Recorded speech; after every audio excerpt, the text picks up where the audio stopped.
There you go.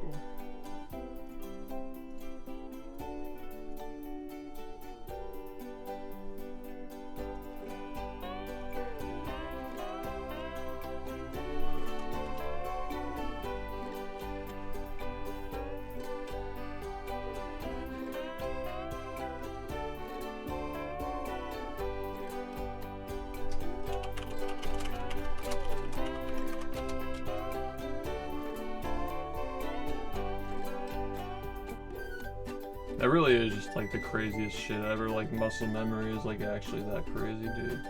How is it already May 10th?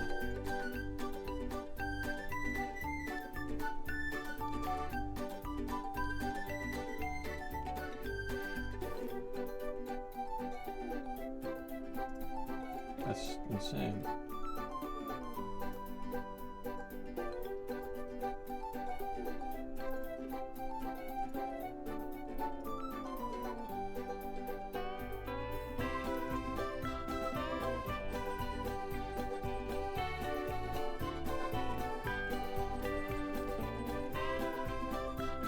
It was literally like chocolate custard, man.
Yeah.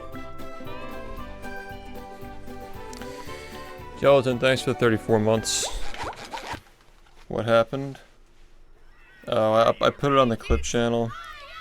Crazy clutch recovery.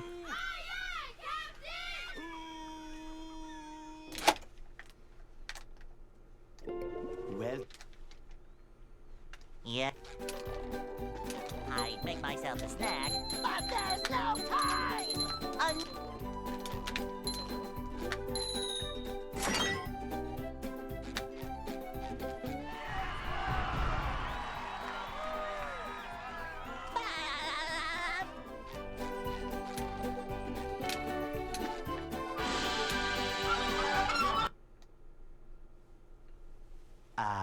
They'll go.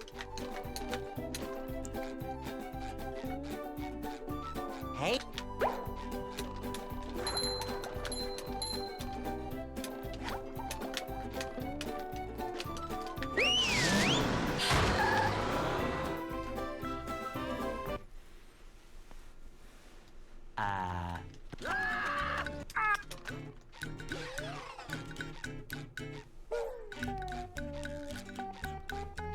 We can't jellyfish today. I'm going fishing for robots. Ow!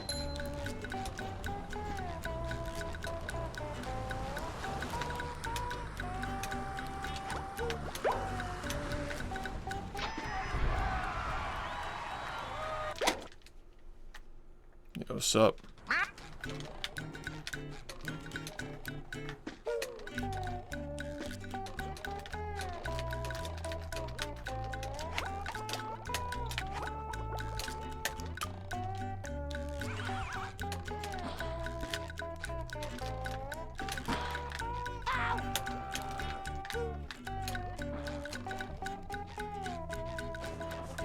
Better than yesterday, at least. I just finished a run with every strat that I plan on using to get sub 41. At least attempted, not necessarily done successfully, but attempted at minimum.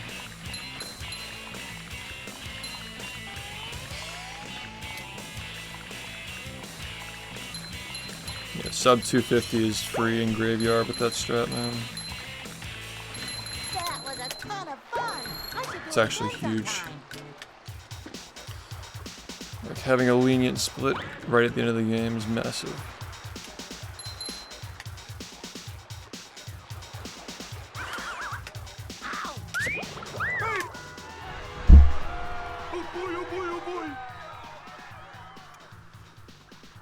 Yeah, I also got a crazy clip earlier for the clip channel. Just uploaded it.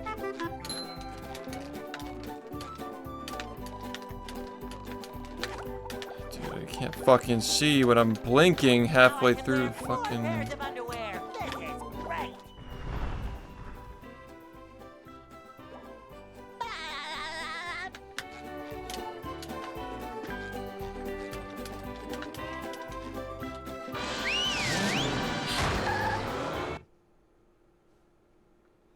Downtown. Why am I continuing this, bro? Number 1 in the Bikini Bottom scavenger hunt, 3 years running. Thank you.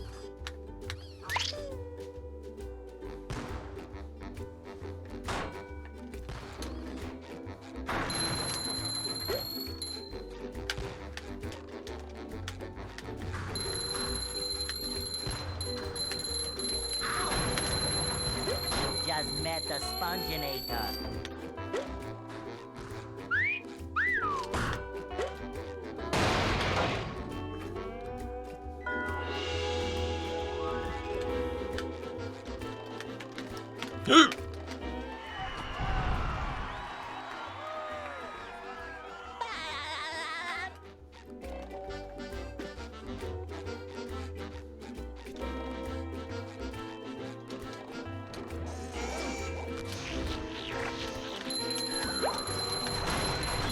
Kabam!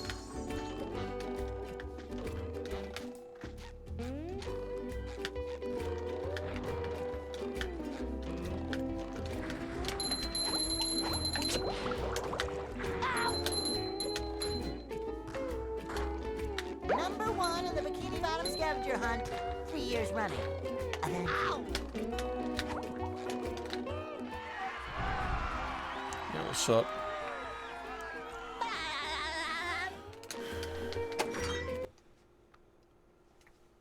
What's Now the point was that the camera desynced, so I couldn't see where I was, and I still got it, even not being able to see.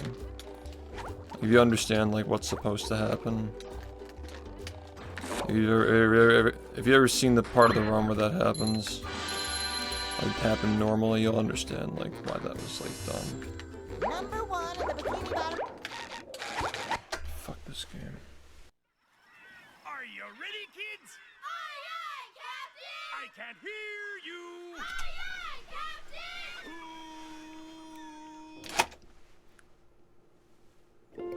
Well, Yeah. I make myself a snack, but there's no time.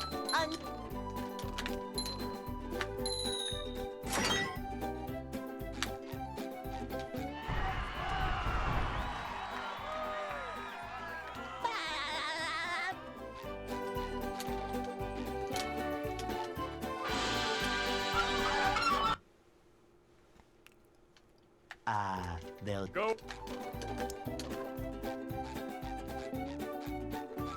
Hey.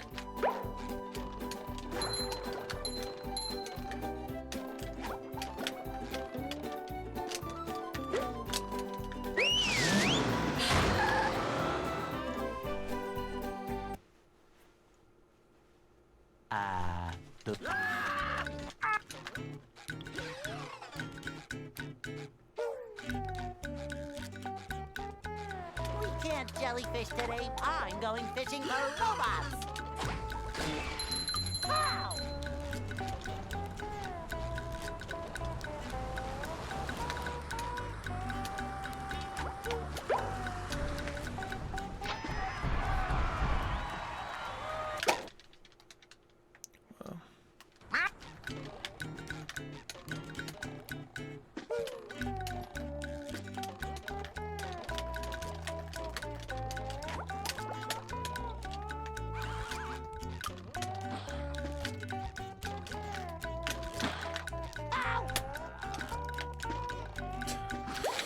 cringing, man. Are you ready, One kids? second. Aye, aye, Captain! I can't hear you. Aye, aye, Captain! Who lives in a pineapple under the sea? SpongeBob SquarePants! Absorbent and yellow and porous is he. SpongeBob SquarePants! Hypnotic nonsense be something you wish. SpongeBob SquarePants! And drop on the deck and flop like a fish. SpongeBob Ready? SquarePants! SpongeBob SquarePants. SpongeBob SquarePants. SpongeBob SquarePants. SpongeBob SquarePants.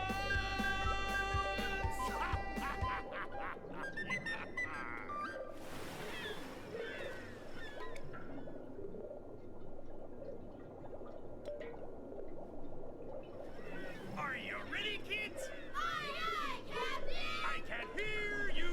Aye, aye, Captain!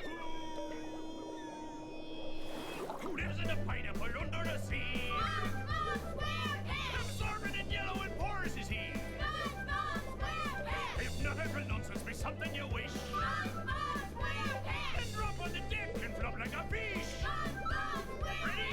SquarePants! SpongeBob SquarePants. SpongeBob SquarePants. SpongeBob SquarePants. SpongeBob SquarePants.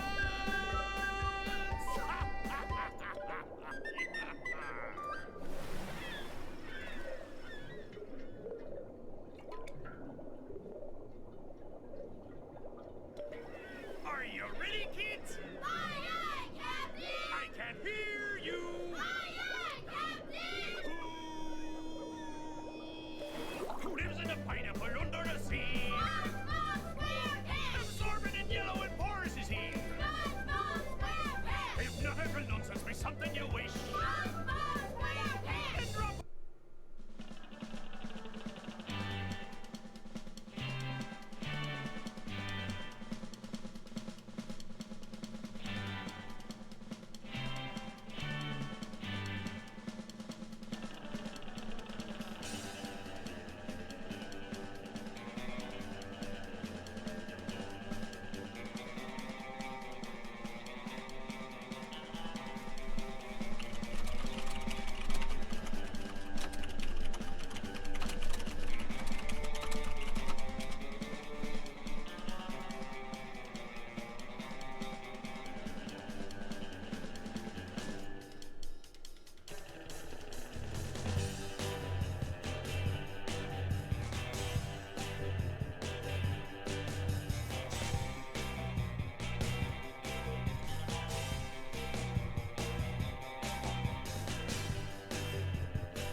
Sub 41 after that.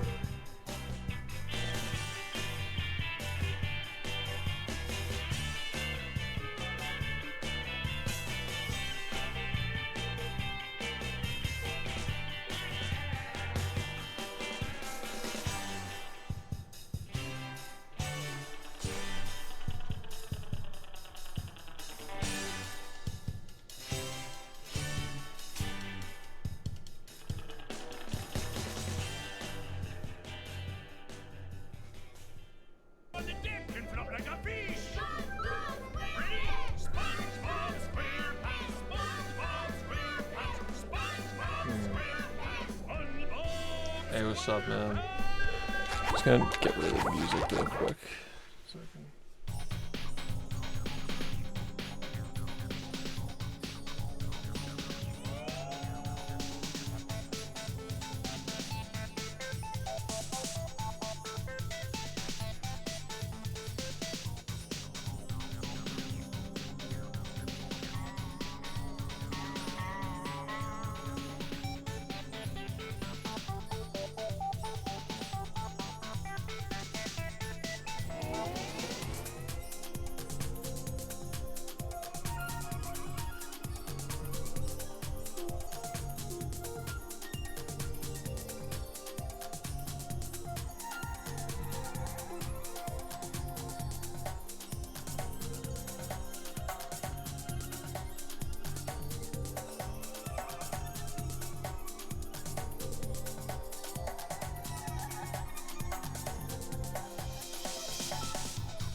Yeah.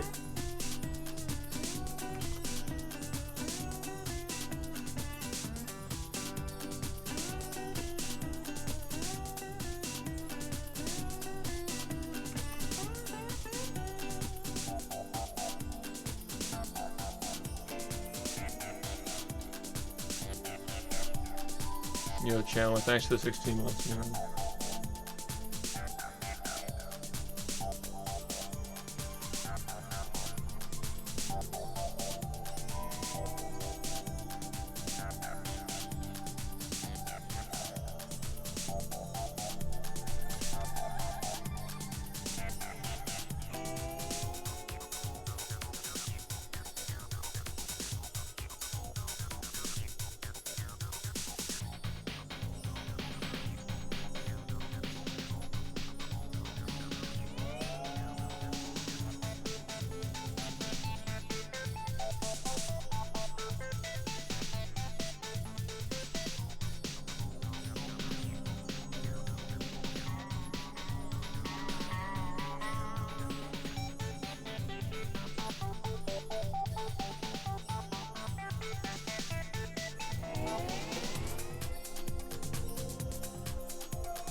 Nice job, man. Nice job.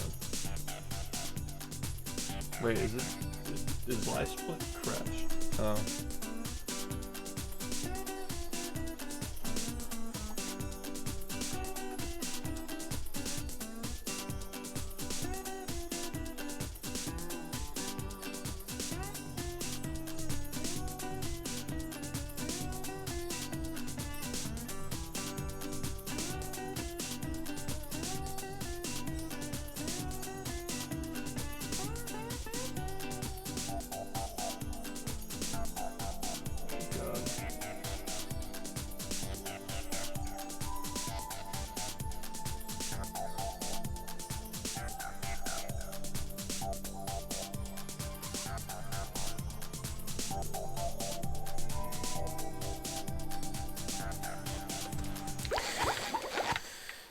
Okay. Are you ready, kids? Aye, aye, Captain! I can't hear Aye, aye,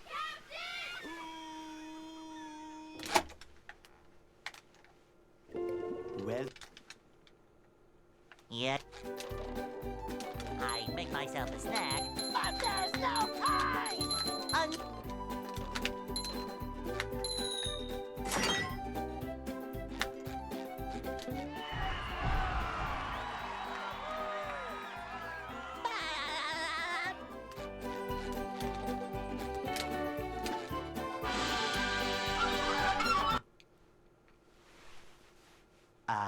They'll go. Hey.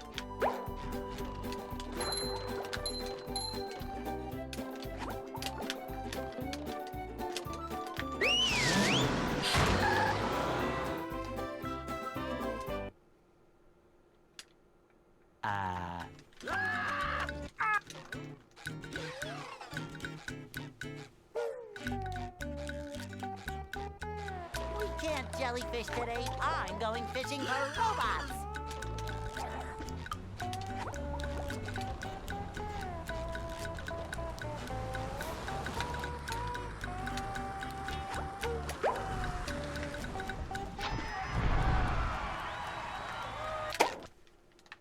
Thanks, man. Bro, what is this movement?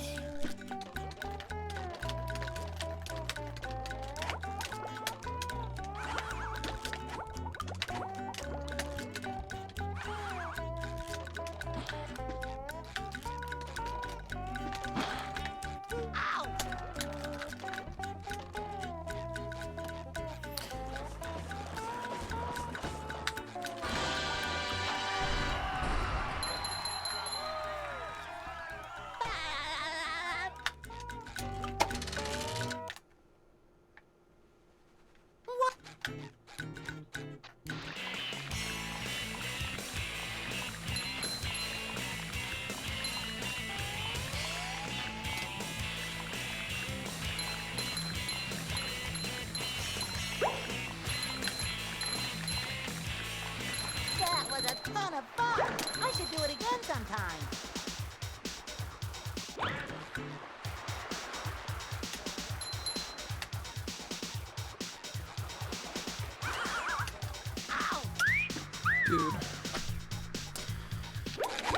Dude. Are you ready, kids? Aye, aye, Captain! I can't hear you. Aye, aye,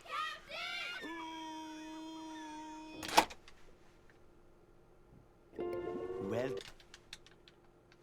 Yeah. I make myself a snack, but there's no time!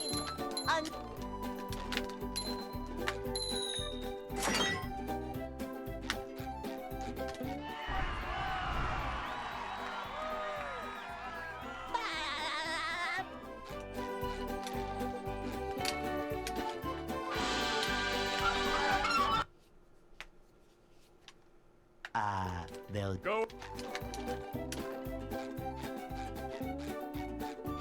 Hey.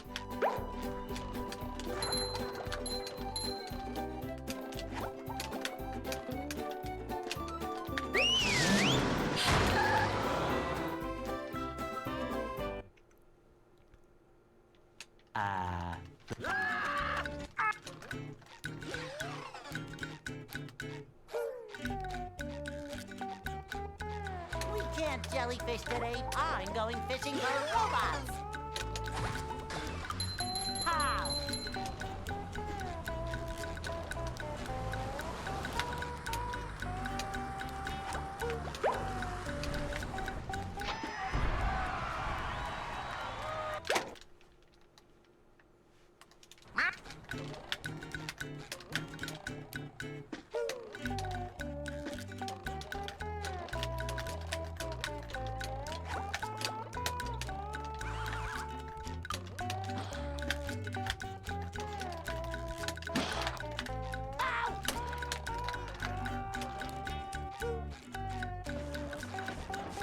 I think I figured out what it is.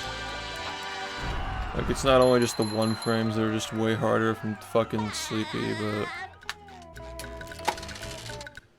it's also the inability to, like, dial in. Like, just staying focused is, like, almost impossible when I'm not sleeping, man. So, like, I'll be in the middle of a run and I'll just be, like, falling asleep, like, 5 minutes in. That was a ton of fun. I should do it again sometime. You're doing all the right things, but if you don't sleep, you are not going to have a good time.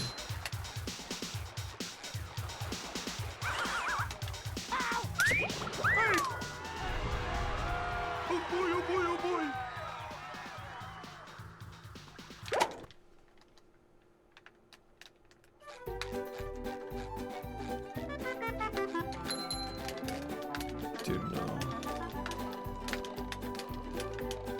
Now I can wear 4 pairs of underwear. This is great.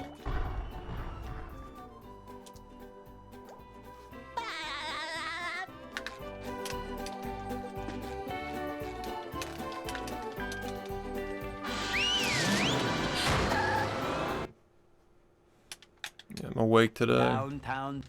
which is nice.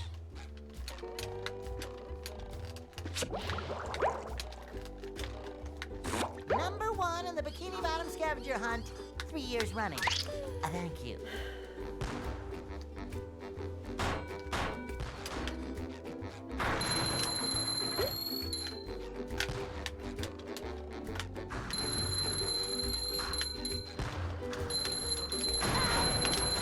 You just met the Sponginator.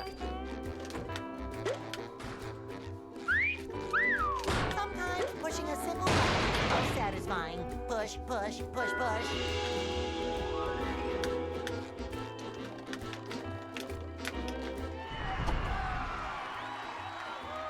Thanks, man.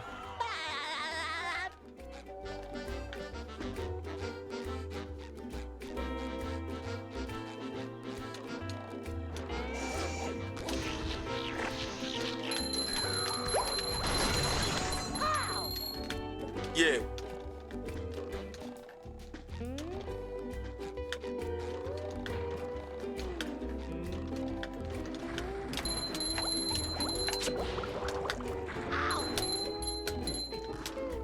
Number 1 in the Bikini Bottom scavenger hunt, 3 years running. Thank you.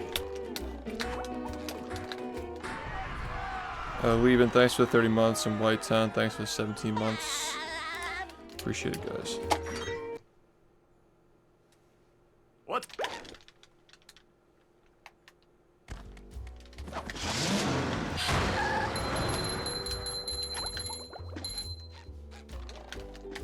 Dude, no, come on.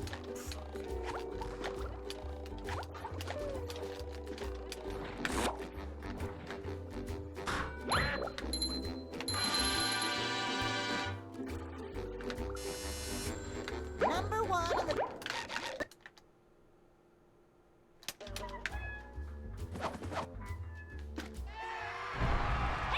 Yeah. Justin, thank you for 32 months. Thank you.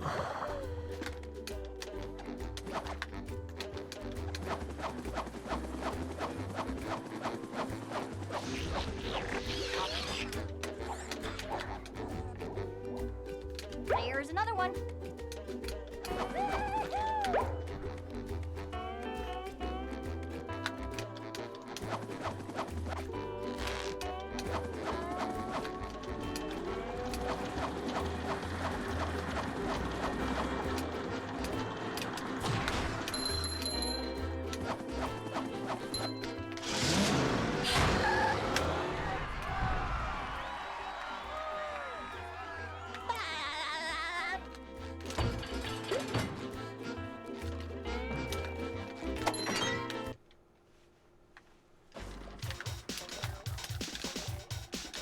Okay, man.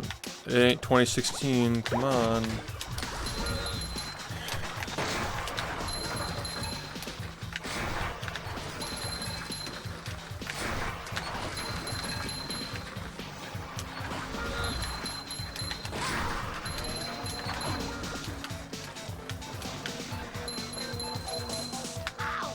Number 1 in the Bikini Bottom scavenger hunt, 3 years running.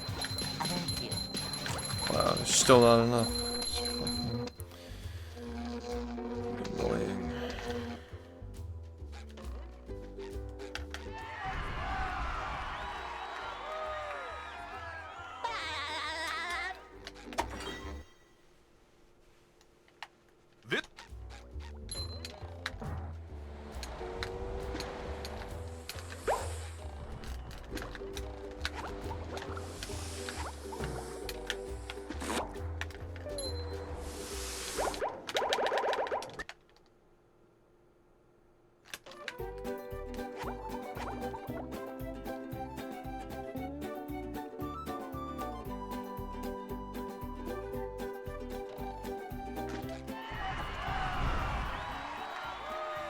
Yo.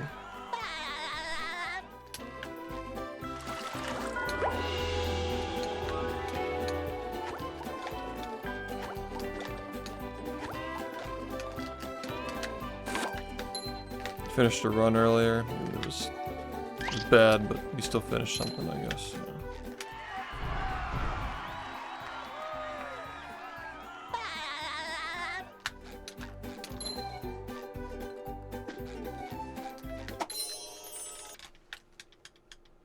With sleep, dream. Ow! Ow! Ow!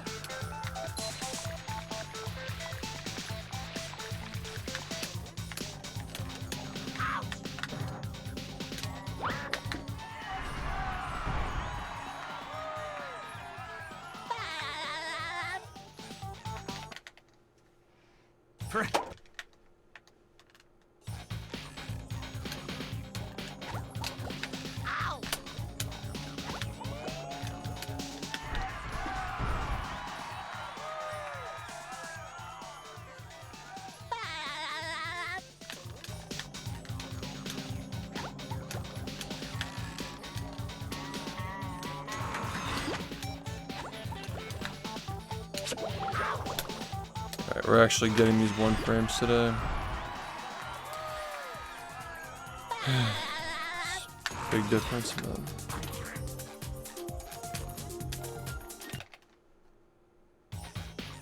Pep!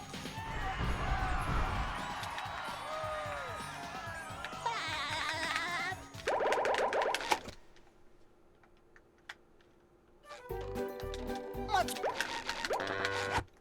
God.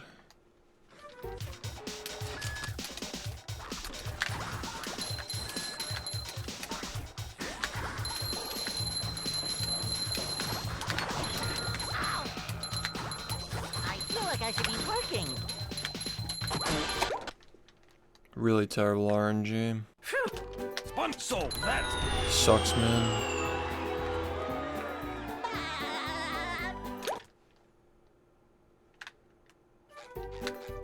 spot here. Fuck.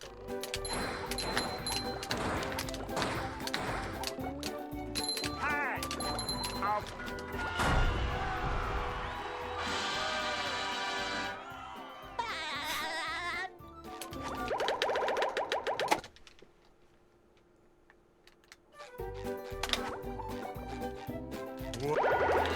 Alright. That was actually big. That was actually really big that we got that. Very good. This run's actually okay now.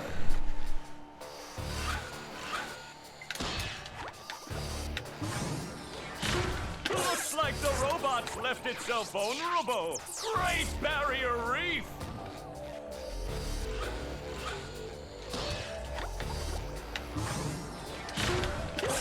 Now the robot's taking a beating out there.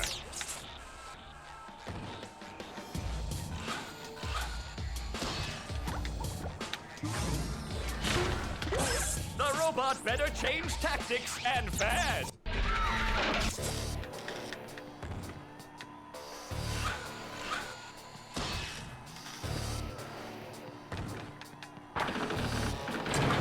Spelling! The old clothesline move.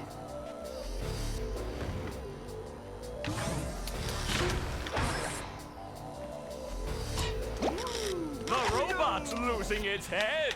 What a shocking takedown by Patrick.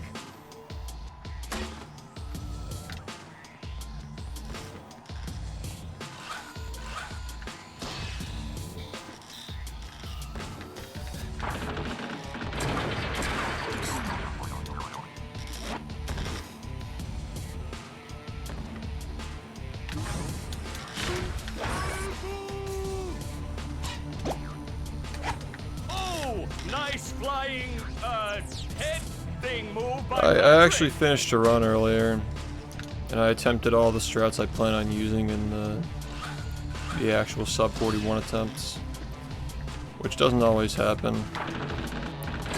Depends on the circumstances, but I did end up using all of them in that run.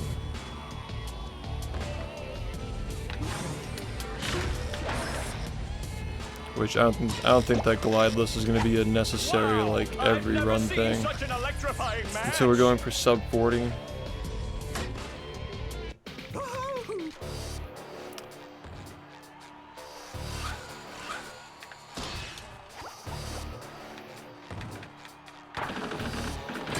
Spelling! The old clothesline move.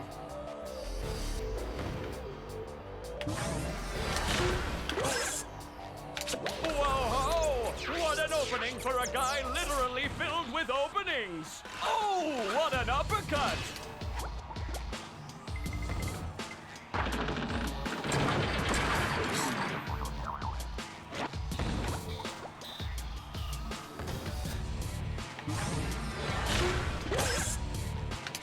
Nice move by SpongeBob. This match is just about over.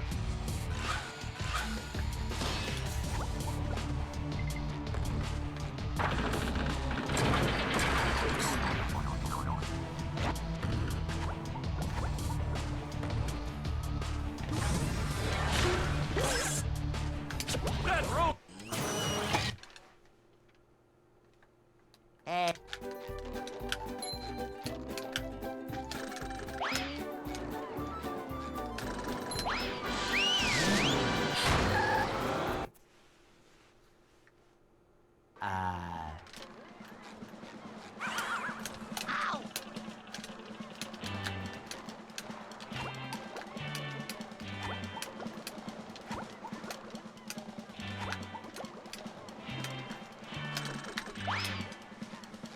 Spon-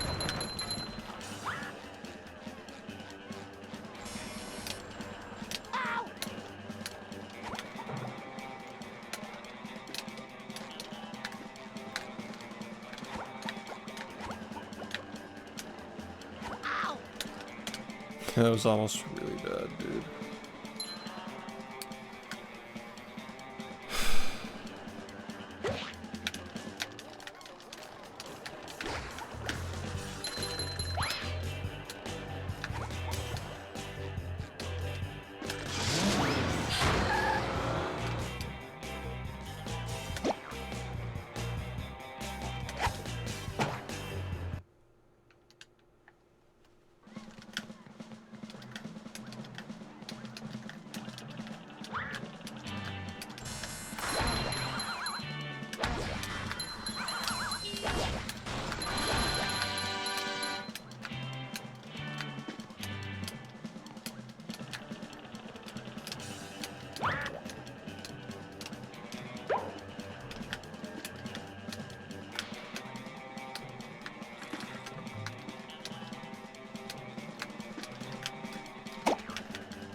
Up we go!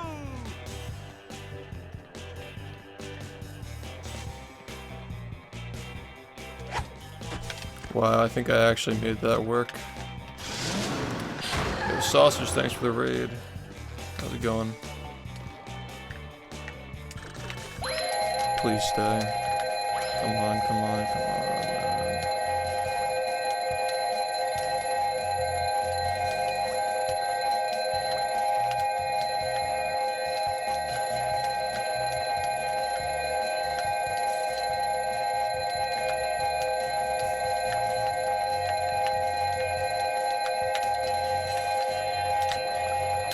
Yeah. I'm getting this fast rate like a lot now. It always like stops like right before I have enough. Well, Sausage, thanks for the 4 months. Appreciate it, man.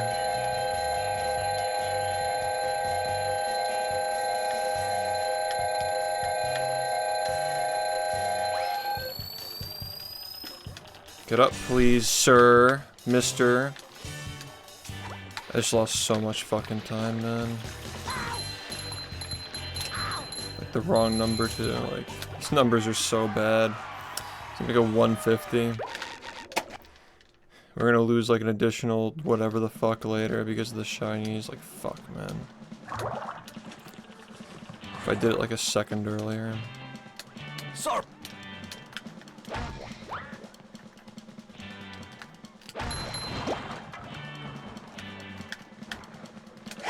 Or a second later. If I did it a second later, I'd be fine too. It's like crazy how much that matters, man. Yeah, thanks, man. Thanks for the support.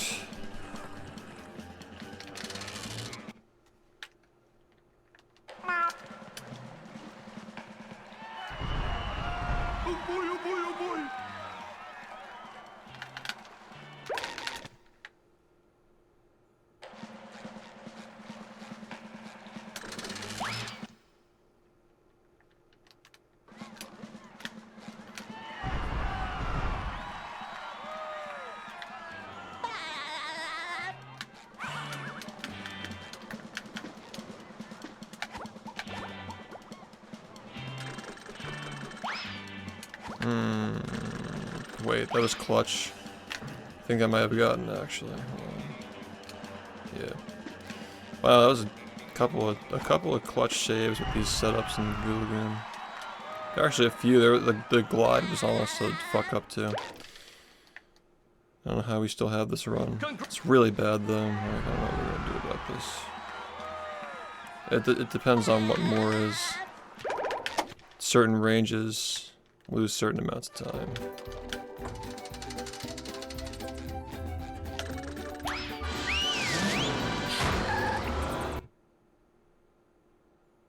Welcome to the...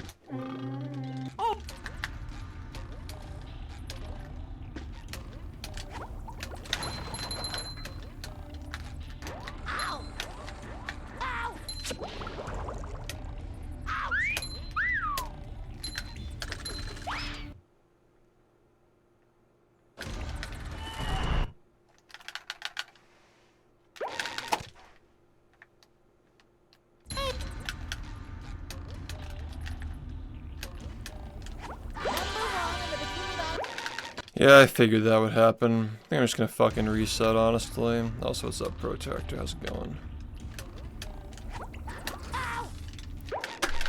Yeah, I kind of thought it'd be a stupid idea. If I didn't get the wrong shiny count, I wouldn't have done that. But I needed more time. Just a bad situation to be in. Shit, if the Goo Lagoon thing didn't take so long. I would have done that too. I got a message, somebody give me 2 seconds.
What a finicky fucking trick. I can't hear you. If the run's bad, no. That was a bad run.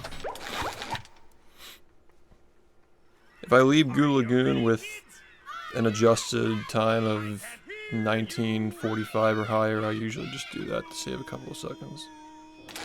But it is risky, you can lose your run to it. Well, Unfortunately. I make myself a snack, but there's no time!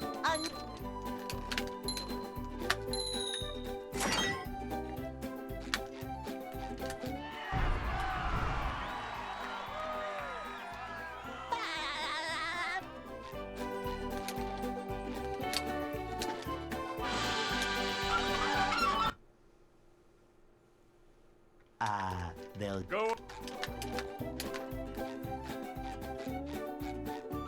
Hey,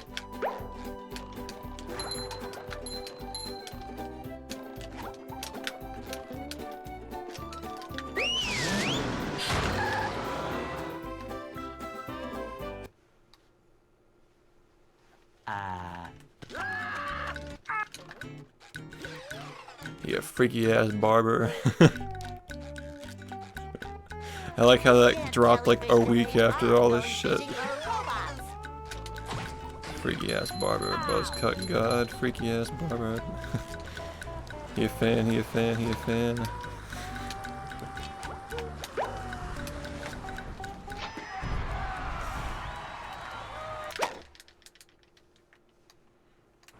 Are you? No, it's a never mind. It's a pop culture reference.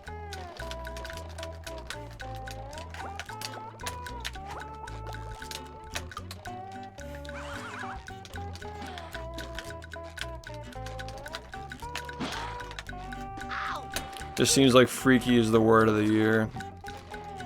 Everybody's saying freaky now.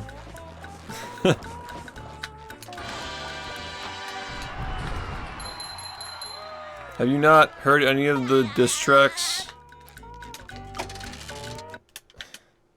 Everybody's fucking... Yeah, no.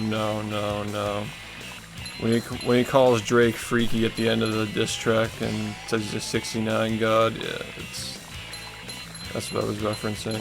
Freaky ass barber. That's not what he says though. that was a ton of fun! I should do it again sometime. Yeah, it's good music.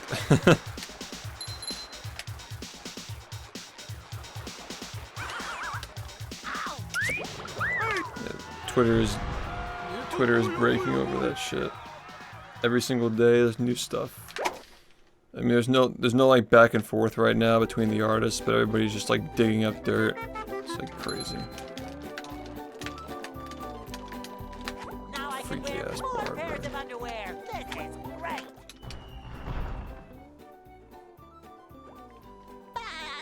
great. Are you really a barber if all you do is buzz cuts though?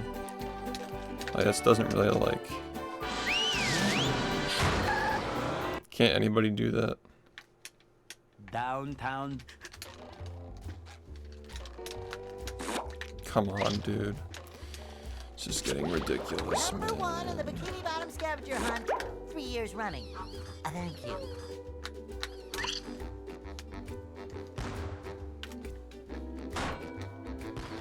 Yeah, it's funny how people are like... Exactly. People are kind of like that now. Everybody's just like... Just met the sponge in his Everybody's mouth. trying to be a rapper, everybody's trying to beef now. A nice buzz cut.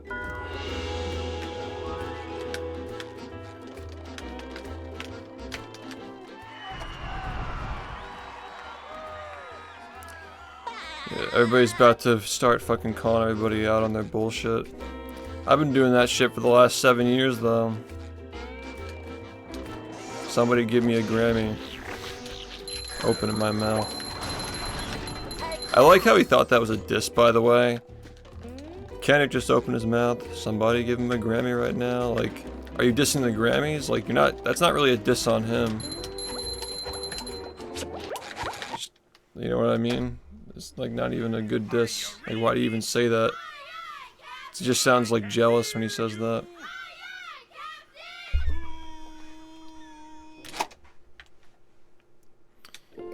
Well, No, it's just a lot of influencers like beefing and like inserting themselves into this conflict when they've like never listened to any of the music before.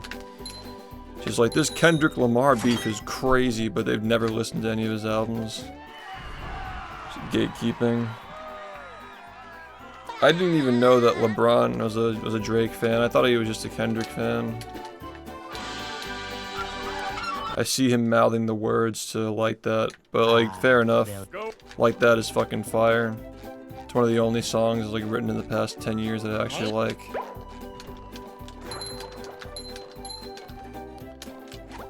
Oh, you like that?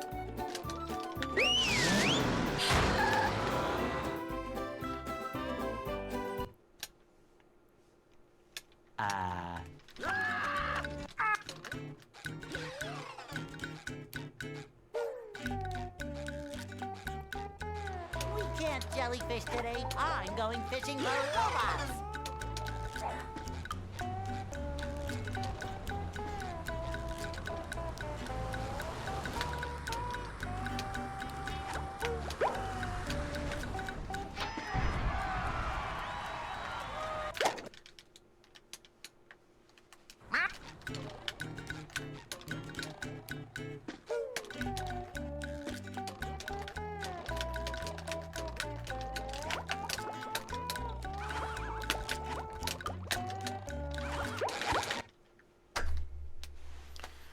Are you ready, kids? Aye, aye, Captain! I can't hear you. Aye, aye, Captain! For now, at least. If he disappears for 2 years and comes back, well, maybe people will listen, but I mean, like, at the end of the day, like, Drake makes catchy music, so like, you can't really cancel that. If the feds find something and he goes to jail, then like, maybe that's like an angle, but I think we're just gonna see an era of try-hard rappers trying to have substance now, which is probably a good precursor to actual good ones popping up, but anything's better than everybody trying to copy Future and Drake. they'll It just feels like that's all I've heard the past like 5 to 10 years, just people trying to be like Future and Drake.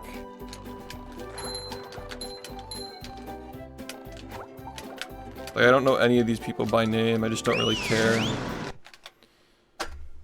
Kendrick is the only one that I've like loosely followed, even a little bit. Just in general, just the whole like, the whole topic just hasn't really been that interesting. Yeah, somebody fucking died, dude. Shit's crazy. Nothing's changed. I think that does. I don't think that has anything to do with Kendrick, though. I think that's like a weekend thing. Like it's just, there's a lot of shit going on. Like, Kendrick is only one angle of this whole thing. Like, he definitely did the most damage, but there are other people who are just, you know, involved. And now Kanye's trying to involve himself, but nobody fucking cares. Yeah. The elimination of Drake. I like how, you ever see the Wikipedia page they're tweeting screenshots of? It's like written like a war conflict. And then it just says J. Cole and he's just like out. well, Like the one person who sided with Drake is just gone. I make myself a snack, but there's no pie. I feel like J. Cole is gonna really cement himself over the next like 5 to 10 years. Like he has like some good music, but it's like not like quite there, you know what I mean? Like it's good, but it's not like Kendrick, it's not like extremely creative, you know? I think he has potential though. they'll He's definitely real, which I like a lot. Like the conscientious stuff is good, but Hey, he's just missing something, you know? Like,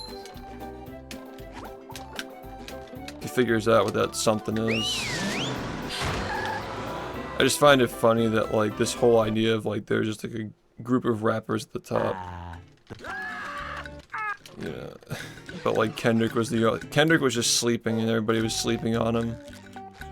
It's the same thing with Eminem. Like Eminem doesn't make music for like 5 years. Somebody calls him out, he destroys them.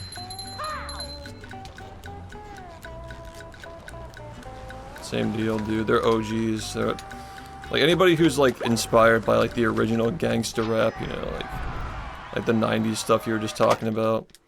In like late 90s, like DMX, Eminem, early 2000s, like 50. Anybody who's inspired by that, like they're just dangerous, man. Like you can't have like Drake calling somebody out like that and winning. Just not gonna happen.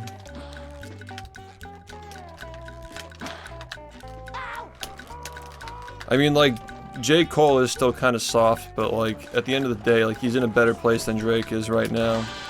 Like if he got into defending Drake or like taking sides with Drake, he'd be in a way worse spot right now. Like, you just kind of had to take the L and walk away.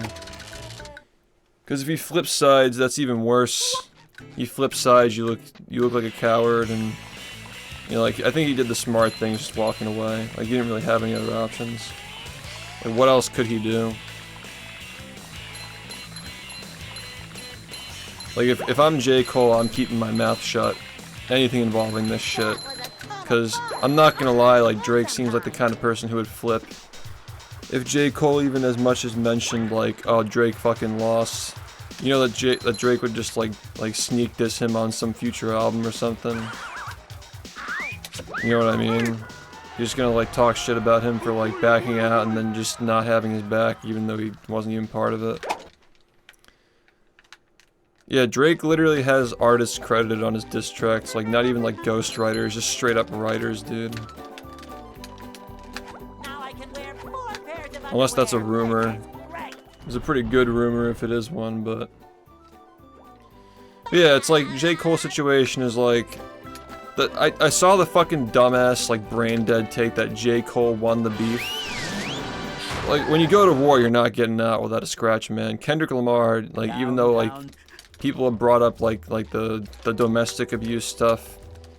Like he's still walking out with like just a few scratches and he won the whole thing. Like he's changing the entire game right now. Like everybody is gonna change the way they rap for the next like couple of years because of that. Meanwhile, you know, like I still think that J. Cole's reputation is hurt a little bit more than Kendrick's has been in this whole thing. Like nobody was getting out without a scratch, but Drake has just been destroyed at least for now. Like, it's not just the fact that like people feel guilty listening to his music, like there's a certain like group of people who are gonna feel guilty listening to him now, like it just doesn't feel right to listen to him talk anymore. But outside of the virtue signalers, like he's just a joke now, like everybody just makes fun of him. Everybody's just saying fucking 69 God, and he a fan. He's Crody, like everything he said is just sticking in everybody's heads, man. He's just a complete joke. People are just posting pictures of like shit he's done, shit that his family's done, saying "meet the Grams" as the caption. Like he absolutely nailed it. Like he knows how to make people remember shit. It's crazy, man. Everybody's repeating everything that he fucking said. So fascinating to look at. Like anybody who does public speaking in any remote way should be studying this shit, dude. Kind of reminds you of Trump 8 years ago. With all his catchphrases and memes, everybody just stuck with them, you know? He fucking annihilated him, dude. It's crazy. Memes win, man. If you want to destroy somebody, make a good meme. That's the moral of the story. So Drake, I heard you like him young. You can't beat that, man. Everybody's just focused on the A minor and all that stuff, but like there's so many good lines that are just like completely overlooked.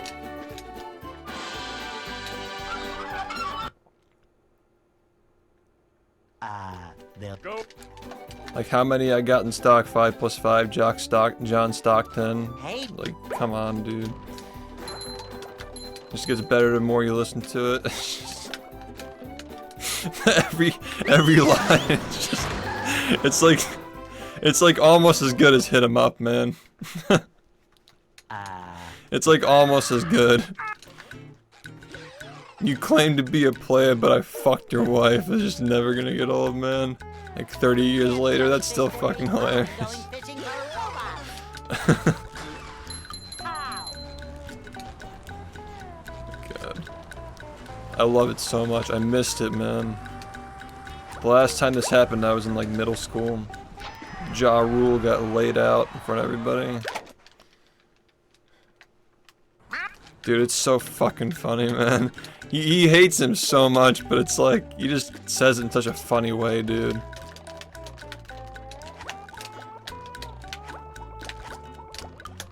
I think that Drake lost with the Tupac AI thing. That's where he lost everybody, like... He's just not smart, dude. He's just lashing out in half of these tracks. When he says, like, I get more love in your city than you do. And then he does the Tupac thing and Snoop Dogg as well. Like, what the fuck, man? Like, you want to win over his city, but you're fucking making fun of not only, like, Tupac, right? But, like, also, like, Snoop Dogg, who is still alive and can speak on that stuff. Like, he's not gonna back you on that. And, like, literally it's you versus fucking Kendrick, who's, you know, from Compton. And he's produced by West Coast producers. Like, not a very smart move on his part. That was a ton of fun. I should do it You gotta again think that, sometime. like, if the whole thing about, like, being fed information is a lie, like, if, say there's, like, no informant and there's nobody who's trying to, like, trick him, right? At the very least, I'm convinced that either Drake has a bunch of yes men who are surrounding him, or they're purposefully, like, telling him, like, yeah, dude, this shit slaps, like, drop it, sounds good, but it's actually garbage. Like, he just left himself wide open on, like, half of those. Now I can wear 4 pairs of underwear. You gotta think that, like, somebody's, like, telling him something, you know? Yeah, I wouldn't consider myself a Kendrick fan either. I mean, I think that he's the best rapper alive right now, but that doesn't mean that I'm, like, necessarily a fan of him, you know? Like, I was thinking it was Eminem until Kendrick started dropping these crazy bars and, like, the delivery and the technicality, like... I don't know, you can hear the influence from, like, all of these rappers and the way he like, even the storytelling, like how he draws you in. Like in the most recent one, kind of like reminds me of Biggie a little bit. You know, like most of his like punctuality, like kind of reminds you of like, you know, like you got like the passion of like Pac and like the delivery, like the rhyming scheme of like Eminem and a lot of those. Like, you can just like hear where he gets all of his influence from. Sometimes pushing a symbol It's pretty cool. Like he's like truly like he's like as OG as it gets for somebody who started like in like the late 2000s or whatever you call them. Like he may not be as like creative as Kanye or like as funny as like Lil Wayne with like the punchlines, but he's still really solid. I like him a lot.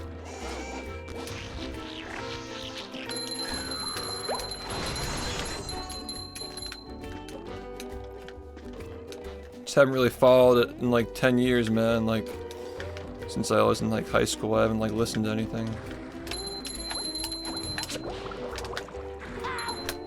I just don't like jump the second something drops or like goes into theaters or releases. Like there are a ton of movies that I should have probably watched when they came out. I just haven't. Just get like lost in my own world, you know. But I don't know. I'm trying to catch up. Tyler, I actually liked Tyler's meme stuff back when I was growing up, but I know that he's like a serious artist now. Like, Tyler the Creator is still goblin to me. Like, I didn't really get into any of his newer stuff. 3 years running. I missed all that, but I still thought that Goblin was funny though.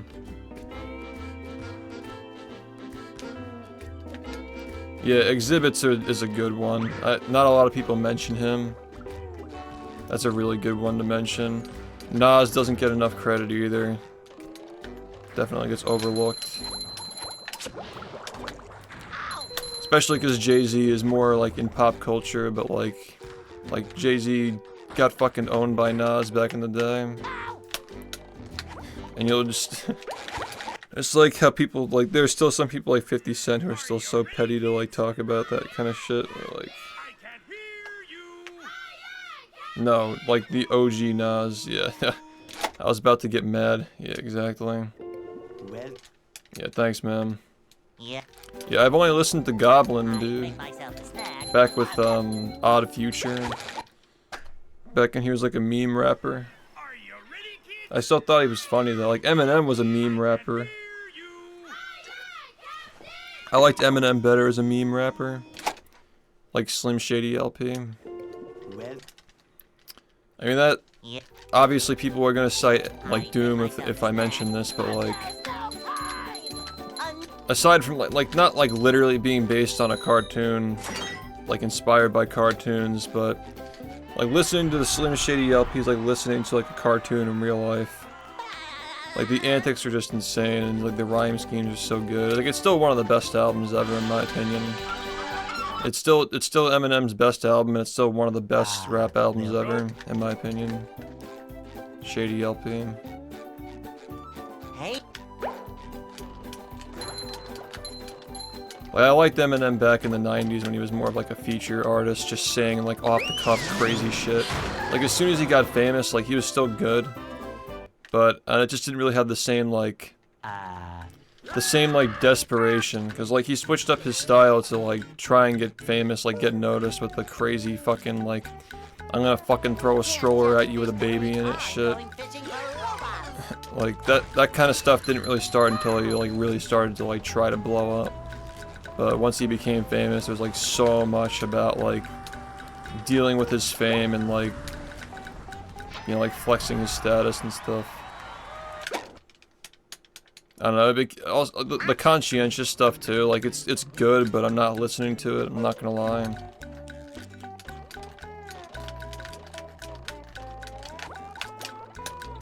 I'm just talking like Role Model, like that was one of his best songs, it's just funny. It's just a funny song, like it's catchy, it's funny. I thought he was the best at making people laugh, but I don't know, that's why I wasn't really a big fan of like his later stuff. Like, you know that when I was in middle school, I was blasting Recovery on my fucking iPod, but like, the only Recovery track that's aged well is No Love, just cause like Lil Wayne and like the beat, like it's a good collab, but like the rest of the album I can't even listen to, it's just like way too serious, you know? And then like everything he released after that is just fucking pop, basically. You can like appreciate like how technical he is, but I'm not listening to it, you know what I mean? That was a ton of fun. I will say the Benzino diss, the recent one, went really hard though. Like that would actually get me to listen to his next album. Cause I think he's kind of figuring out like how to make it listenable, I guess. Like his flow is better. Yeah, I think that Relapse is better than Recovery. You're definitely, like, we're in the minority there, definitely. Like, I think that Relapse is one of his better albums, and people kind of, like, overlook that because of, like, the accents and stuff. Like, it's not something you're really gonna listen to unless you're really, like, in the mood for something crazy like that, but it's very artistic, and I don't know why he even, like, dislikes it so much. Like, he doesn't even like that album. well, Yeah, it's alright. Yeah. There's just so much pop on that album. Like, Not Afraid is a pop song, dude.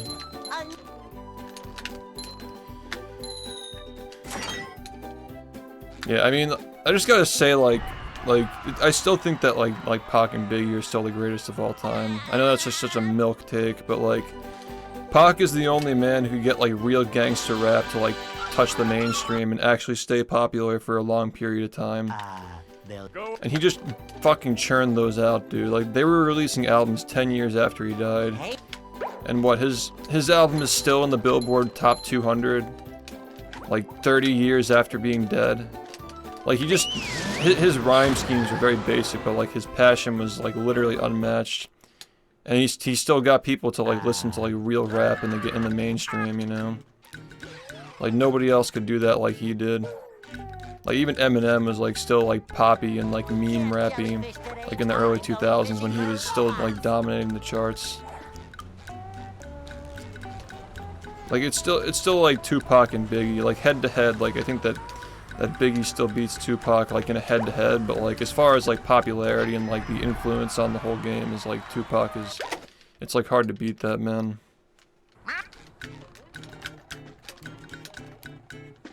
Everybody hates Kanye now, but you can't. Like, his music ages like literally perfectly.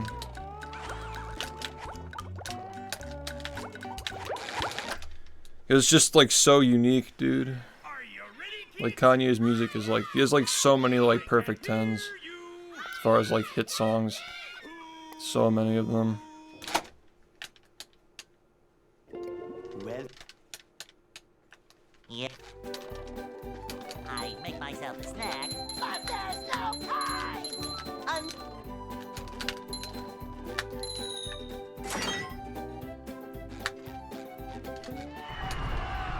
Yo, what's up?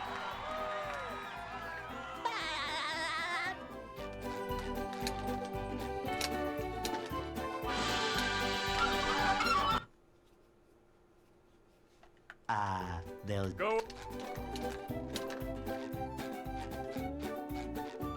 Hey.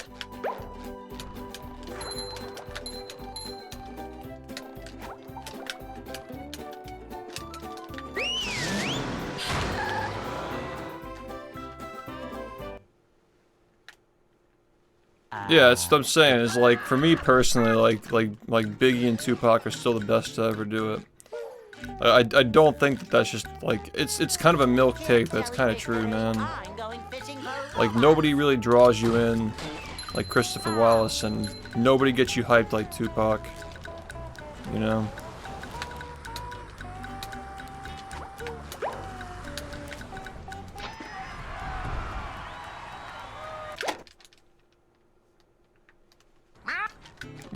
Yeah, Rakim. Fuck. Who was the guy that he used to rap with? Like, they weren't like a literal group, but it's not like Andre and Big Boy necessarily, like Outkast, which by the way, I think they're super underrated as well. Their pop songs got really popular, but their actual like legit gangster rap is really good. Like Miss Jackson's probably one of the best songs, in my opinion, from the early 2000s, 2003, right? Yeah. Eric B, yeah, I always forget about him. It's like everybody always forgets about Big Boy. Everybody always talks about Andre, because like everybody's favorite rapper always gasses up Andre. Like Andre 3000's like every favorite rapper's favorite rapper. Like everybody respects that guy. It's like the same thing with Eminem these days. Like nobody listens to him, but like every rapper took inspiration from him.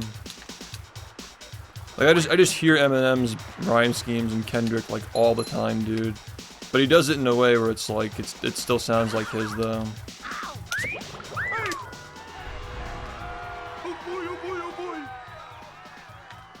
Oh, that wasn't 2003. That actually is earlier than I thought it was. So it basically is 90s then. Wow, it's like almost 90s. Okay, so 2003 would have been like Roses then, right? Which is still pop, but yeah. Yeah, AT Aliens, Aquemini. I think the best track on AT Aliens was Mainstream, personally. downtown. But that one's up like a close second, maybe. Two Dope Boys, definitely in there. Just a little short, you know. It's a good intro, like for what it does with the album. Like it's a good length, but as a single song, like by itself, it's not as good. You kind of have to listen to the rest of the album to like that song. If that makes sense. You've just met the Sponginator.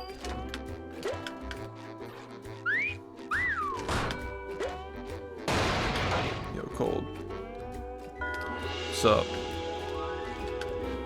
Everything Outkast is underappreciated. Everything related to Outkast is underappreciated. People don't listen to Outkast enough.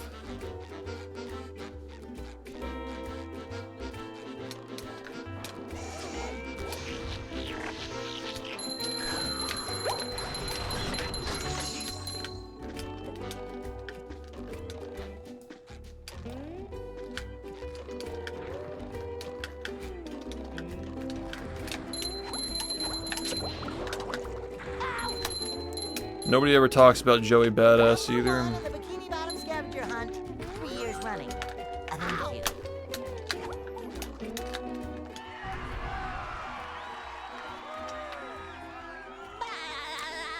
Yeah, just like the late 90s, early 2000s stuff is what I grew up with, so it's just like fun seeing people kind of like see somebody like Kendrick who was inspired by all that and actually like get into it and like that subgenre.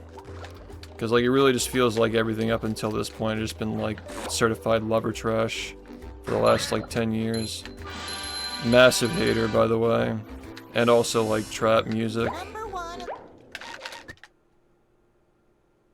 Which, like, there is some good trap music that's, like, okay, like Pop Smoke was actually kind of cool, like, he was different, you know, rest in peace, but most of that stuff is just, like, not catching my attention. Like, I don't think that the catch-all phrase mumble rap is, like, that's kind of like a milk take, but there's nobody's really done, like, anything like that great with trap, in my opinion. But he had potential. He just, you know, another fucking X situation where he died at the age of like 20. So we'll just never know.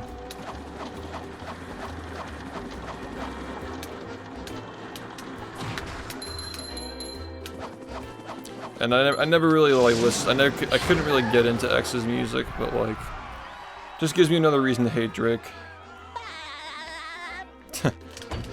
That's what I get out of it, but you know, it's more of a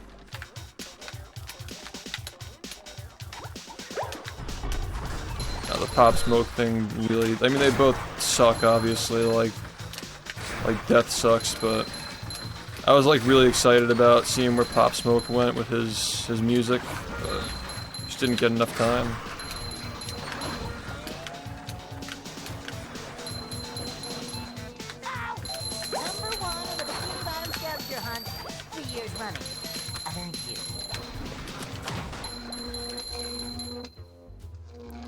Yeah, I just kind of fell out of it, dude. It's like, there are two things I followed when I was growing up that I just stopped caring about in the 2010s, and that was hip-hop and the Phillies.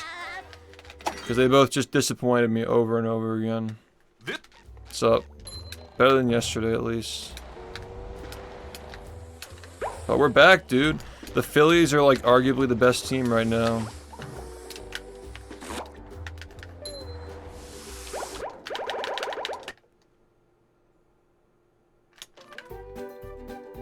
We are so back. Drake has been dethroned. Kendrick, an OG-inspired gangsta rap dude with versatility. This run is fucking insane, by the way. Like, we are so back, dude.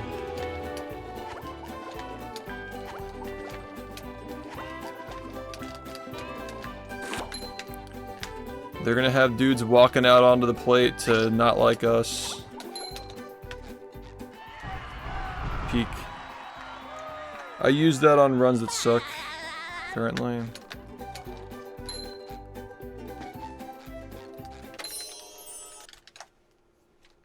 They will? You already know they will. They're already using it in the NBA, man. They're already using that song in the NBA. He a fan, he a fan, he a fan.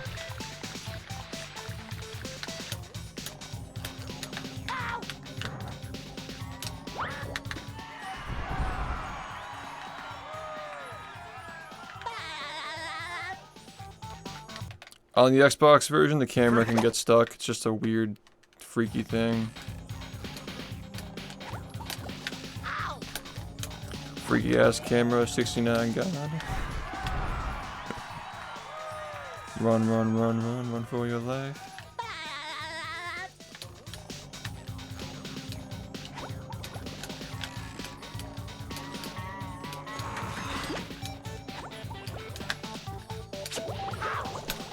What a run. This might be the mid 10. This might be the mid 10.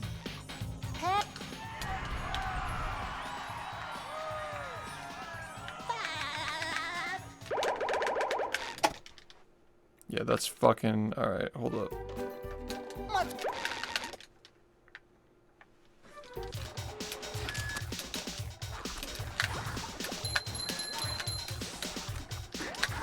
Okay, we passed the test. Okay, cool.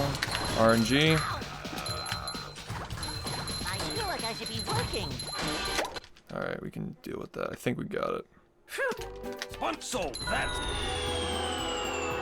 Sub 1040.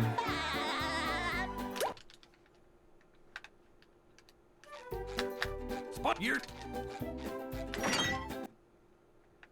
Fuck.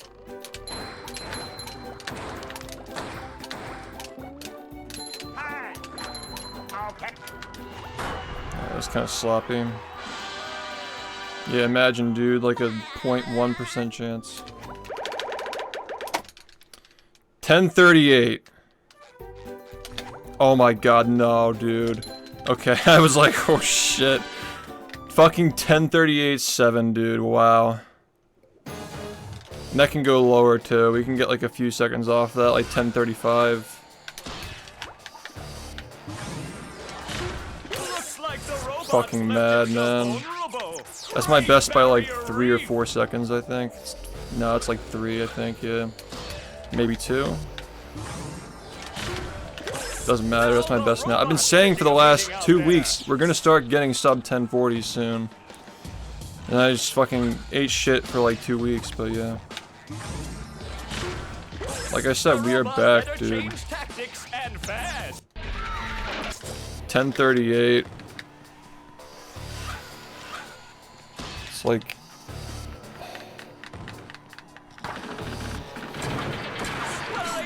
mad. Clothesline move.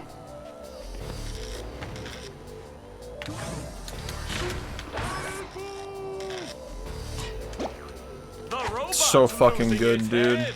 What a shocking takedown. Sub 1040s put us on like extremely comfortable pace for sub 41. That's so crazy. We can get even further down. It was like not even by like a small margin that we got it.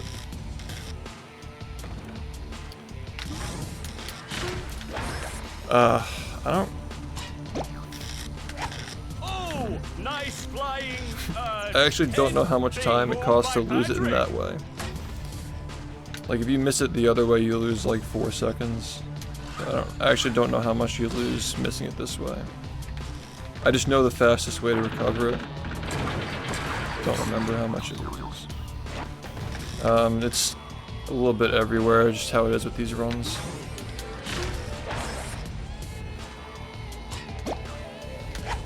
Wow, I've never seen such an electrifying match. Well, it would be the same as it is now because nothing has changed. Like, I haven't split yet, so it's just gonna look the same. I mean, I wouldn't be focused on BPT this early into the run, though. Stunning! The old clothesline move. Well, that's not true, though. If you make one mistake, you lose like 20. Guys, there's no pace that will guarantee any run in this game. You can literally lose everything to missing one frame. Like, you have to understand that, like, doing stupid strats to try and get as far ahead as possible is not going to save you from anything. Like, it's not how it works, man. What's up, man? These early games have been nice today. This is my best pace ever right now. Maybe? I actually don't know. It was until I missed the thing. Like, I might have had a run that was actually better. I actually think I had a lot of runs that are about the same as this, but... up until the pad storage, it had the potential to be the best. Best pace ever out of the dream split, I should say. Because I know I've gotten a 1041 that's gotten the storage, so... I can't say that this is like still the best pace I've had, but... I don't know. It's shitty RNG too.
Yeah, it's not about getting one good run, it's about getting consistently good runs. Just throwing to get the fastest pace possible is not a wise move to make when you're trying to get better long term.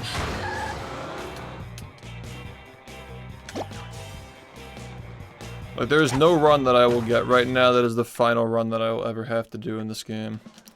That's what you have to remember. Like, every move that we make is long term, not short term. Like, throwing runs to glideless when we could be improving the PB and like building up the foundation is just stupid unless you need it to recover the run.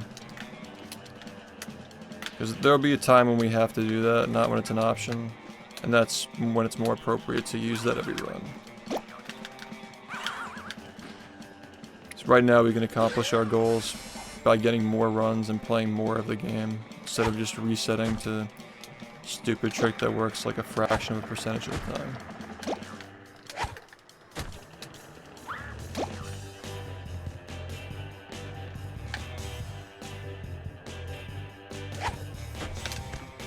Wow. Well, we have a lot of risky time saves in this run. Just to make an understatement, but that thing, I don't think people really truly understand how risky glideless is as a strat at the moment. Like, I don't think people really understand the risk reward of that strat right now.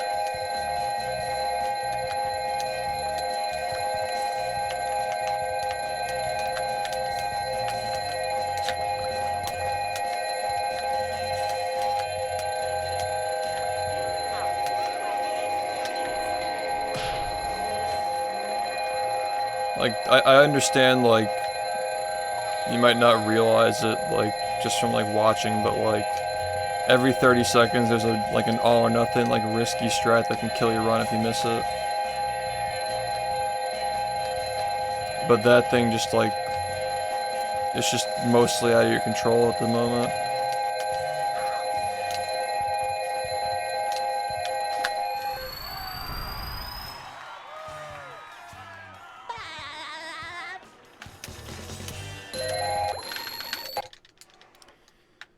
Alright.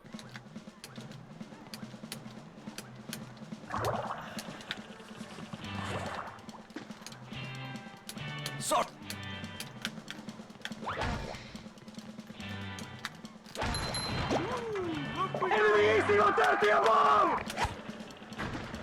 Yo, Crad, thanks for the raid. The hardest part of the run is the whole run. Well, we actually managed to get a run that is legitimately good, which is pretty rare. Don't really know what's going on today. Because I actually got 8 hours of sleep last night.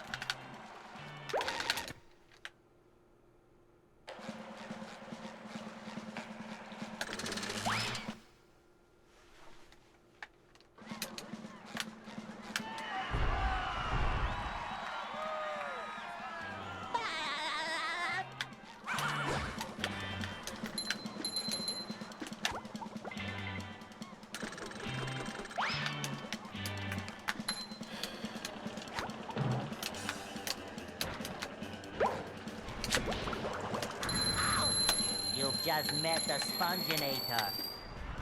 Dang, dude.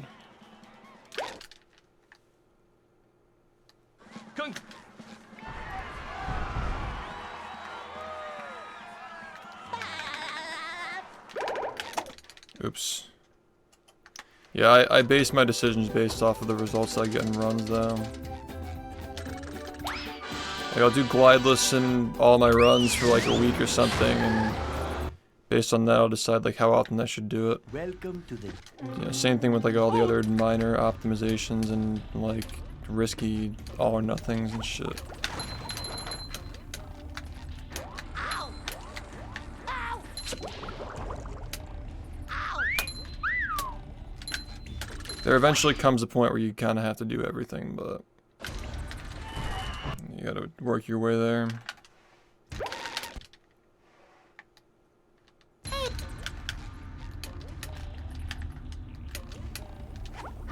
on into the King Bomb scavenger hunt. 3 years running. Thank you.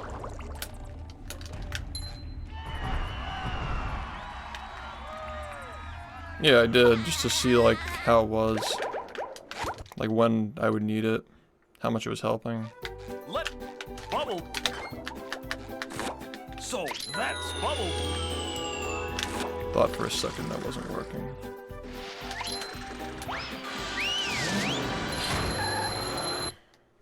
I don't even know now because I hardly have to do it because my paces are getting a lot better.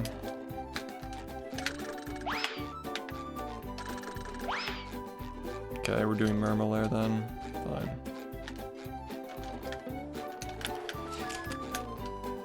It's kind of a whack run.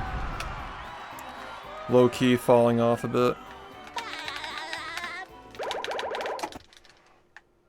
Okay. Wow. So, do you want that? Imagine how good this would have been. Imagine how good this would have been with all the weird stuff in the middle of the game and having to buy the clan later. So that. I mean, all those mistakes and this is still sub 41 pace. So It's kind of that. ridiculous. 21:48. So that. 21:48 and we're only missing clam, 4-second clam. So that.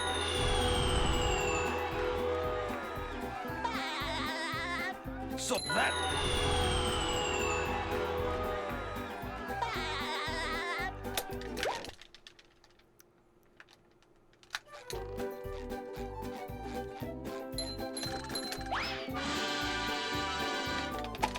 I very loosely follow baseball in conversation.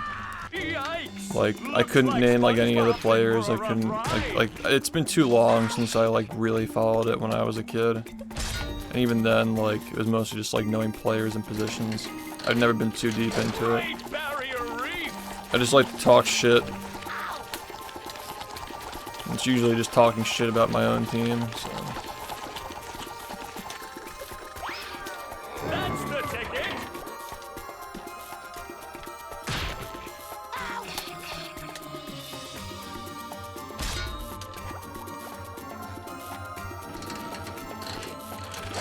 I just don't allot myself time to, like I said, like there are so many movies and shit that I just haven't seen even. I'm always running on the previous version of pop culture. We have fucking Mickey back. We gave them the World Series for free. The World Series attempt.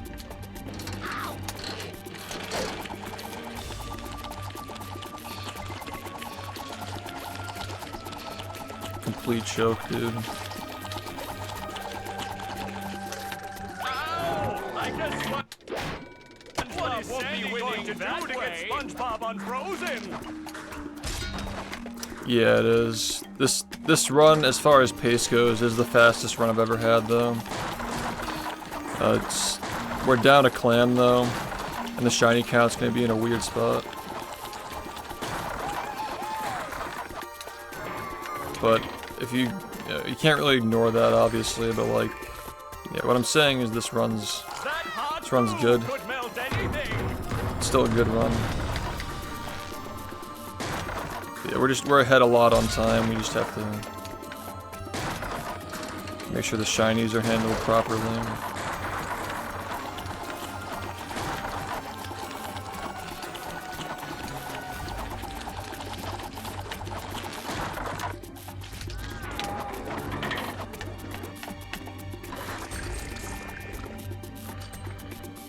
One more douse with that stuff, and SpongeBob will be back in the ring. Oh, that was a doozy!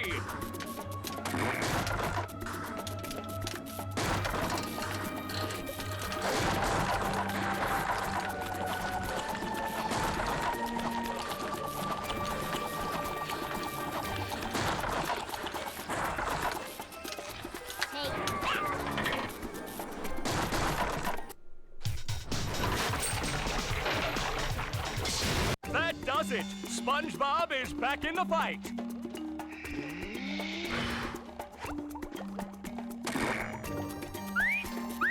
I feel like a new sponge.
Look at that! The robot's made himself dizzy!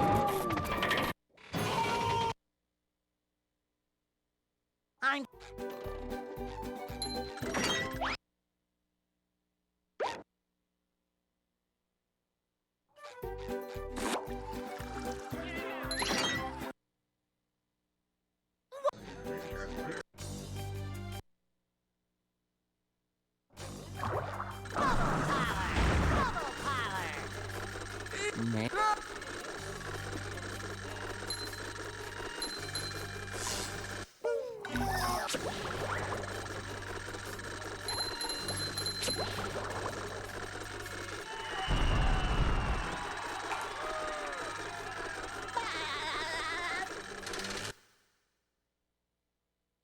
The marmalade. Squid...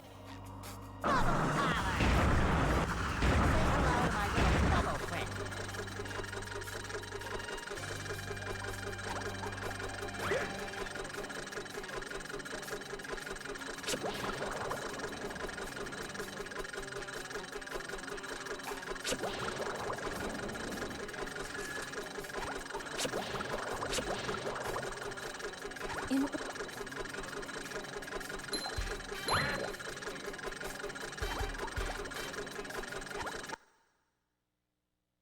Where are all the security?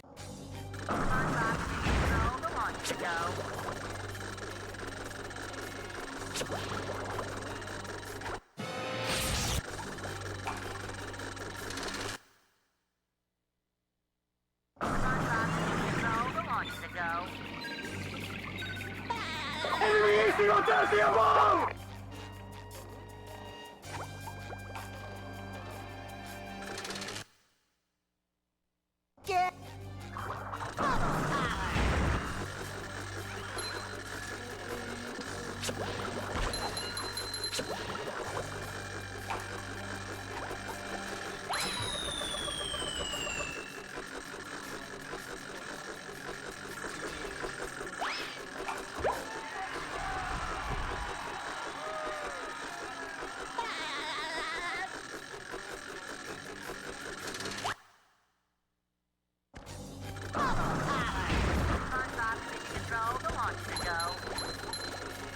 Look!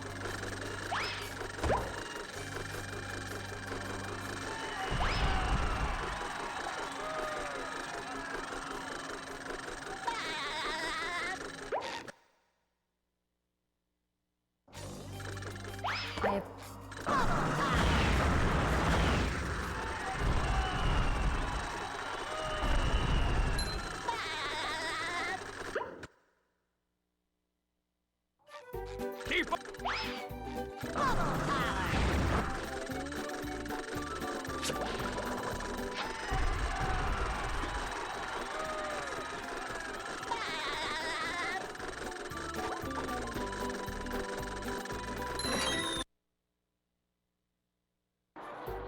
I'm Bubble power!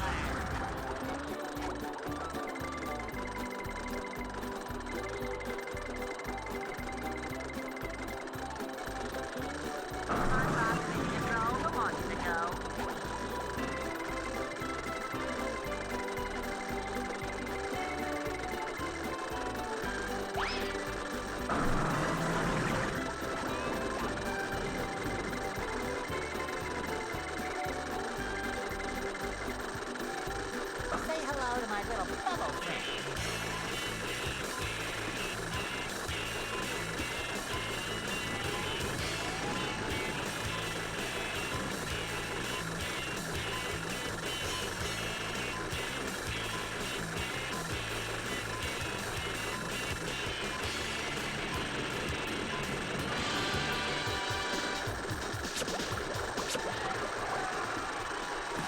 Congratulations, SpongeBob. You beat my best time. Here's a. Say hello to my little bubble friend.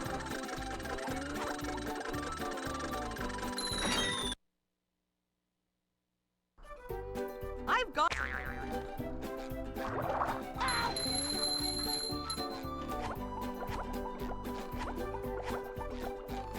hello to my little bubble friend.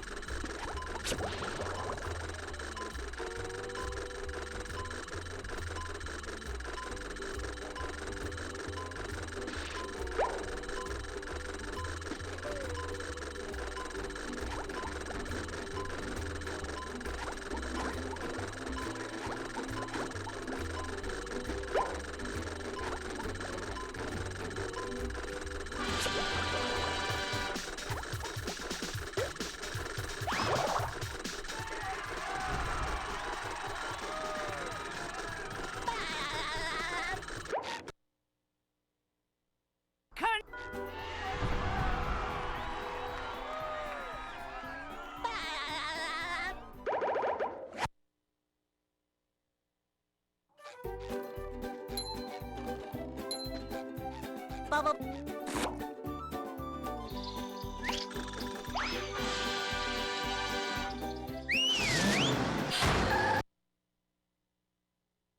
Here we are. Say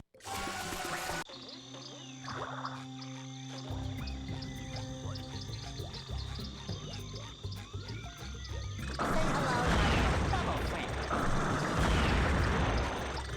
Say hello to my little bubble friend.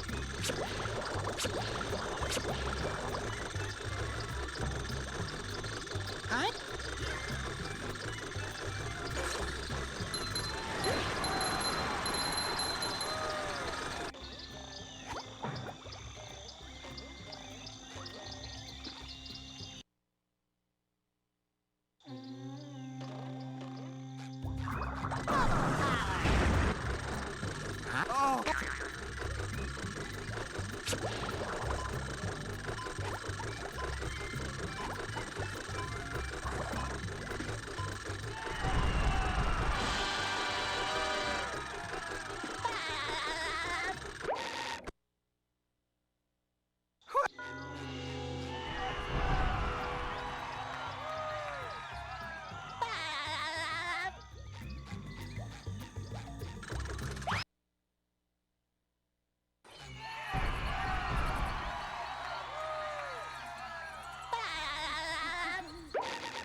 Hey, Mr.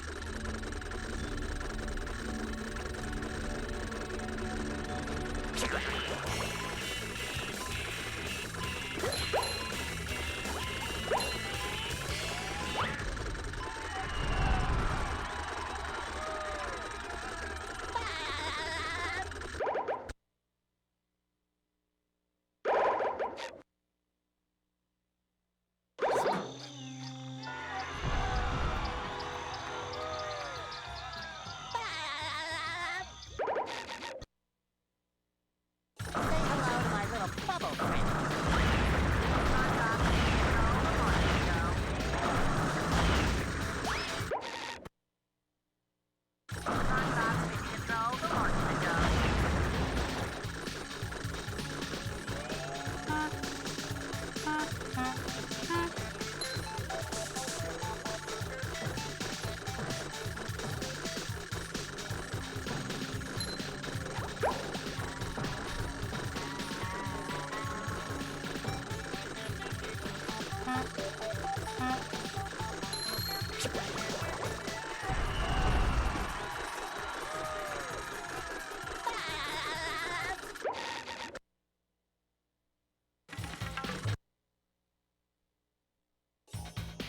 What?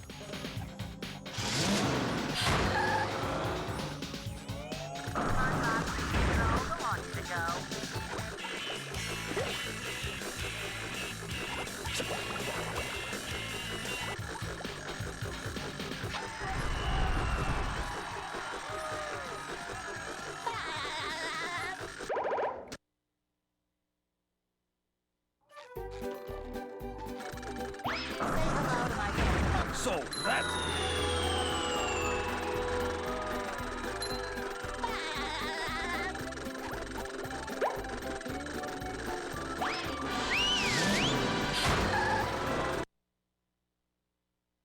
The graveyard. Say hello to my little bubble friend.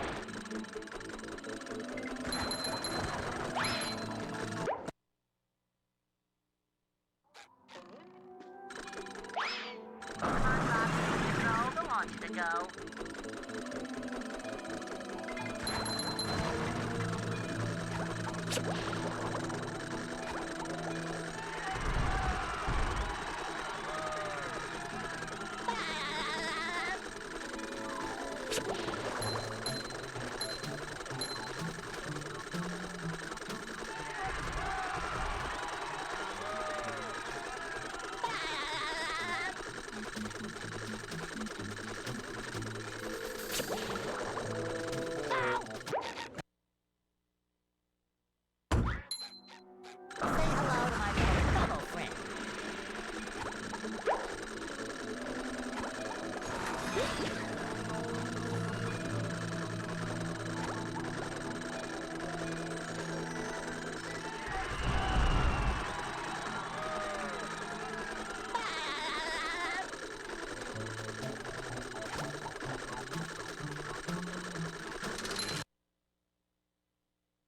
Up.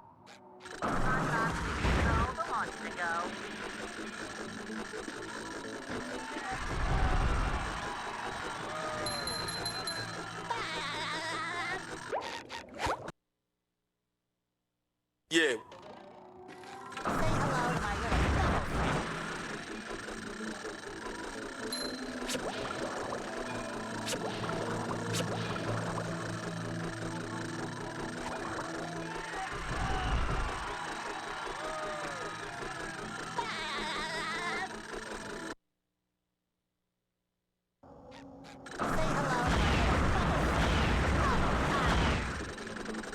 ahoy!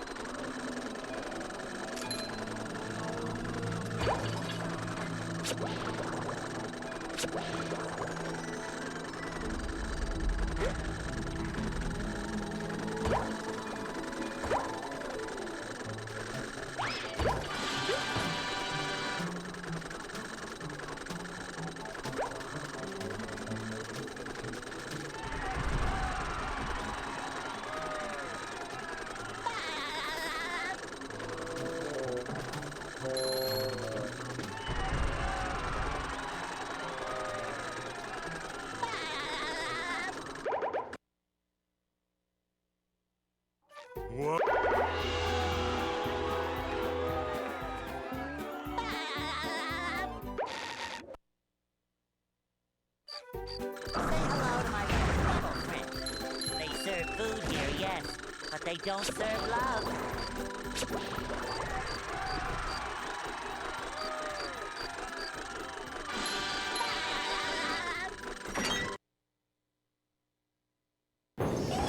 And here we are, folks, the main event.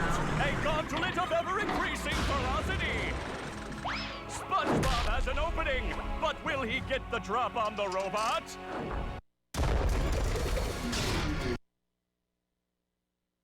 Will SpongeBob be able to neutralize the giant robot's brain?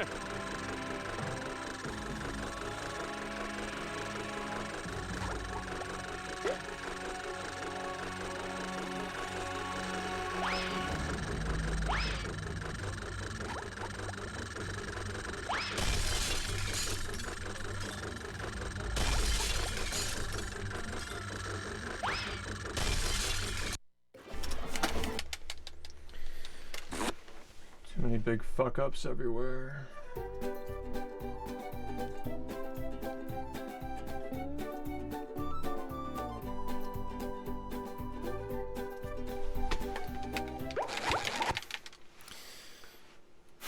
It's like not even messing things up twice, just like you messed up once. That's it. I can hear you. It's annoying. The Sand Mountain thing was twice though. Well, Yeah. I make myself a snack, but there's no time!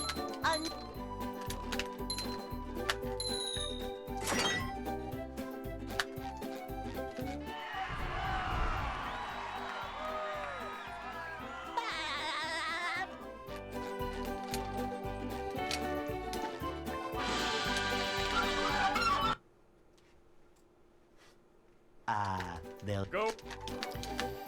Thanks for the raid, Inkstar, by the way. Hey,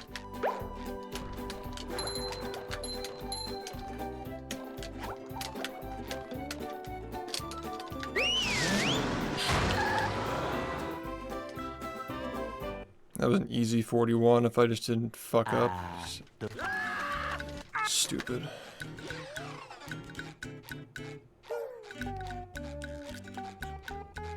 we can't jellyfish today. I'm going fishing for robots.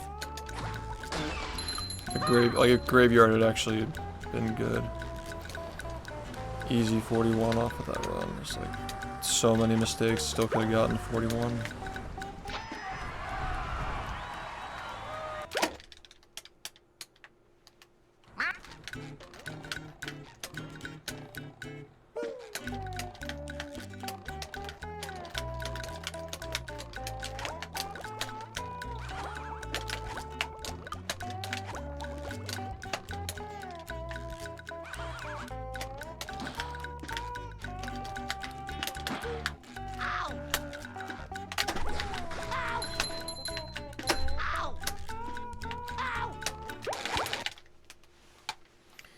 Yeah, I finished 2 runs today. Kids, I can hear you.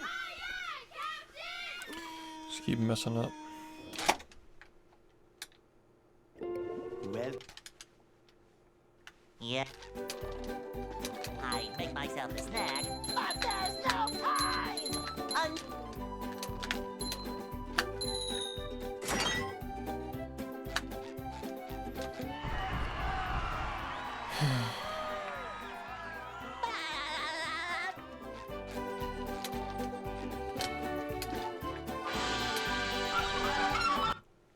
Pretty unusual to finish 2 runs in the same day. they'll Go. gotta make it more usual. Hey.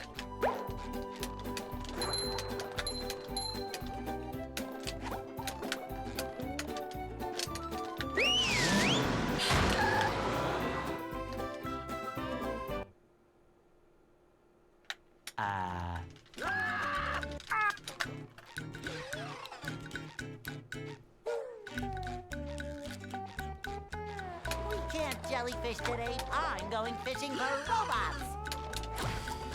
Ow.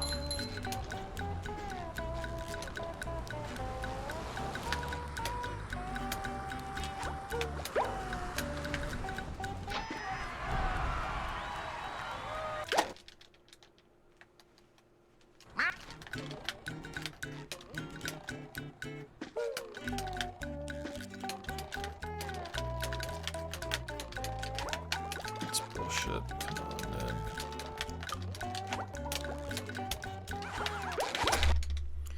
Fuck me. Are you ready, kids? Aye, aye, Captain! I can't hear you. Aye, aye, Captain! Amazing that you can even do this run. I mean,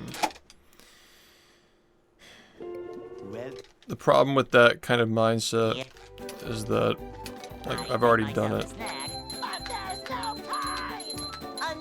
Like, you understand what I'm saying? Like, what's if that's good enough, then why am I still playing? I can't hear you. You know, it's like obviously that's not the goal. well, What we want to get is an amazing run. Yeah. I Someday. make myself a snack, but there's no time.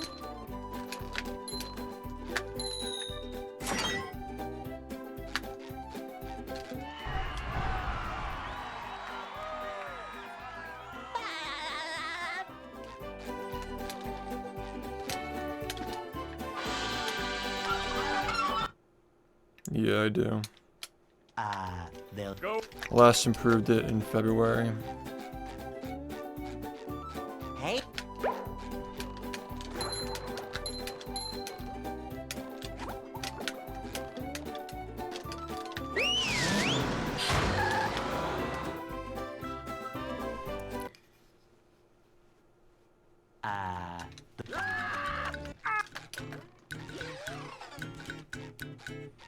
I've gotten a lot better since February, man. We can't jellyfish today. It's been like 2.5 months. All the practice, all the new strats I'm working on. Like 41-45 seems really fucking high now. Like, should be way lower than that. Gotta keep this going, man. If we can keep this level of improvement and just like keep implementing stuff.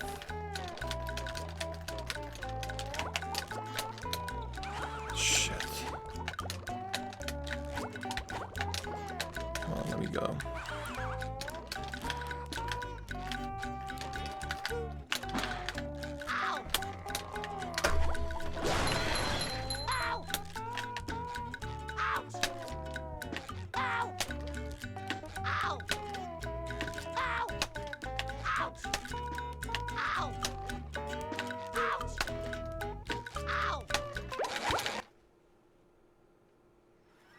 Are you ready, kids?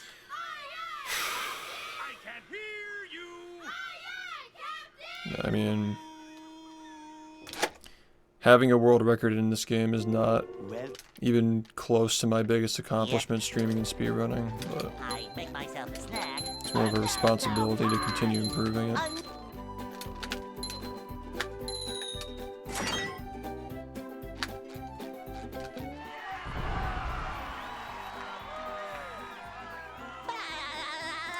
Yeah, it usually doesn't take more than a few months at most. Just gotta get something. they'll Go Yeah, I've away. speedrun other games, but I don't care about them. I don't like grind them Are you actively. ready, kids? I can't hear you.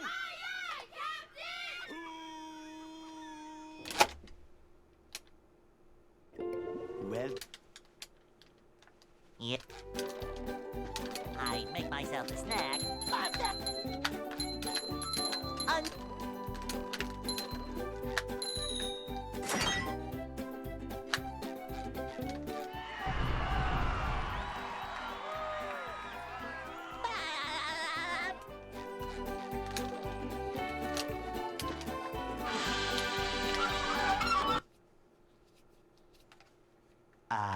They'll Go. Hey,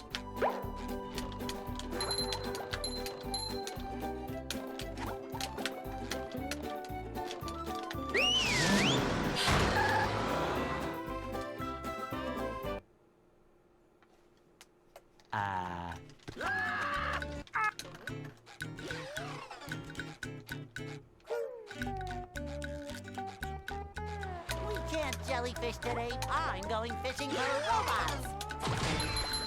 How?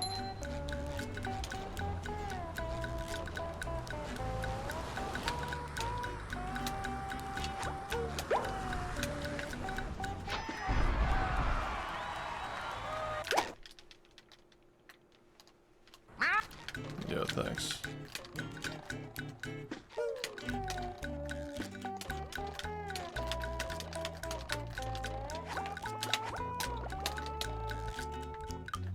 Finished 2 runs with the cage strat though.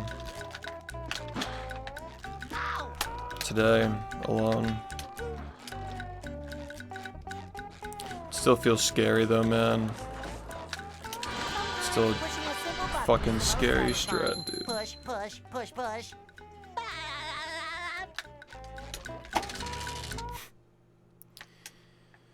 What? I definitely want to do it more before committing to it every run.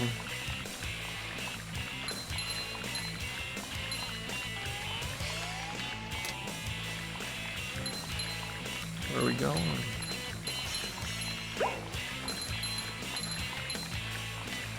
That was a ton of fun. I should do it again sometime. No. The first one I didn't get the wall clip first try.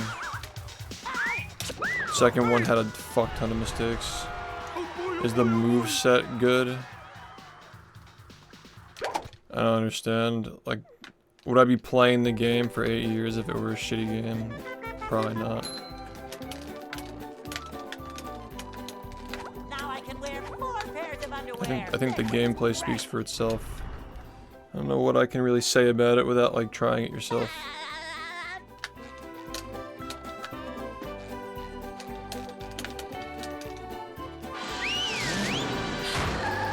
Would you still play it if blank?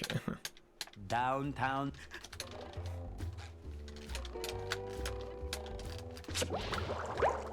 If it weren't even the same game and it were just a bad game, would you play it? Scavenger hunt 3 years running. Thank you. Favorite Tiki? Oh. I don't think my sound best has changed today. Maybe you haven't watched in a little bit. No, I don't think it's changed at all. You just met the the same. Sponginator.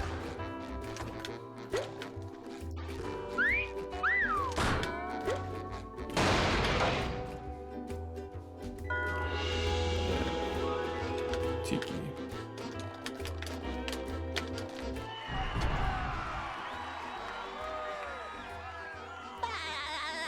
Well, if again, like, I don't know what to tell you. Like, if you're curious to see if you like the game, play it. Like, there's not much more I can do with words than show you the game by like streaming runs of it. You know, like obviously I think it's good if I'm playing it. You know, I just don't understand like how I'm supposed to answer the question in a convincing way.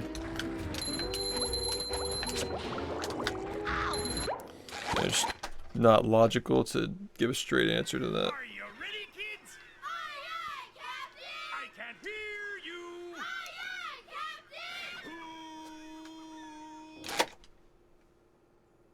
Captain! Well, I feel like the gameplay speaks for itself. I make myself a snack, but there's no time.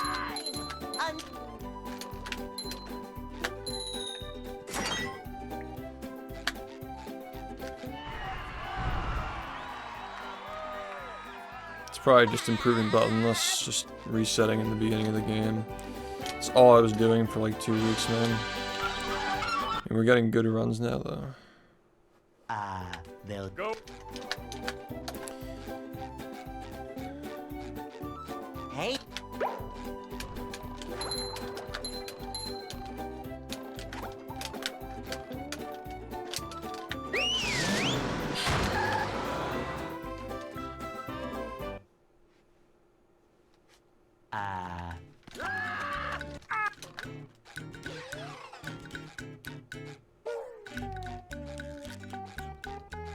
we can't jellyfish today. I'm going fishing for robots.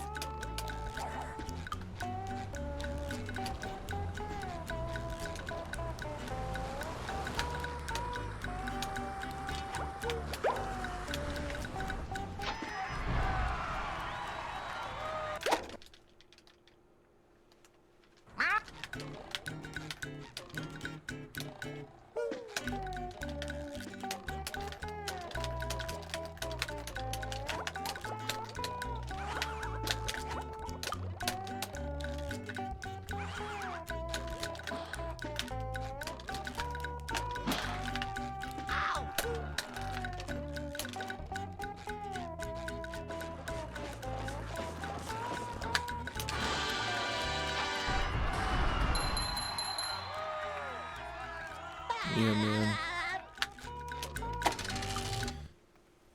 The favorites.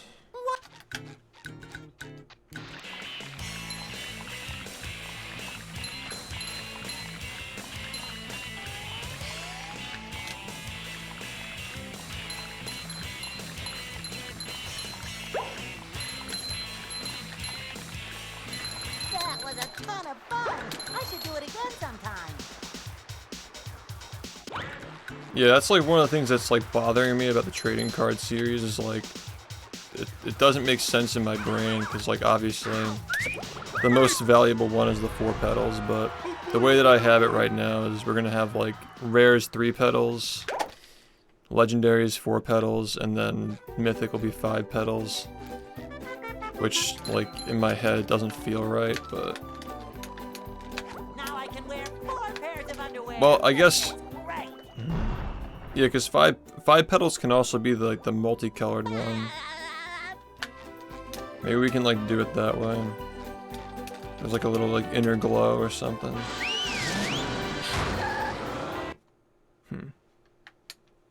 I'm playing on the original Xbox with the original hardware. Yep.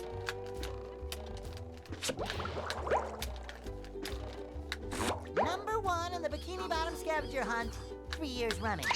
Thank you.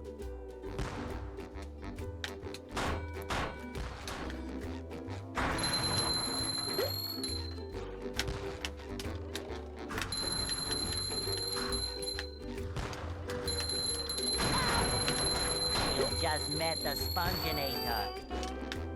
Sometimes pushing a simple button is the most satisfying. Push, push, push, push.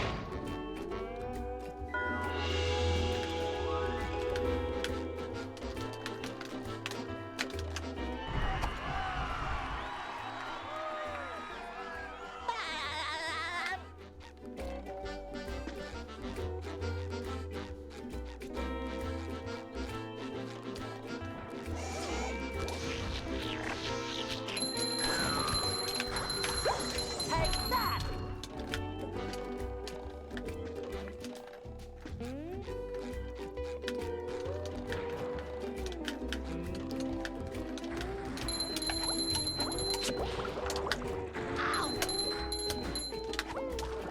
Number 1 in the Bikini Bottom scavenger hunt, 3 years running. Thank you.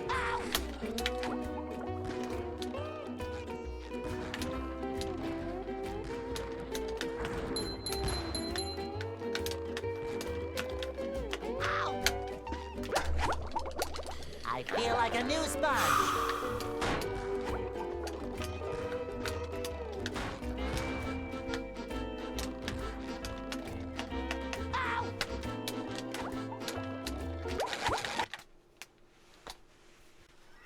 Are you ready, kids? Aye, aye, Captain! I can't hear you. Aye, aye, Captain! Who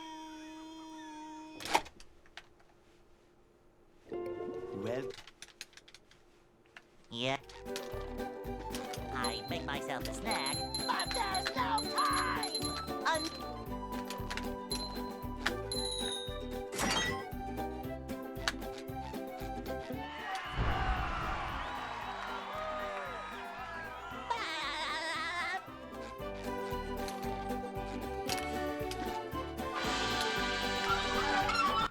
I gotta wake up earlier. They'll Go. I wake up much earlier. Hey.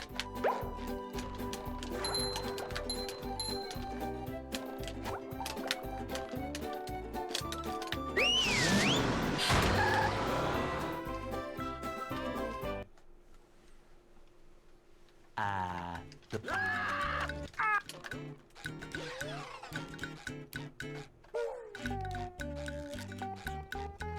We can't jellyfish today. I'm going fishing for robots. How?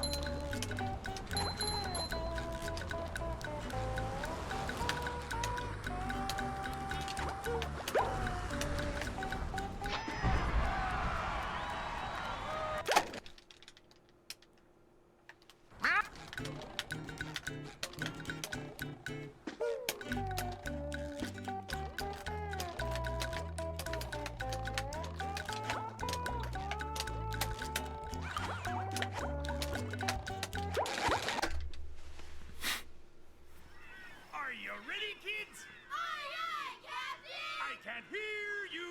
Aye, aye, Captain!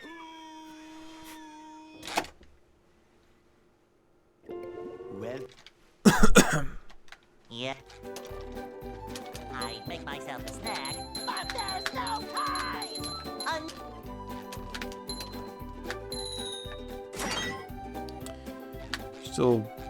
Still thinking about the 2 finished runs in one day, but we need to just make them faster. They were both 42s. Mid 42s, right? Yeah, we gotta like reduce that quite a bit. they'll Go. Maybe finishing multiple 41s in the same day. Hey.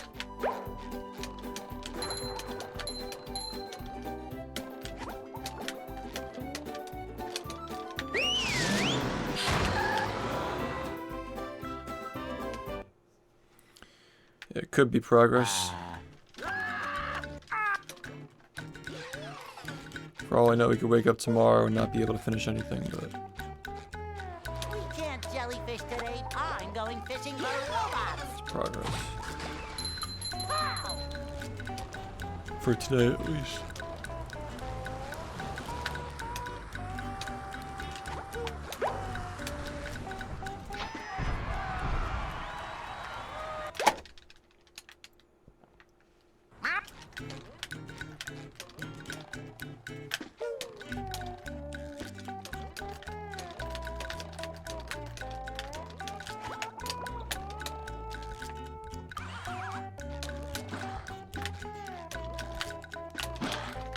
Ow!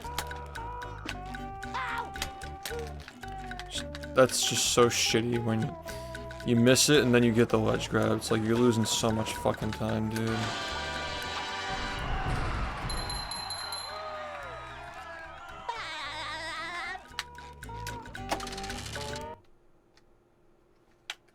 What?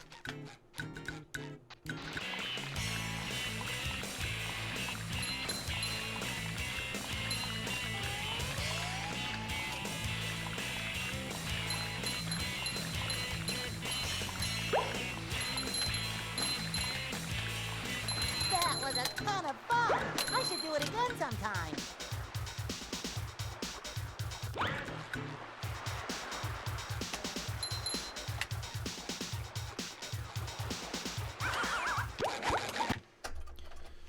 Help. Are you ready, kids? Aye, aye, Captain! I can't hear you. Aye, aye, Captain!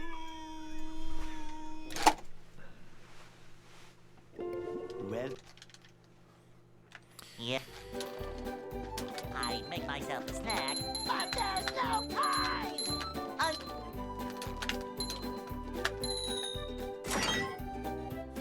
41, 45. as of February 27th. Was the last improvement.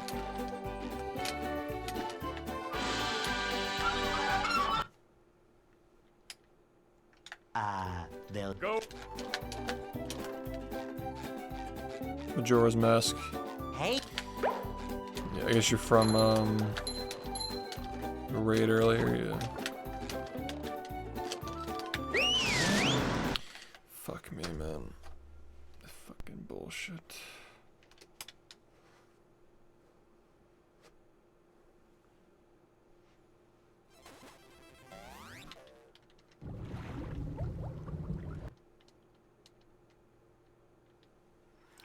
Are you ready, kids? Aye, aye, Captain! I can hear you.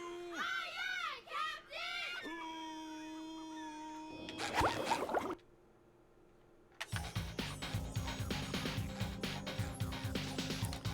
Captain! Yeah, the highlight was definitely the 1038. That was...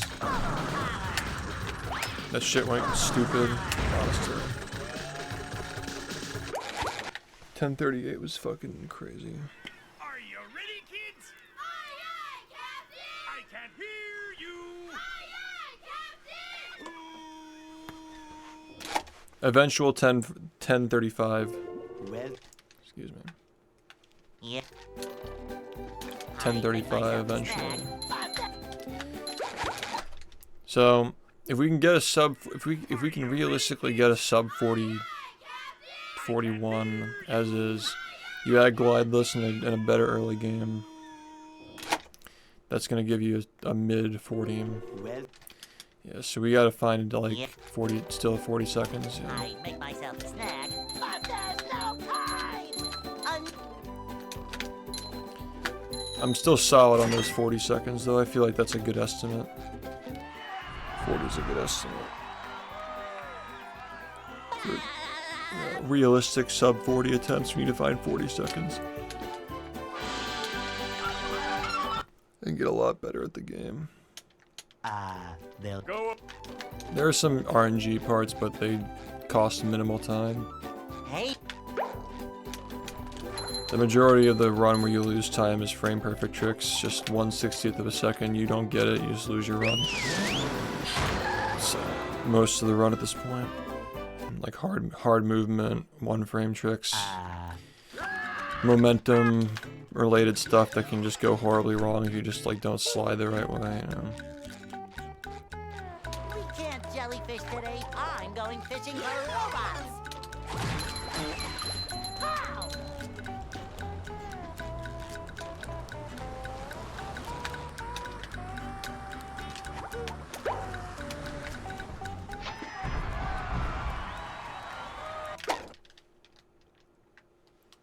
How?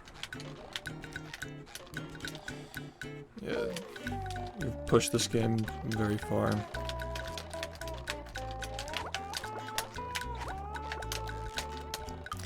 My poor SpongeBob Explorathon.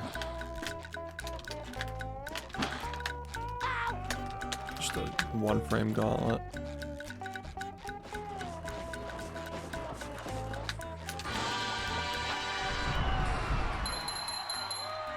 It used to be very popular, but now it's kind of in like a silver era, where it's not as popular as it used to be. The game's gotten a lot harder, the game's not as relevant, it's getting older. You know, it's not like a Nintendo game. It's played on a console that most speedrunners don't have. It has a lot working against it, but even still it has a very strong community that's very good at I should do it again breaking it, sometime. finding strats, improving, optimizing. This game's peak was like late 2019, early pandemic is when the game peaked. It was one of the biggest speedruns at the time, like top 5 biggest.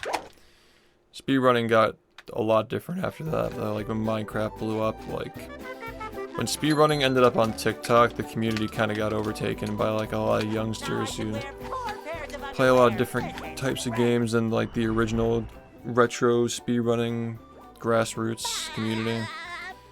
Like speedrunning kind of just got like colonized by TikTok after a certain point. like Minecraft, like very different front-running games during the pandemic. This game is still always pretty popular during the pandemic, but now it's just gotten to the point where like the game's starting to get really old, Thank you. and it's also very difficult. So people just have a hard time keeping up with the strats. Not enough time to practice everything. Game's older, less relevant. It's been remade. Like at the peak of its popularity, it got a remake, which is pretty crazy that a speedrunning community could boost its relevancy to the point where it got remade. And the remake sold a couple of million copies.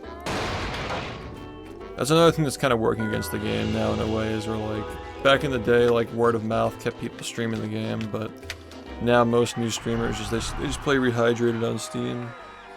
So like it's cool that like Rehydrated like helps validate the original game. It's another way of playing it. Like it makes the game more accessible for casuals, but at the same time, like the speedrunning community doesn't really get a lot of attention anymore, because now we're like a couple of degrees removed from Rehydrated at this point. Like it's on Steam.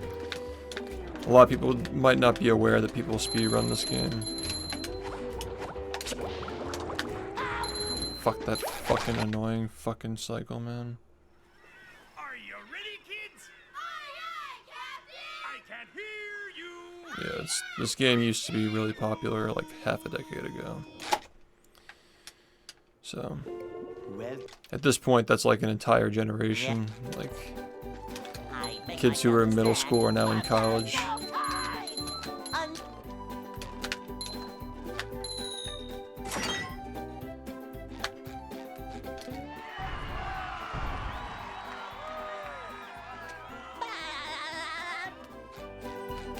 Yeah, this game really has cemented itself as one of a kind over the last 4 years, even if it's not as popular as it used to be. The run is just so much more interesting now than it was, but it's also just way more technically demanding, and I don't think that the original audience that surrounded this game back when it was popular is like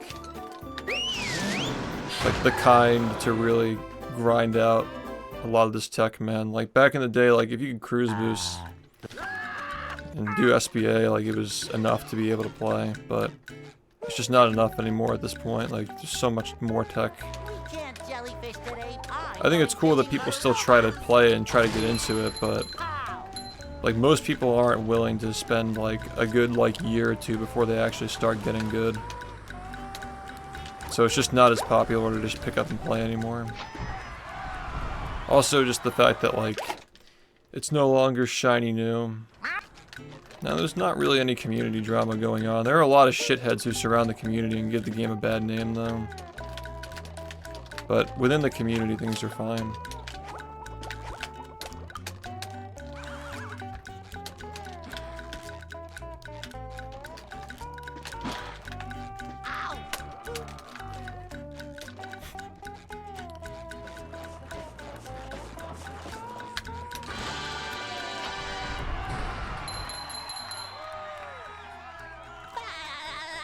I mean, you're always gonna have people who play games and surround games that are not, like, people who might not even play the game.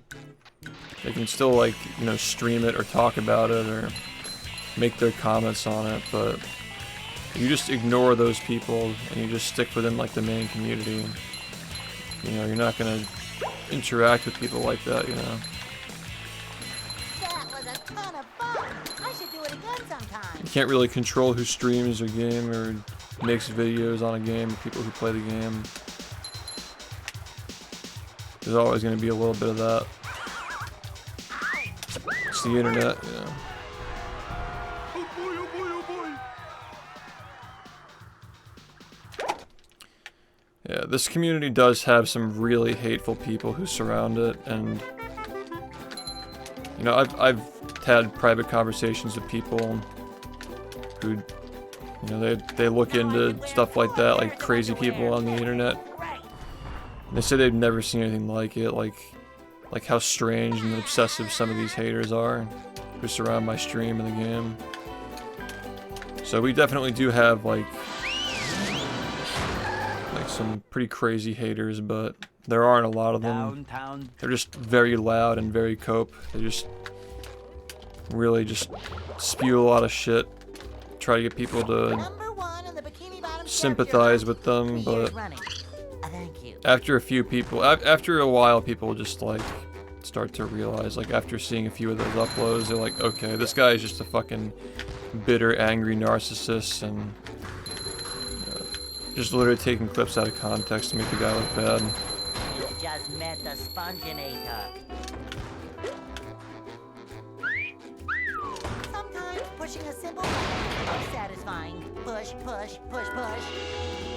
Like, I don't think that stuff's done any serious damage. All it's really done is just cause people to, who may have been on the verge of getting into the game, to see that and then just walk away because they don't want to be involved. Which is shitty, but you know, like I said, the game's always kind of had that problem where there's just like a crazy shitter who's just like on the outside just screaming at people who play it.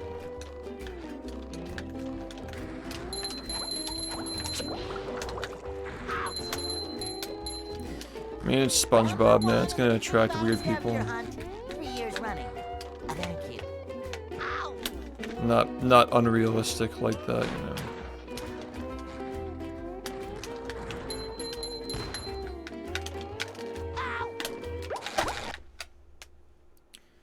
Freaky barber. I would not compare me to Tate. That guy is something else. Well, Yeah, that's exactly what I'm talking about, man. Like stuff like that, dude. There's no time. This community gets a lot of hate, man. You have to be willing to deal with the hate if you're gonna play this game. That's like the bottom line. Like most people just don't see it worth it to deal with the hate and also like not get a lot of publicity because the game's like very small and niche. That's like one of the things that really just hurts the game. they'll Like you said, like, you know, like you dealt with it yourself. There's some nasty people who just surround the game and try to tear it down.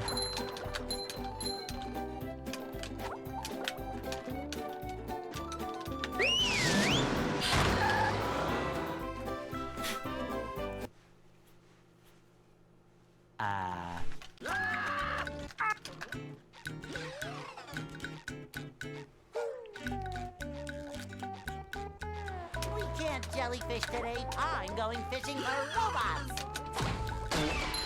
Pow!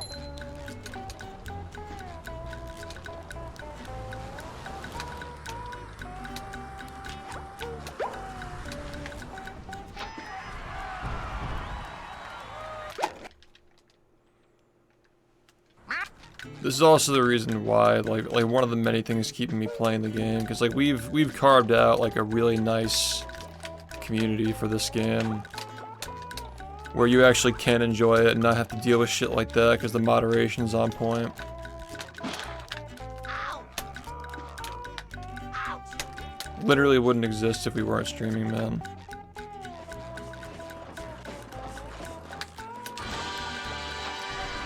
So, if all else, if the runs are shitty, like we're still doing a good job just streaming it every day, you know.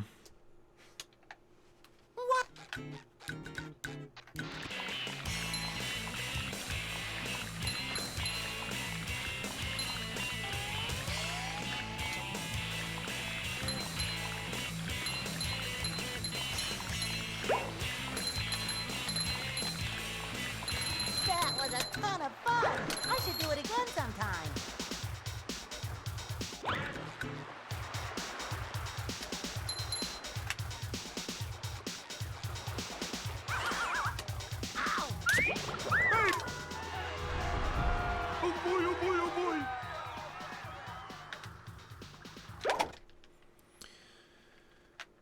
Yeah, but apparently they were doing it to other people too.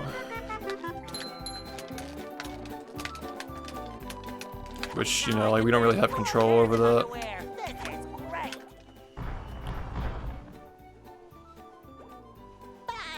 Yeah, critical reacted to the history videos on this game, yeah.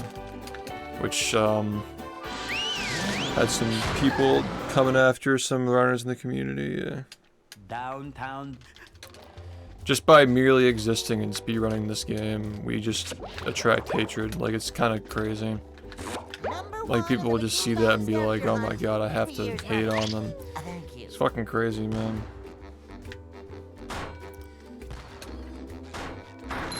I try explaining this to people who run games that aren't this, like, just not having to deal with that shit.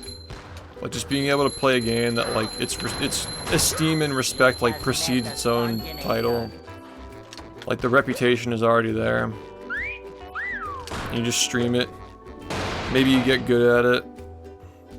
And you get appreciated for what you're doing. This game is the exact opposite, dude. You stream this game, you get hate for it, and you never get appreciation for it. It's like the exact opposite. I think the people are starting to wake up and see that, though, like, the game is legit. It's, like, valid to get annoyed at it and so forth.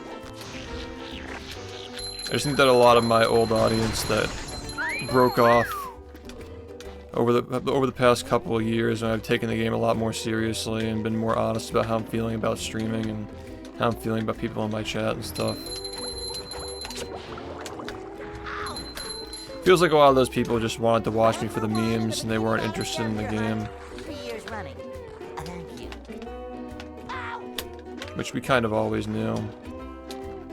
But I'd like for people to be interested in what I'm doing with the game too, not just, you know, the highlights and the funnies.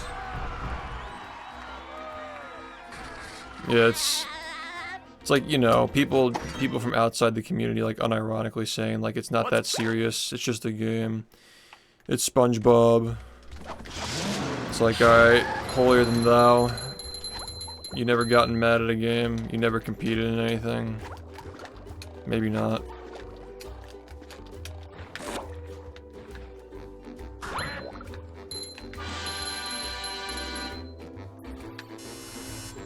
Number one.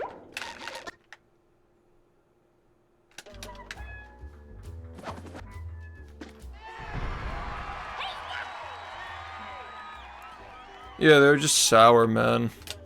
That's why speedrun rage isn't even fucking popular anymore, because people know what speedrunning is now. Like, the Glad Jonas dude, like, his shit popped off, like, 8 years ago when speedrunning was still, like, underground. But people fucking know that, like, speedrunning is rage-inducing, man. Like, at this point, over the pandemic, most people have tried it. But yeah, like, the whole SpongeBob thing is, like, people are obviously gonna, like, at face value, they're gonna take it like, he's getting mad at SpongeBob. Like, just not seeing that, like, speedrunners fucking rage in general. And, like, this game's also, like, 30 times harder than any other fucking speedrun that people actually do currently. But it's just like, oh, it's SpongeBob, you know, they don't actually take the time to understand it, because they haven't been fed the information. Thanks, Munch, for the gifts. If people were gassing this up like they were in 2019, nobody would be acting that way, but it's just been too long since we've been gassed. That's literally what it is, like, it's been way too long since the last time people gassed the game. Like, we're just out here doing our thing, humbly trying to improve the run.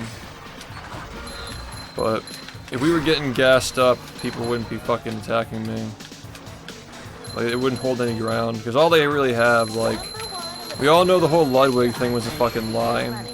Because he never said anything personal about me, that was all just taken out of context, and he confirmed that personally to me. So we know that's a lie. We know the scamathon accusations are a lie. The livestream fails thing was a fucking bait post. All they have is that I rage at the game. That's all I have, is to keep saying over and over again that he rages at the game. And just saying weird creepy shit like saying he's never gonna have a family. Like, what the fuck is that? Really fucking creepy shit with that.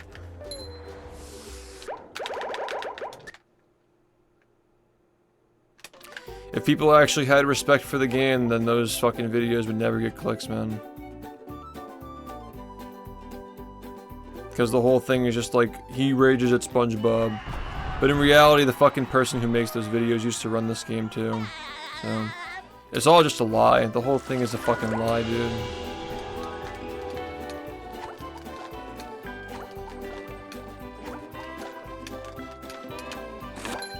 It's hard to tell how many people actually click on those videos just to like cringe at the dude commentating over my gameplay. Or just getting baited, or just thinking it's funny that I rage at the game. Because there are like actual funny rages when I get mad, but like just taking like frustration and just despair, like the not funny rages, and just commentating over it saying he has an addiction, he needs to go to therapy. Like that's just fucking weird, bro. That's just not even entertaining. That's just like you're being creepy. You're taking somebody who's just annoyed at something they're trying really fucking hard to do and just making creepy commentary over it. Like who's really enjoying that? That's when I click off. I see something like that. Is there really an accusation that I'm gonna treat kids the way that I treat the game? Or you're just making that up? 'Cause that'd be a fucking crazy accusation.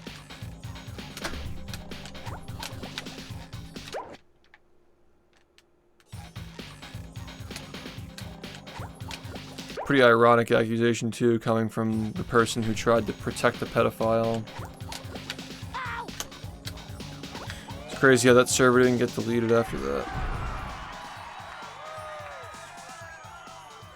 I don't want anybody who fucking tried to hide the fact that one of their dudes in the server was a pedophile, talking about kids or family or anything like that.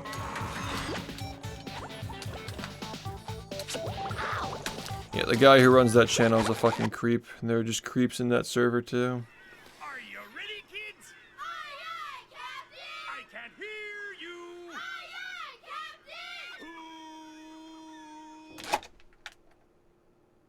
Captain! Well, Yep. I make myself a snack. But there's no time!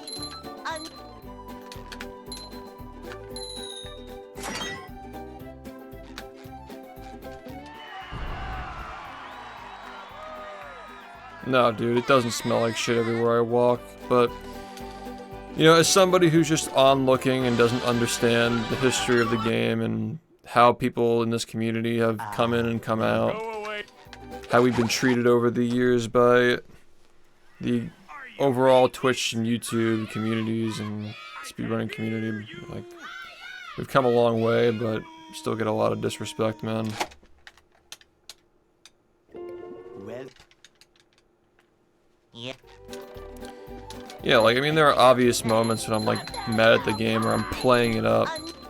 Like, I'm shouting, but the voice is, like, goofy and tonal. Like, I'm making fun of somebody in chat and it's, like, over the top, like the ninja clip where he's like, "The fuck did you just say to me, you little shit?" Like, the tone-deaf people are like, he's so mad, but he's obviously just fucking playing it up, dude. It's like stuff like that, and you just have tone-deaf people, like, seeing that and being like, "Oh my god, he needs therapy." Like, shut the fuck up, dude. Hey. You know about what I need. I need you to fucking get off my dick, man. These fucking dick riders, dude. It's like, I get it, you got banned from chat. Maybe you didn't get banned from chat. Maybe you were just awkward in this community and nobody wanted to talk to you, so you just went over to the fucking weirdos in that rage server where the pedophile was. Sure, dude. Maybe that's your reasoning, but I gotta ask, like, why are you involved in that? You just find a new streamer. It's like these people have no reason to stay except for the game, and they shit on the game, like, "Oh, it's SpongeBob," but it's really the reason why you're still here, though. Like, what other reason? You hate me? You hate my guts. Like, clearly you have other options to watch on the internet, but you still stick around. It's because of the game, maybe? But you also actively pick on the game. Like, tell me you hate yourself without telling me you hate yourself. Like, that much is obvious from those people. Are you ready, kids? Talking about the fucking group of people who make those bait uploads, try and get my community to turn on me. I mean, well, there have always been people like that in this community, but they're especially crazy these days. Like, there aren't a lot of them anymore, but the ones who are still around are just really trying to pick up the slack from the rest of the people who've grown out of it and moved on.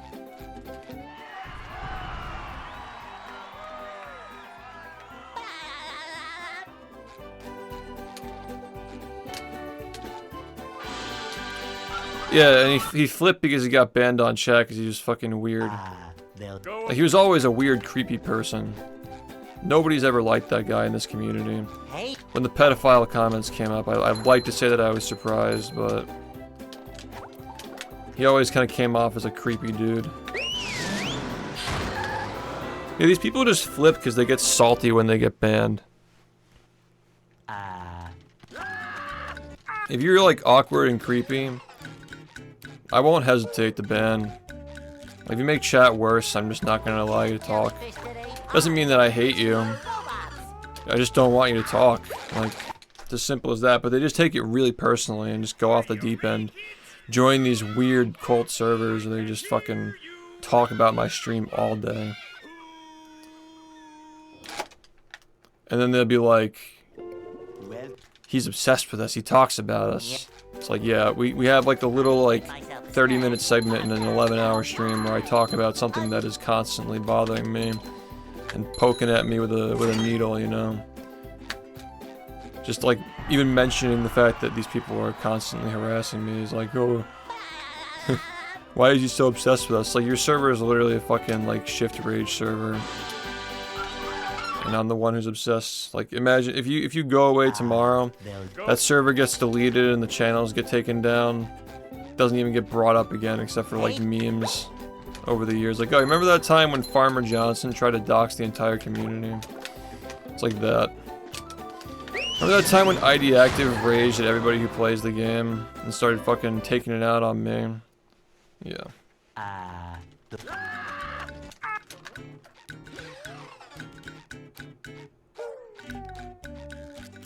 Bro literally turned into the Joker because he sucked at the game and couldn't get attention for playing it.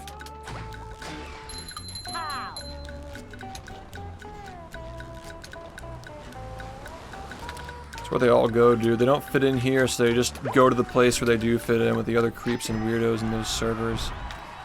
It's like the fringe, like, outer community. The purpose behind having comparison splits. I'm confused.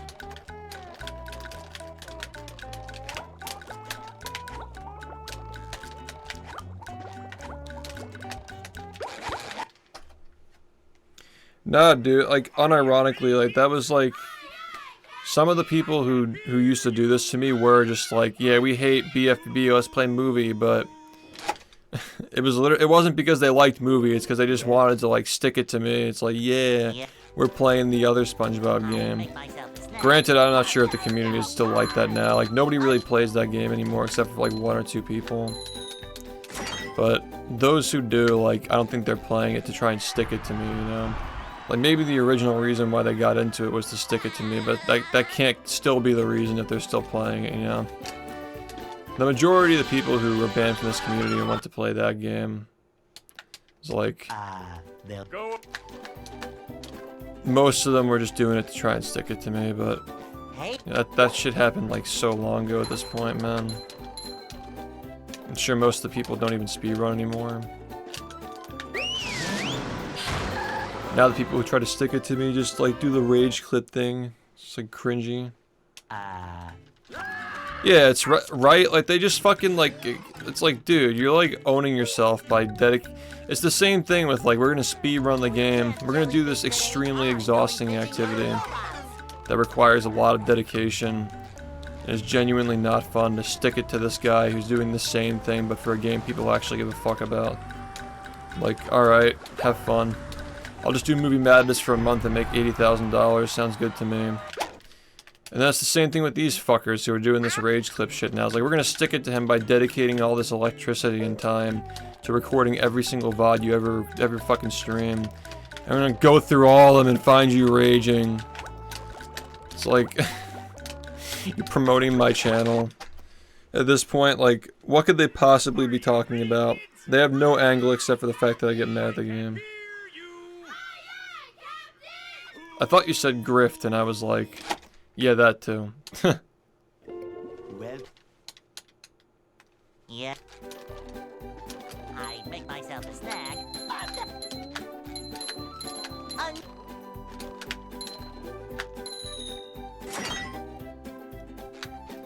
Yeah, I just think that the BFB community is like the main part of the community is very perceptive to creepy and weird people.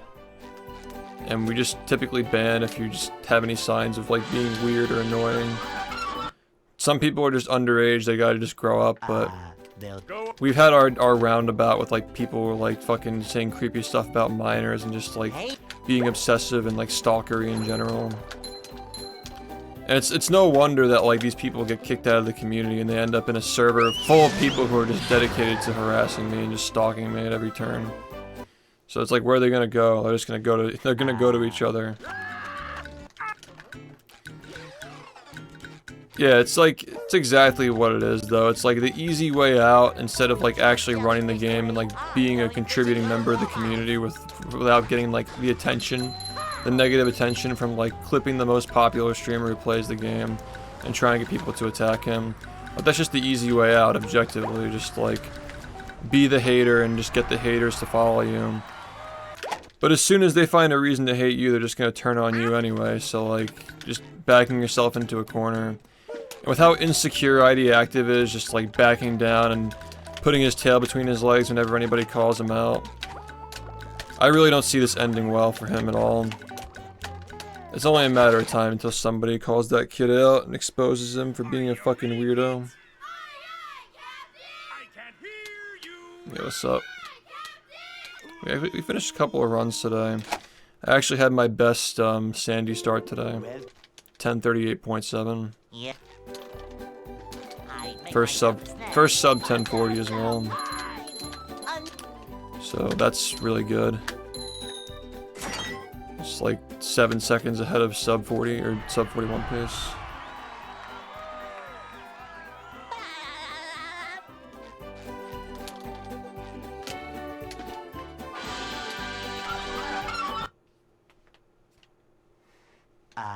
They'll Go. Hey.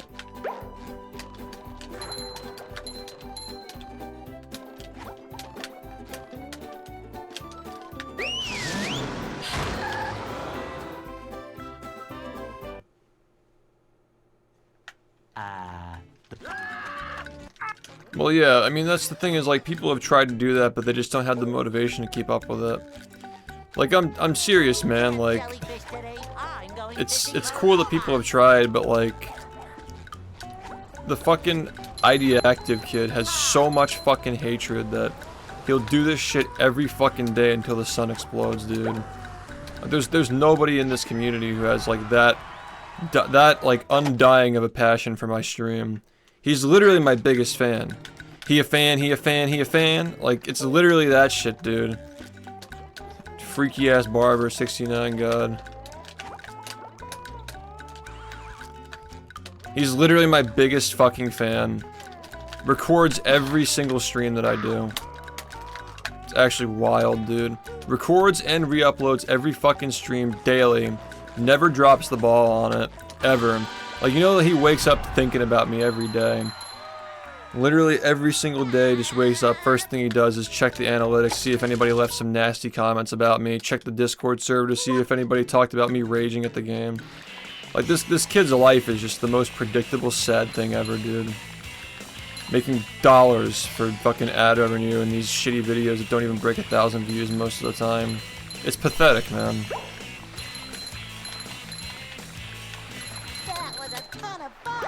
But he's such a big fan that he'll continue to keep doing it, dude.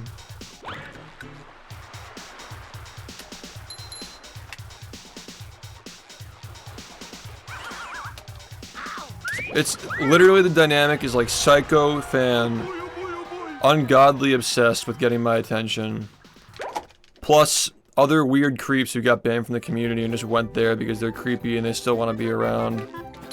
Just following the lead and trying to participate in it. Then you have, like, the other nuances of it, where you have, like, literal children who don't know any better who will grow out of it.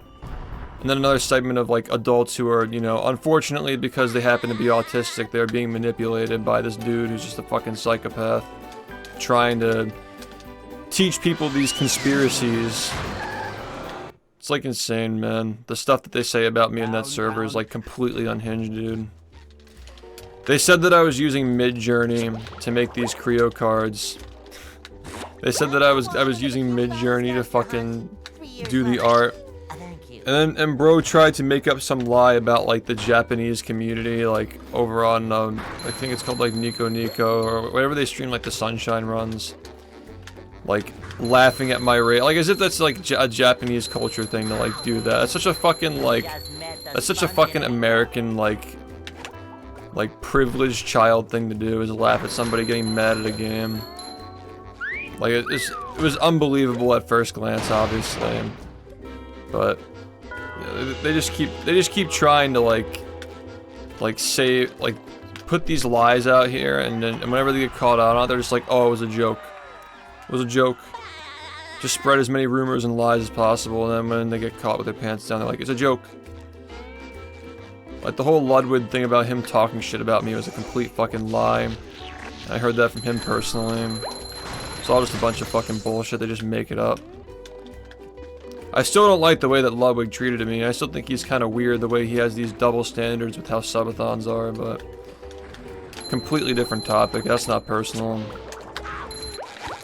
As far as the personal stuff goes, there was none of it, and they just made that shit up. No, you know what Mid-Journey is, right? It's AI. They were accusing me of using AI to make the Creo cards. Like, the hate is absolutely unreal, dude. Considering we've already done Creo once, and we sold so many boxes that we're making our own series now. They're just so jealous, dude. To the point where they would lie and say that I'm using AI to make the cards. I'm running this game for 8 years. I will say, though, that, like, some of it does look so good that you would think that an AI did it. But it's really easy to spot AI art, dude. Like, you can see, like, the edges just don't look right. You know, they're just, you know. Hey. You wouldn't be able to, and you guys haven't seen any of, I mean, there, let's say for instance, like, there are 18 cards that are finished now, right? You guys have only seen 2. The level of detail and the references that you're going to see in these cards, like, it wouldn't be possible for current AI to produce that. That's a big reason why I want to get this series out as soon as possible, because, like, when AI gets better, I want this to be something that's like it's like, oh, this was made, this was hand drawn, like, this is before AI was good enough to replicate stuff like that, you know. Like, the timing is important on this thing, because AI is catching up really quickly. But yeah, no. Mid-Journey is like a thing that, like, it's generative AI that, like, takes other artists' work and just, like, uses it to make art. It's, like, pretty sketchy. If you're using it for leisure and inspiration, that's one thing, but, like, some people just use it to, like, fucking, you know, they, like, brand their channels with it and shit. Well, of course I realize the value of artists, man. I've been working with artists my entire career. Like, I've been streaming for 8 years. It's like, how could you not? I've supported people through their journeys of becoming editors, illustrators. I make myself a snack. But there's no time! I always wish I could have afforded to pay them more. But, you know, I do what I can justify for how little I make from a lot of this stuff, you know. The subathons do make a lot of money. But that gives me more leeway to pay people for more stuff. And at this point, subathons are just making ends meet, man. There was that one year where I made a lot more than I usually do. But now with inflation, plus the fact that it's just harder to get people to sub, like, 2022, I definitely made a lot more than I should have made in a usual year. That was a big outlier year. But it's all in my retirement. Like, that actually gives me a future now. Like, I knew when I got that money I couldn't afford to blow it on stupid shit. And I had to be smart about it. And then last year was like, yeah, it was my second biggest year in terms of like finance, right? Like, I made the second most amount of money I've made in a year. But it still was like whack because of like all the taxes and the inflation. Like, it didn't feel like it, you know?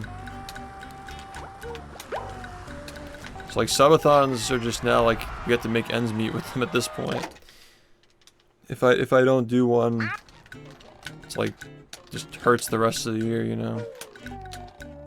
Hate how it went to that so quickly, too. It's shitty.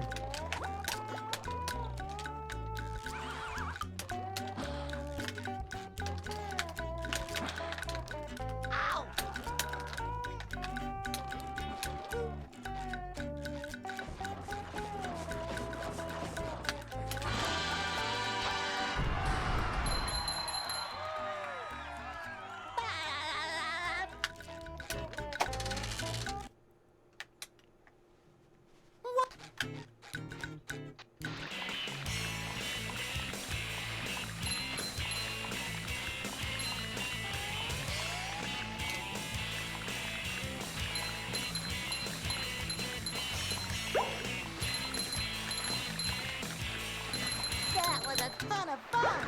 I should do it again sometime.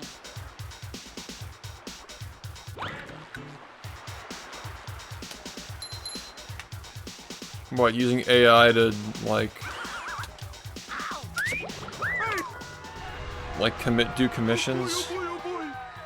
I just can't imagine, like, thinking that's real art, dude. Like, I think it's good for memes, but imagine thinking that, like, telling an AI what to do is actually art, man. It's like, that's insanity. Now I can wear 4 pairs of underwear. This is great. That's just straight, like, hustling, you know? You're just hustling people at that point. Like, there's no passion in what you're doing. You're just doing it to make money. I mean, I like supporting artists, especially because, you know, Downtown. like, to get to the point where they make work that's worthy enough of being bought. Like, especially, like, for me, like, I've been working with artists for 8 years, and, 3 years running. like, I have an immense appreciation for somebody who's actually good at what they do.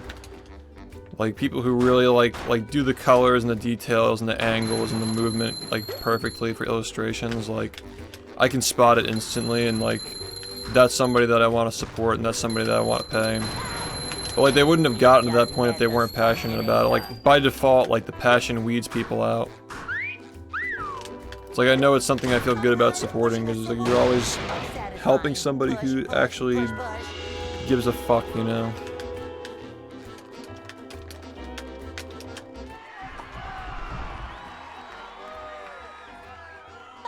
It has reached music. Are you not aware, dude? Have you not seen the generative songs that AI is capable of producing now? Have you not seen the Briss Party? Dr. Movie's Briss Party? I mean, you can still tell it's fake, but, like, it's pretty fucking good, man. Like, it quite literally has reached music already.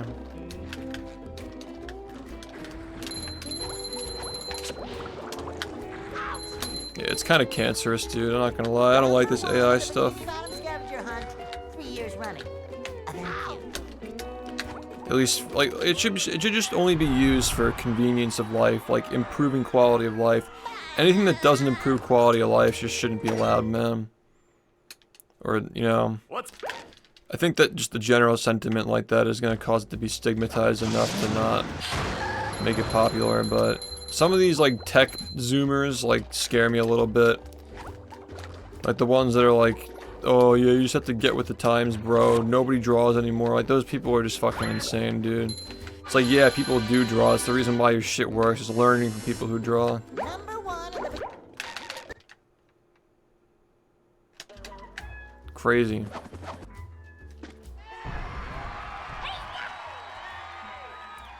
Yeah, it's stupid. It's like, it's just plagiarism. It's just programmed plagiarism. But I still think it's good for memes, though. Like, making a fucking song about Dr. Movie cutting off someone's foreskin is just fucking hilarious to me. Here's another one. And nobody's listening to that unironically, man. Like, I don't think that's taking work from anybody. Nobody's gonna fucking unironically make that song. And it's just actually unaffordable. The thing about, like, AI is, like, it's almost like, it's not just a grift for some people, but you're ripping off an artist who's probably only gonna charge, like, $100 for a piece. Like, it's unrealistic to, like, get, like, a full-on orchestra to do fucking Dr. Movie Briss Party for the sake of a joke. just for it to be like disposed of, you know. Yeah, but you can't make a song like that yourself, though. It's not gonna sound funny. Like, we still have, like, actual real parodies of people make in this community, and, like, you can appreciate them for different reasons. Like, the Bagwell parodies where he sings over the song they're still awesome. They're obviously gonna be held to higher esteem than the AI-generated ones.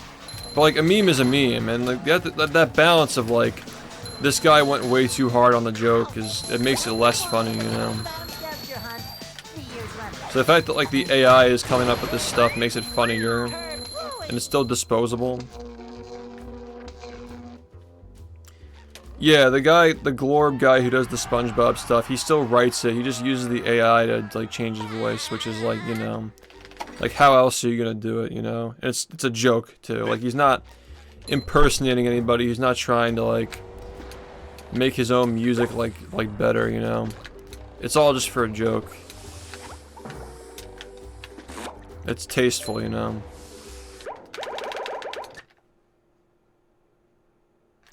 There are tasteful uses of it and there are distasteful uses of it.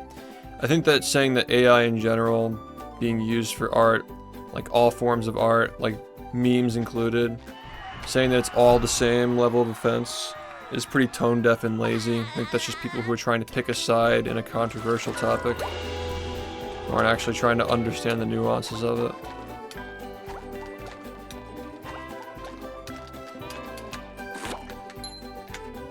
Because there's nuance to it, absolutely.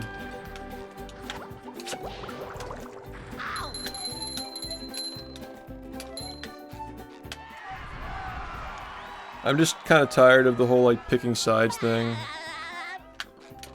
Like, just trying to have an opinion as quickly as possible. If people actually thought about what they were saying before they said it, we would not be in such a miserable state right now with the internet and just, like, culture in general. Like, everybody's at each other's throats over dumb shit because they just didn't take the time to understand shit. Like, I mean, I'm not naming names, obviously. I don't want to, like, start anything in this community because, like, it's over now. But, like, that thing that happened the other day with, like, the debate over, like, generative AI and the server doing memes just felt very unnecessary and just felt like just another, like, byproduct of just, like, reaction culture. People just react to what they see and just make an opinion instantly. Yeah, people just gotta stop and think.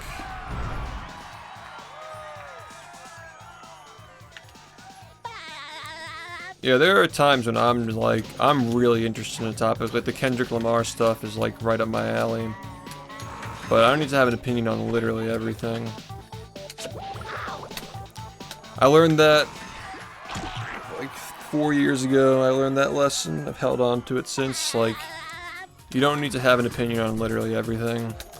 As a community leader, you have to like understand the issues and try to make an environment where everybody can get along, but I don't need to personally have an opinion on everything.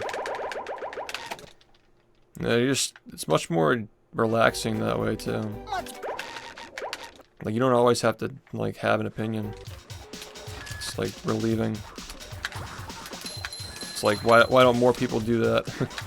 We'd all be happier, you'd be happier. It's okay to say, you know what? I don't know enough about this topic to have an opinion. Okay, well there goes my run. I don't know enough about this topic to have an opinion is such a good line you should use in your everyday life. And just see how your doors open up. Just see how your life opens up. Just having that.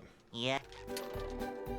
I make myself a snack. But there's no time!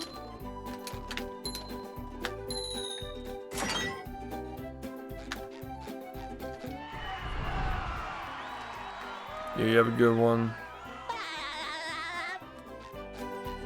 Drake, you're fat. You look like a lab rat. Kind of weak, but there's an idea there.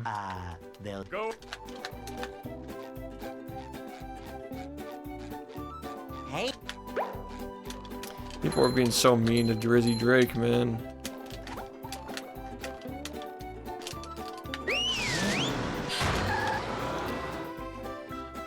Should have stayed his ass inside.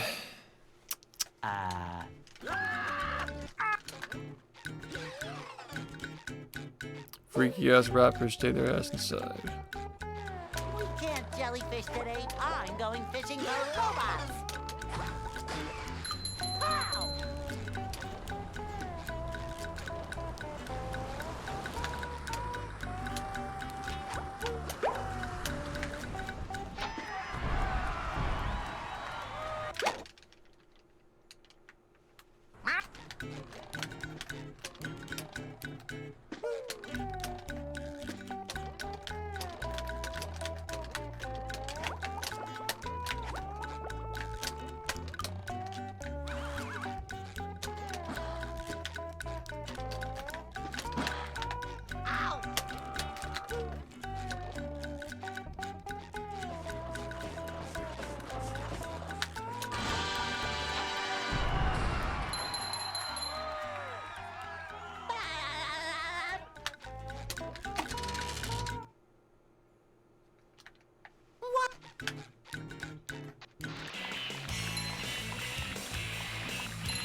That was a ton of fun.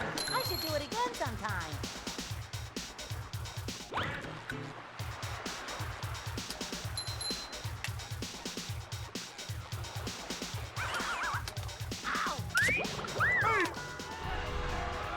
Oh boy, oh boy, oh boy!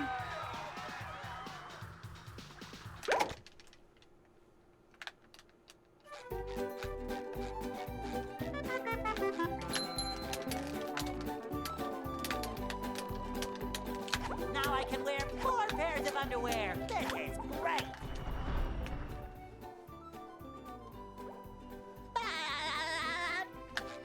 Do you really think they're gonna burn down your house though?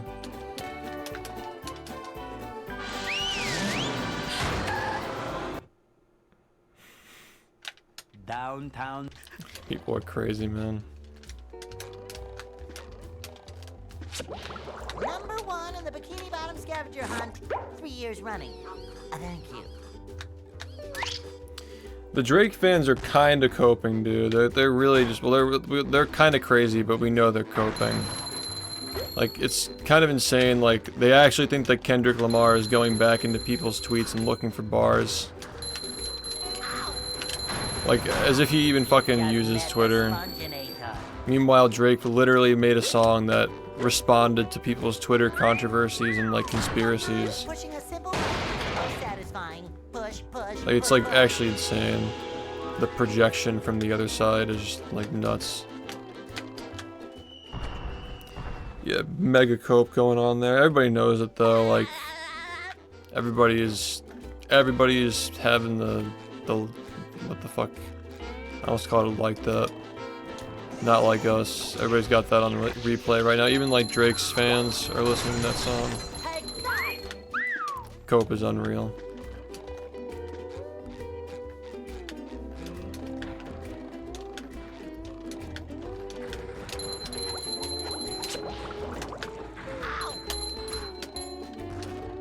Number 1 in the Bikini Bottom scavenger hunt, 3 years running. Thank you.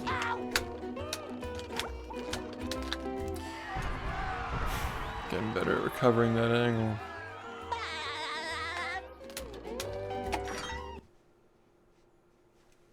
What?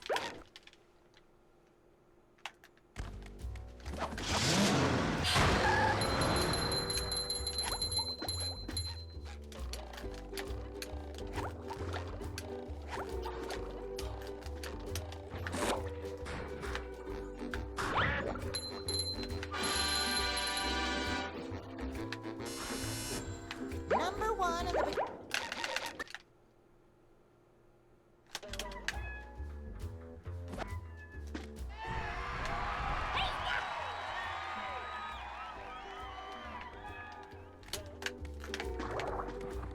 You could be like, you could do something like some wordplay with like don't send pics before you drop the fat. Ozempic lab rat, you know, like you could like play with that a little bit, like Ozempic, don't send Here's pics. another one.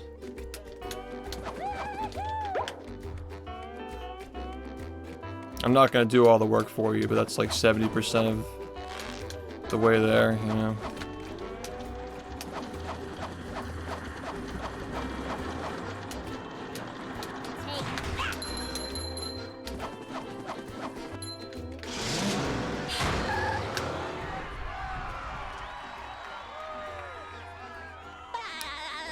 Yeah, like letting him hang on the little like what do you call it? Like the little like wooden platform.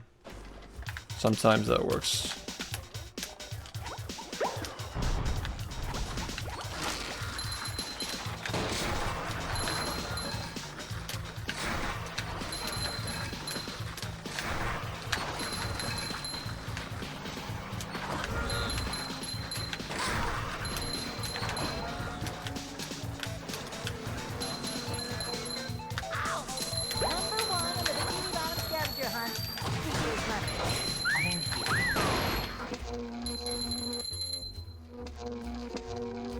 You know what the fucking Ozempic thing is real, dude. It's all just shit talk at this point. There's no proof of anything.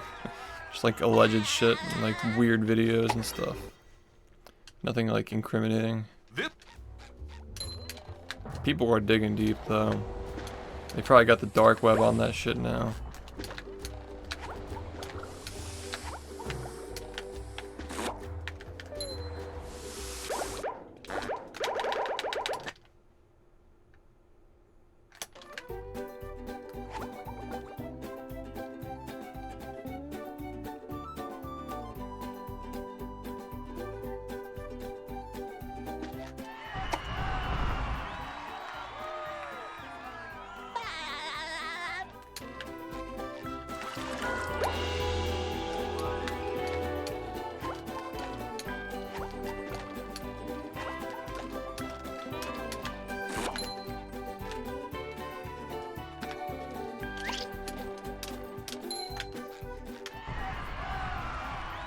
No. I have too much subject for criticism to get into hip-hop. I'm fine observing it, but like literally this entire history of speedrunning SpongeBob is like the punchline, the ultimate punchline. I wouldn't make it far in the game. I'm also white, which is like another thing that's like pretty stigmatized as well. Like Drake got owned for being half white, so it is what it is. But it's a fun sport to observe, though.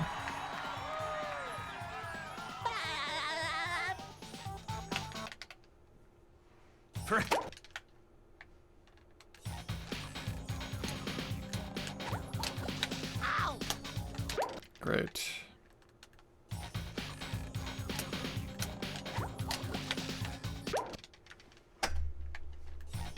You didn't see that?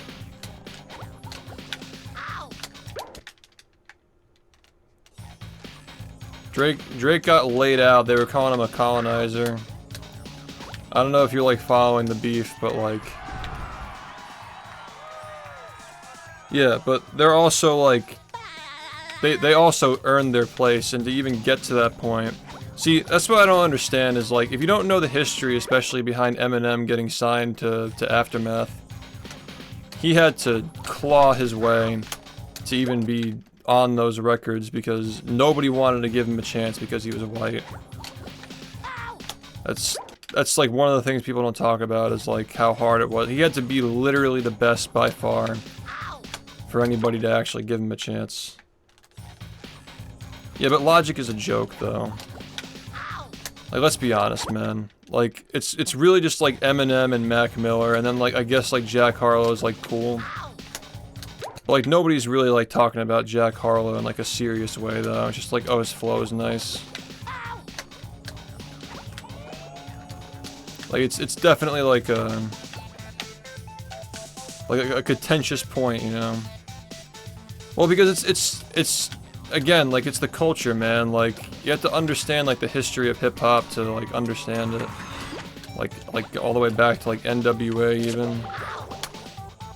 That's not even that far back. Are you ready, kids? Like, go further, like Rock the Bells. Yeah, Logic is kind of a joke. Yeah, I think it's kind of ignorant to just be like, oh yeah, Eminem is white, therefore like he proves that like you can. It's just not. It's you have to understand, man. Like there are nuances to it. Like a fucking SpongeBob speedrunner who came from a middle class family, right? That's not. There's so much subject matter to criticize.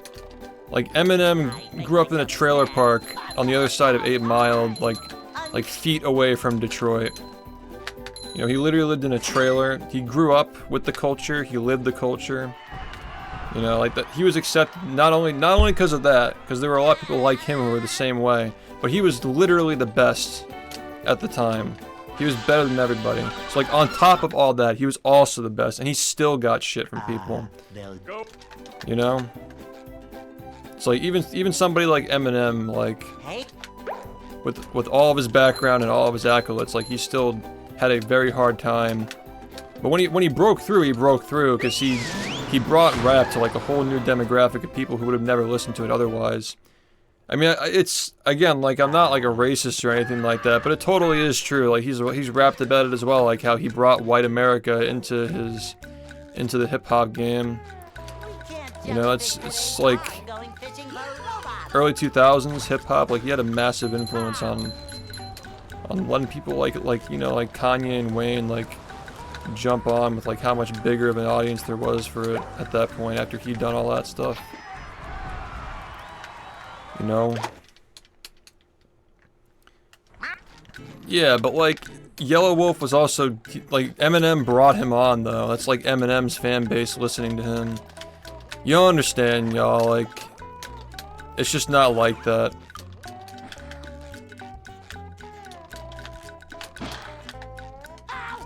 Like if you're gonna be a rapper outside of the hip hop culture, you need to have a good fucking reason for doing it. You can't just do it because like you're just an internet guy who's observing a culture and trying to step into it. Like look at what just happened to Drake.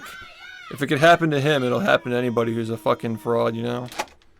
Like that's the thing about hip hop is like if you're a fraud before you're an artist, like that'll get exposed and you'll get destroyed. Like it's very, very selective who gets in and who's not in, who becomes a joke and who doesn't. Like your history matters with that shit. If you get into it like with a background like I have, like with gamers this is fucking cool, but like you'll never be anything more than a meme rapper if you're trying to get into hip hop as a fucking speedrunner. Like no one will ever take you seriously at that level.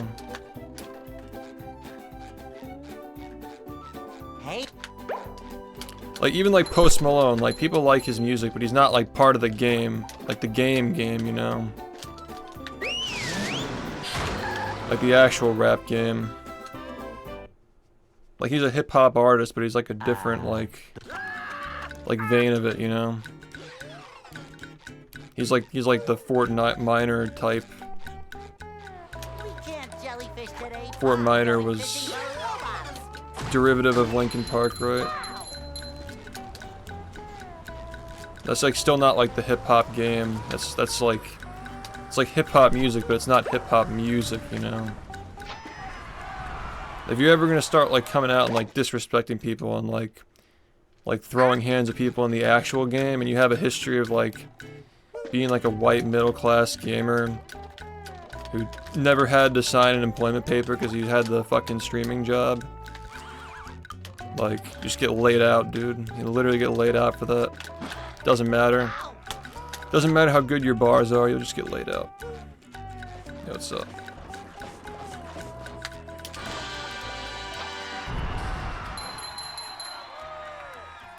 Yeah, cause like the hip hop thing, like it's probably working better for him, like doing the country and soul. Cause like it is what it is, dude. People are racist, and you know, not even just that, like hip hop is a culture, and like you could try to change it, but it's not like it's just not the culture if you're just like trying to like just bust rhymes. Like it's more than just busting rhymes. I mean, like the fact that Drake just got taken down kind of proves that it's still alive and well. Like the soul is still there. You can't really change that.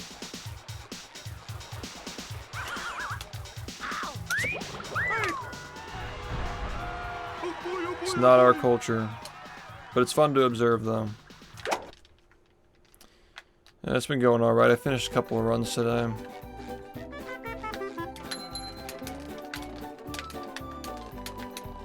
Now I can wear 4 pairs of underwear. This is great.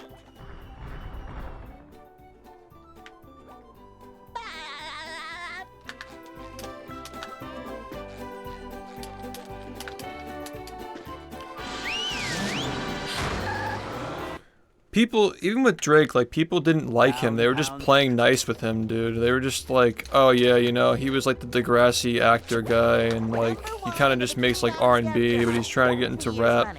They were like, okay, whatever, he's kind of a joke. Like, he's popular, I like him, but he's not, like, I'm not taking this guy seriously, you know? But as soon as he started disrespecting people and like sneak dissing and getting called out for it, like, that's when people really started to not like him. And then just the straight up diss tracks, like, he got destroyed, dude. Like, he just didn't have what it takes. He wasn't built that way. Like, it's like, it straight up is like an athletic sport. Like, there's some people who just don't have the genetics to be athletes. Or like the seasoned upbringing from like the literal womb to be a professional football player. Like, to be a professional hip-hop artist like Kendrick Lamar, you gotta literally suffer your entire life to be respected in that community. And Drake just didn't suffer, and he didn't have the humility. And he got laid out. I was a Drake hater since he said started from the bottom. As soon as he said started from the bottom, I'm like, nah, this guy's whack. He's fucking corny. Can't say that, Drake. Get back to the fucking hooks, Drake.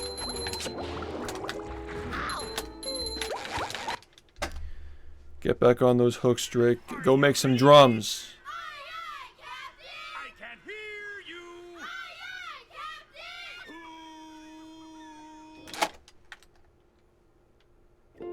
Well, Yeah. I make myself a snack. But there's no time!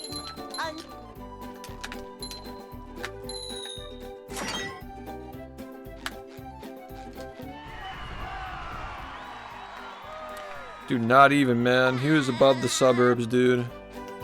I was like suburbs. I was like, my family is struggling to pay the bills. But we're still in the suburbs, you know? He's like, his family wasn't struggling at all, and he's an actor, you know? You say what you want about how he ended up going down that path. Like, the whole thing is just like a bit. Like, his whole career is just a fucking bit. He does make good music, though. But like I said, with that culture, it's not enough. You gotta be more than just good. You gotta have lived it, you know.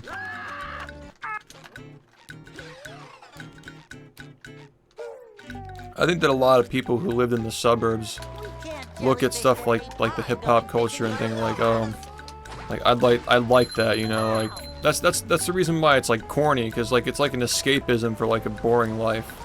If you lived a boring life in the suburbs, you had it good and there was never any struggle, any real struggle, other than just like, this girl doesn't like me back. Like, oh, I forgot to pack lunch today. Like, if you even packed your own lunch, right? Like, that kind of stuff is just like, it just sounds corny when you're like, yeah, I want to get into the rap game. It's like, you don't even know what those people had to go through to even be able to be, you know, like, signed. And they're still getting fucked over even when they're signed. You know? Drop and give me 50, even though it was confirmed fake, but yeah. Favorite rapper of all time. I mean, like, I go between, like, Tupac and Biggie. I know it's, like, a cold take, but, like, I still genuinely feel that they were the best ever. And, favorite, though, like, I don't know, I really like Outkast as a group. I'm just old. I'm just a boomer. Boomer shift. well, Yeah. Yeah, I mean, like, I've listened to Doom. I feel like Doom is just like what you say if you want to sound like you're quirky. And I guess, like, he's more popular now, so. Andre is kind of, like, I accept Andre. There are only, like, a handful of people I would accept as the GOAT. I think that Kendrick, give him, like, 5 more years, maybe he'll be part of that conversation, but I don't know.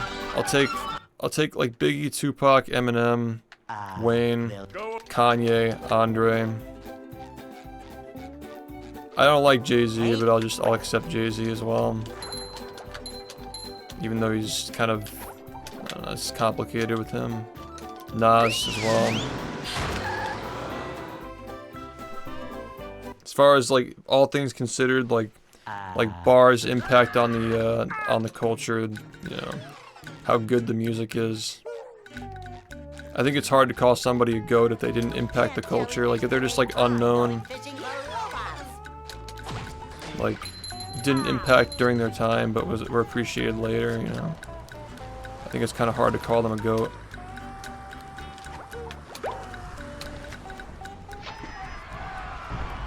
You just can't say it's Jay-Z because he got laid out by Nas, but Jay-Z is still fucking amazing. Like, he was like the original, like multiple meanings and bars dude. Like he could rap, like for sure. And he also just did everything off the cuff without even like, he never wrote anything down either, but I don't know, it's just like hard to really like with like Tupac, like hit him up, man, like unstoppable. He got the mainstream to like the real gangster rap, you know. Like, it sounds like, yeah, Mobb Deep is underappreciated as well. Everybody knows that Andre 3000 is one of the best ever, but he never did a solo album, and he hasn't made hip-hop music in forever, so like people don't like know. But if you ask any of the greatest rappers that everybody's a fan of these days, they'll all talk about him, they'll all talk about Eminem, even though Eminem, they say he's washed, everybody still praises him. All your favorite rappers took inspiration from him, you know. Like, it's really easy to shit on Eminem for putting out like kind of trash music, but like you can't deny his influence in like the early 2000s. Like the timing was right, you know. Like we all look back and think that like Justin Timberlake is fucking corny, but like at the end of the day, like he did what he had to do, you know. No, Biggie had the storytelling, the flow. He had the better bars, the better beats. But like Tupac was like, there was nobody like that, man. He was the culture. Like that's why everybody loved him. Like those two, like I still think that was peak rap, man.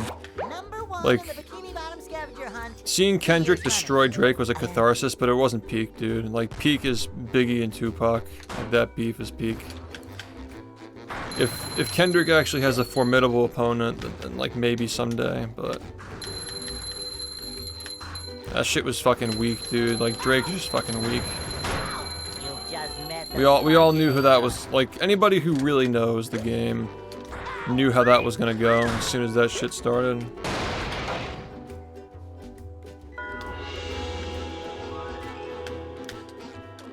Joey Badass was good too. Yeah, he's not talked about that much.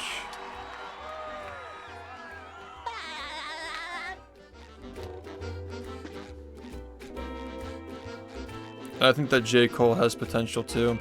Well, I didn't really, I'm gonna be honest, I disrespected J. Cole when I first heard that he was getting popular, because the J. Cole that I knew when I was growing up was Workout. Like he was just making like pop music. He was like a one-hit wonder, but he kept with it and he actually made some okay tracks, you know.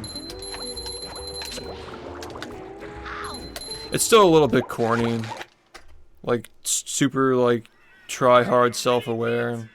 But I think they like give him like 5 years. Nah, I don't know. J. Cole just doesn't really seem like he's that kind of guy. Like he doesn't really have that dog in him, you know. Like I know, like Kendrick's been waiting for this for years.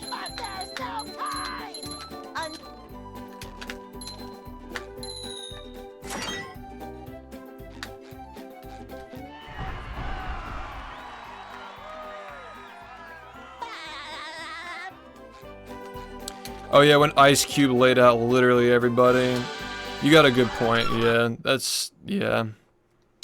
I mean, like, Eazy-E didn't really... That's a complicated scenario, dude, because, like, Because, like, obviously Dre went on to, like, produce all this great music, and he brought so many good artists into the game. But ultimately, like Ice Cube is probably, you know, if he didn't die, I wonder how shit would have gone, dude. That's all I'll say. There's a lot of stuff surrounding that with the Dre, Ice Cube, NWA split up beef, which is like, I don't know, a lot of hip hop is founded on lies basically because of that stuff. But I'm not gonna even try to explain it because that's complicated shit.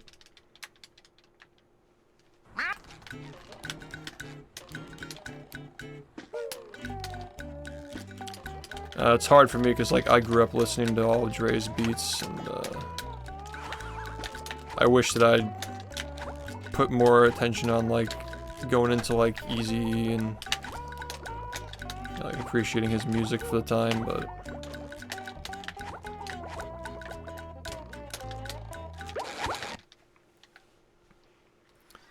Are you ready, kids? Logic was just, like... He's kind of just reminds me of, like, X, where he was just, like, popular, but, like... I don't know, I just couldn't get into it. Like... Yeah. Cool, but, you know... Make myself a snack. It was for the... Exactly. X and Logic were for the youth, exactly. I can't hear you. Tupac was for the youth, too, but he transcended that. And he didn't live long, either. That's why he's the GOAT, though. That's why he and Biggie, both of them. But there's no time!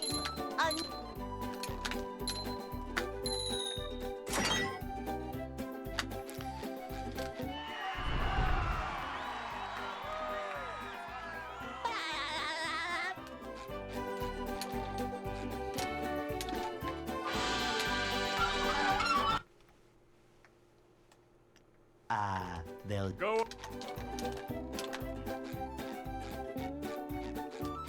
Hey, Ace. Fuck, dude. Are you ready, kids? I started really late today. What the? Hear you. I really started my stream late today, man. well. yeah. Yeah, I know. It's not a direct comparison, but, like... There's no time!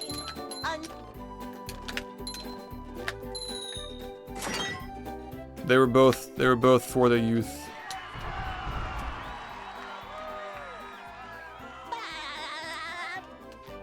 But yeah, I could never. I think that X for a lot of people was like a nostalgia thing. I just can't really get into his music. They'll Go. Like if you were there, I feel like with X you just had to be there, man. Hey, People probably say the same thing about Tupac, but I don't care. He's still the GOAT.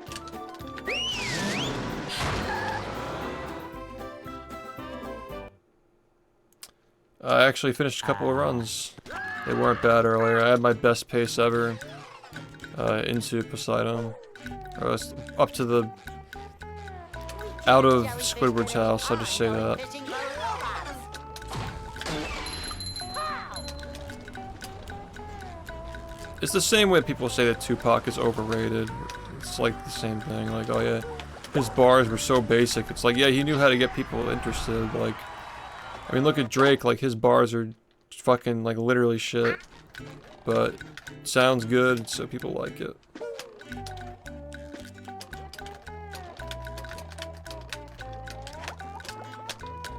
Tupac knew... He knew how to make good bars, but he knew what sold well. Like, his whole thing was bragging about how many records they were selling. For him, he cared about, like, obviously he cared about the integrity of the music, but he was definitely, like... You know, he wanted to...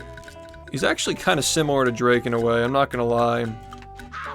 Like, Tupac did go to,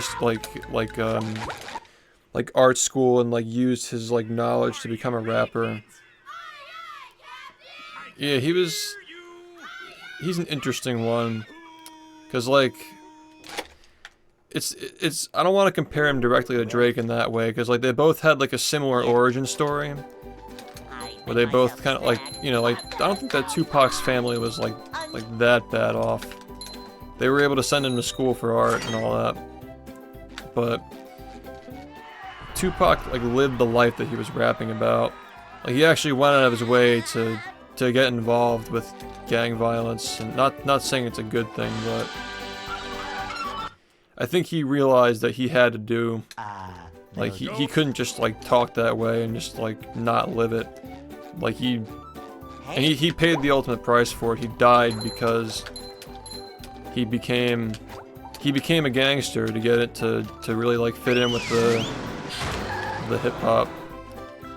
But that's the thing, is like he chose the life. That's the whole thing, is like thug life. That's what he was all about. It's like I am a thug, you know. Like he wasn't about like trying to like go above it or like outgrow it or like escape it. He literally went into it from a position where he didn't have to go into it, which just makes him a really interesting person. And Drake just like, he raps about it, but he doesn't live it, you know. Like obviously there's like shady shit going behind the scenes, like Illuminati type stuff, you know. If you were to liken it to anything like that. But like Tupac was like on the streets, you know. He was on the streets like starting fights and shit. Like anybody who knew him at the time, like they all say they knew he was gonna get himself killed, which is probably the reason why he made so much music. Because he knew that he didn't have a lot of time. And he's a really interesting person.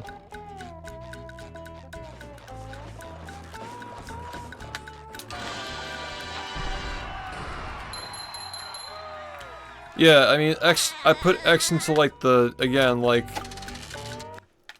I was categorizing him with Logic, saying that like he was for the youth at the time when he made his music. Like it was, you had to be there to like it, you know what I mean? But if we're comparing him to like talent, he was kind of like a Pop Smoke where he just didn't have time. He could have been something bigger, but they would have looked back on his like original stuff as like cool and like fun for the time, but he could have gone on to make better music, definitely. Yeah, I agree with that. Like, I mean, I'm East Coast, so I'm obligated to say that Biggie was better, but the thing is, like, I don't like to choose between them. I like to say that they're both GOATs, you know. Even though you can't really say that, you have to make a choice. But with music, I think it's like, you know, with music, it's a little bit less clear. I think that people are gonna go back and start appreciating Notorious Big now that Kendrick has taken over the game.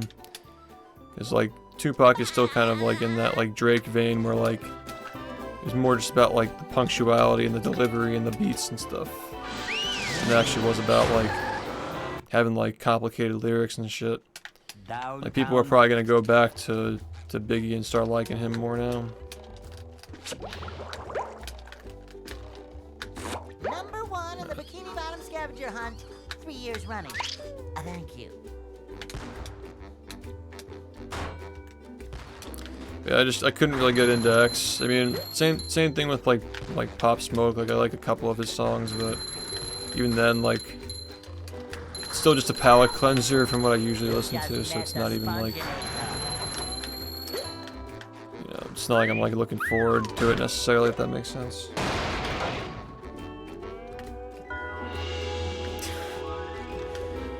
Dude, I'm so out of date with the new lingo and people. I'm like, oh, Kendrick is fucking up Drake. Let me start paying attention again. Because, like, I listened to both of those guys when I was growing up. Like, I listened to Take Care. It was alright. I wasn't convinced anything else was, like... Drake was just a fucking feature artist, man. And, like... When I heard that Drake was the biggest rapper, I'm like, Drake? Like, really? Really? Drake? Not Kendrick? It just felt weird. It just felt like it was about time. I mean, anybody who listened to Good Kid, Mad City, like, knew that he was onto something. Like, alright, he'll be the best, like, 10 years from now. Thank you.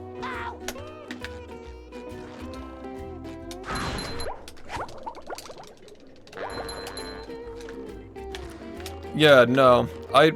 I knew about him because I was like really into like 50 Cent when I was growing up. Like, I discovered his music and then found out that he passed after that. Like, it was like way after the fact when he passed. But yeah, a lot of people found his stuff because he died, yeah. But I was just like starting to listen to music in general again. I was listening to 50 and he was talking about like, you know, like this song. So he kind of sounds like him. He's like a trap version of like 50, you know. Like trap music. They still call it that, right? With the kind of like short bars, like talking about your wealth and stuff like that. I don't know how you would characterize it. Not like Future, but Well, yeah, that's like basically him. Like you could hear the 50 inspiration. Make myself a snack. So But there's no time. that's how I ended up hearing it, and I'm like, wait, he's not alive anymore. And he was 20. Like his voice was crazy for 20. Like he did not sound like he was 20. Yeah, darker bass, heavy stuff. Yeah, that started around the time that I fell out of it because I just wasn't really interested in that kind of music, and everybody was doing it at the time. Hey, But I feel like Pop was doing something different that actually got my attention. Just like, I think he would have developed into more of a gangster rap kind of guy. It just kind of sucks that we didn't get to see it happen. It's like, look at like in the same like kind of vein as like, you know, like 50 goes back to like Eminem and all that. Like Eminem's first album, like you could hear that like he was really technical, like really good, but it just wasn't interesting. It's just like him just showing off that he can rap. And then the Slim Shady was just like an actual like personalized like piece of art that's actually good. You just didn't get to get that from him, you know. What do you think of Jay-Z? I have a hard time having a solid opinion on Jay-Z. Jay-Z depends on the day. How's the weather? How's the weather outside? Do I like Jay-Z today?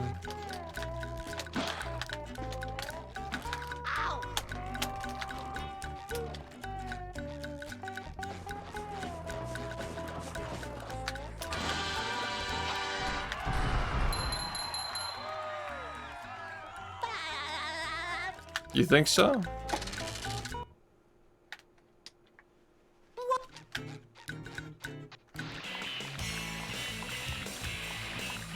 I could see it maybe. That'd be kind of sick with like the crazy voice he had. Like his voice, anything he did, I would have been interested in. He was like the new version of like 50 Cent, dude. Like he kind of had that like.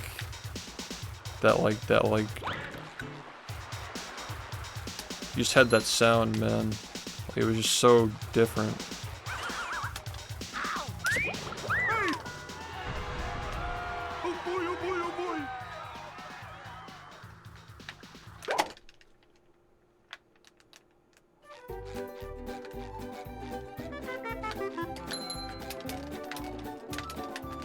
Yeah, he had crazy talent, and the fact that like he was like running with like 50 and like those guys, like he would have been something, dude.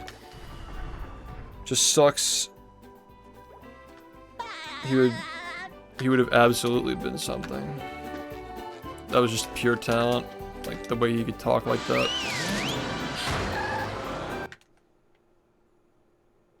downtown. Yeah, a lot of X fans are really bitter because of the way he was treated and like the conspiracies about like Drake and stuff like that. 3 years running. Like I get it, I understand it.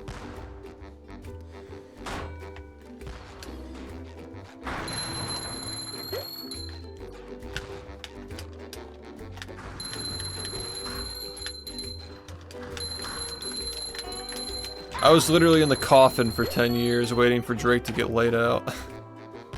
So funny. And I don't mean like literally like Drake, like what Drake stands for as far as the music goes.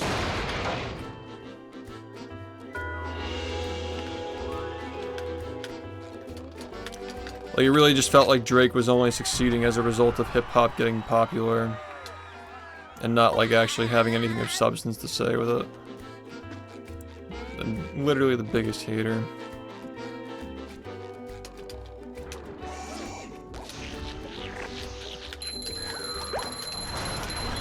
Take that!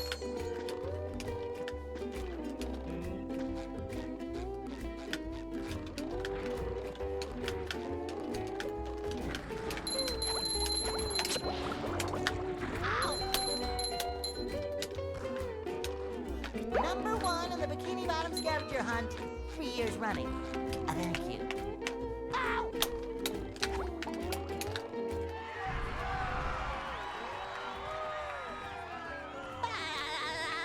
Yeah, that's what I don't understand. It's like, dude, you asked for it, man. What? I'm like, if Drake is escalating beef, I wonder who's gassing him up. Is it his fans? Is it his crew? Like, this just isn't Drake, you know? And he got laid the fuck out. There's no way he was so gassed up he thought he could do that shit, man. Like, there's no way. He forgot who he was. Like, come on now. Number 1 on the I just feel like he was listening to the haters too much. Like, oh, Drake is corny. Drake is this and that. He's soft. You know, he's just a fucking actor like Degrassi. They were saying all this stuff before Kendrick said it. He's what the culture's feeling, as he said. But that's... It just feels like Drake was... Like, that one response he made, like, the most recent one was like... He was literally just reading Twitter. He was just reading hate and responding to hate. Here's another one. It almost feels like him getting into all this shit was just him responding to hate. Like, trying to prove that he's, like, a real rapper. But, like, it's all, like, it's fine. Like, he doesn't have to be a real rapper. Like I said with, like, the Post Malone thing, like, doing, like, the melodies and, like, the bars with the melodies is, like, you can still make hip-hop music, but you don't have to be, like, part of the rap game. It's just an example of, like, popular artists, like, pop artists, trying to get into the game and getting fucking destroyed, because, like, no, you can't have our culture, you know? Yeah, that stuff goes deep, and I'm not trying to get into it, yeah.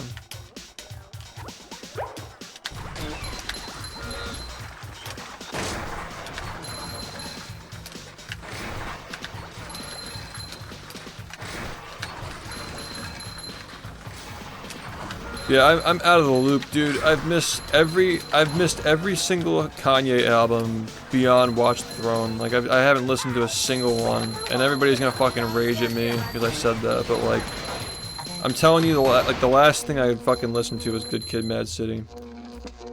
That's the last thing I ever, like the last full album I listened to.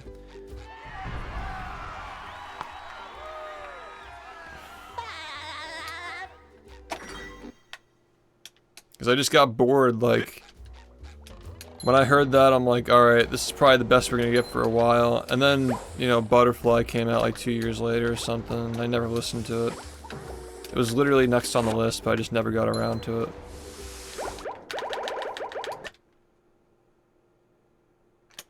Like, I owned the album. I was going to listen to it, but I just didn't. It's kind of like how I started Breaking Bad in like 2015, but never got around to it. Waited like 5 years, got around to it, loved it. It's probably what'll happen with that, like that's next on the list. Just to catch up on that. I'll probably listen to that on the way to Pace next month. Because I don't want to like listen to it on my phone or something like that, you know.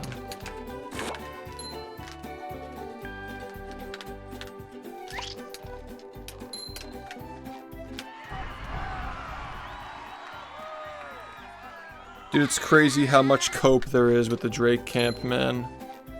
Like, in reality, like, look at what's happening in real life, and it's obvious who won. But if you look on, like, Twitter, like, all the botting and, like, the fucking weird conspiracies about Kendrick, like, going through tweets. Like, these people are just terminally online, dude. They really think that people are going through tweets to look for bars. Like, are you fucking kidding me? You think Kendrick Lamar is doing that? Like, fuck off. It's actually insane.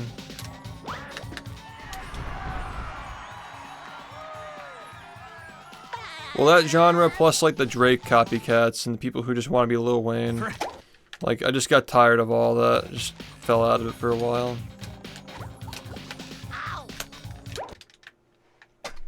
I like Kendrick because he took Eminem's flow and made it something listenable. Like, just to be harsh with it.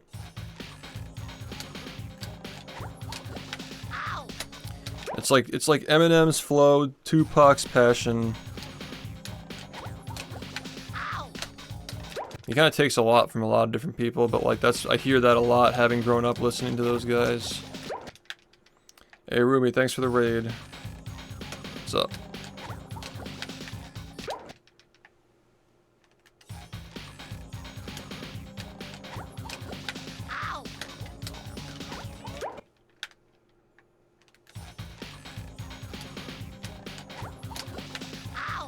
Yeah, that's the thing is, like, it's not about how the music sounds, you know? It's not all about that.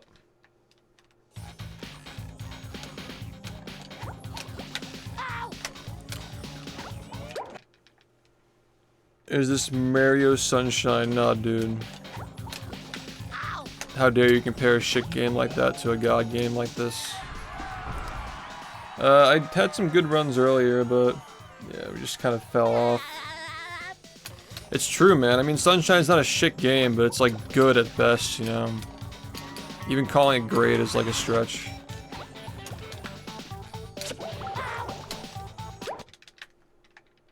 Yeah, no, everybody shits on Sunshine, I know, it's kind of a joke.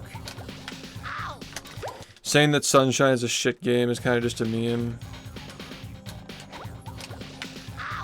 Like 3 layers of irony there.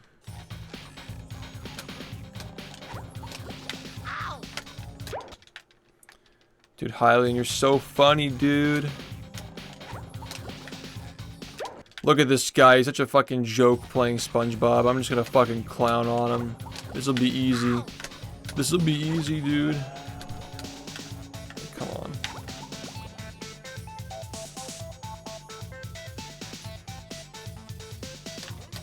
Sunshine movement is solid, but it looks a lot better than it actually feels. And this is coming from somebody who gasses Melee, by the way. Like, Melee controls tight. Sunshine does not control tight. It looks cool when it comes together, but, like, it's got some input delay, it's got some slippery jank to it, you know? That game doesn't really control as tight as people make it look. It makes it more impressive for speedrunning, but it's not that tight, honestly. 64 is a little tighter than Sunshine, definitely.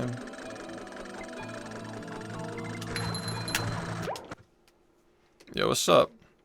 Yeah, it's been alright. It's good to see you guys. We were just talking about rap beef, and now we're talking about how Sunshine sucks.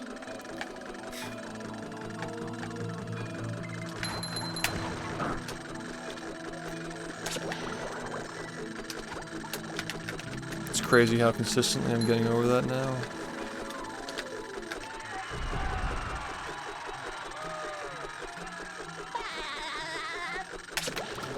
SMS is only good because of the hover nozzle? Bro, your takes are so trash, dude. The hover nozzle is the reason why the game sucks. Ugh.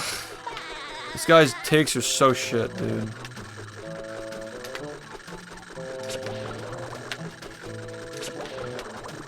Bro, that was insane. I didn't even do that. I'm ready. I'm ready. Yeah, I mean, it was just a series of them and how they play into each other and how he just predicted every move and just ready. The drops are just perfect. Everything was perfect. I mean, like, people were saying it was peak rap. Gotta hard disagree, but it's definitely top 3. Cause just like a long needed exposure of a pop artist topping the charts for hip hop, basically. I mean, it got me reinterested. I stopped giving a shit like in the early teens because everything just sounded the same except for like Kendrick and like Kanye was still making some creative stuff, but yeah. I never got into any of those things because I just got bored with what was popular, what was being shoved down my throat. I didn't like it. Like as soon as Drake said started from the bottom, I was mentally checked out. Dude, you're not even above 6 foot, bro. Step off. You mean the lore behind this? Like the lore behind the beef? Oh, you're talking about meet the grams. Yeah, that shit was insane. That was generational, definitely. That wasn't even a diss track. Straight up not even disrespectful. The fact that it came off as disrespectful is what makes it so hard.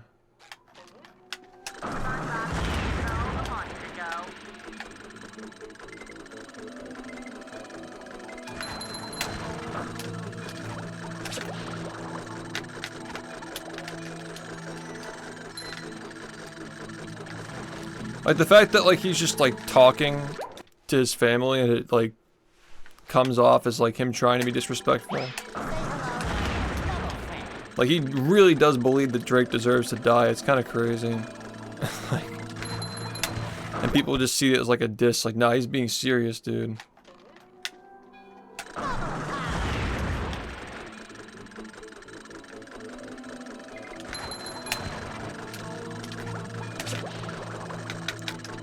Dude, you act like I didn't fucking grow up with this shit. Are you talking about me? I've been waiting for an opportunity to care again. I'm like a Phillies fan. I'm like a Phillies fan showing up to watch the World Series in 2022.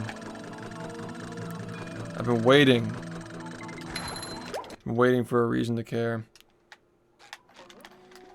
Yeah, well, it's not even just quiet. It's just like I said, started for the bottom. No, you fucking didn't. I'm out. Like that's like as soon as I started getting bored. The last thing I did involving hip hop was I purchased To Pimp a Butterfly, and I just forgot to listen to it. That's literally the last thing that I did, which is kind of an L, honestly, like a massive L. But you know, we're gonna catch up. We'll catch up the last 10 years.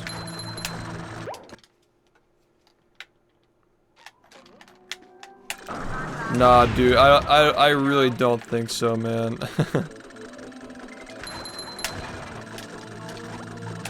That guy DJ Academic seems like he's in love though. Like he's coping really hard.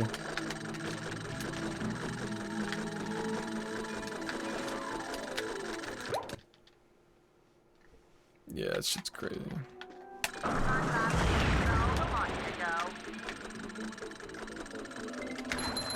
Yeah, it has been WWE Weekly for the last like 10 years, dude. But people are excited because it might come back now. But anybody who's saying this is peak, like maybe it's peak for internet, but like not even close to like real peak. It's like real peak was just not even close. But I want to see some 50 Cent shit where 50 Cent's still buying Ja Rule's tickets like 10 years after the beef is over. I just want to see this dude just get tormented.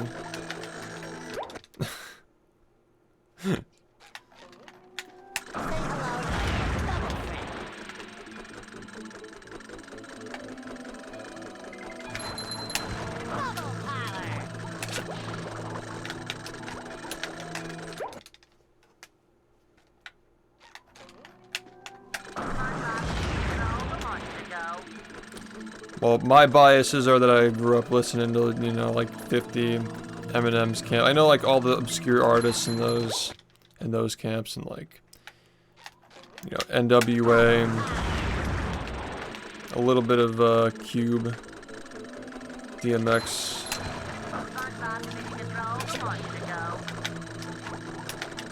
It's like obviously I'm gonna be biased against the R&B. The R&B man, Drake. I think they just gassed him up. I think they just gassed him up, and they wanted him to be like a beef rapper and like a battle rapper, but he's just not. I feel a little bad for him because like I feel like this wasn't entirely his choice. He just has a bunch of people like telling him like, yeah, you gotta destroy this guy. Like, if Drake were just listening to himself, I don't think he would have even started this shit.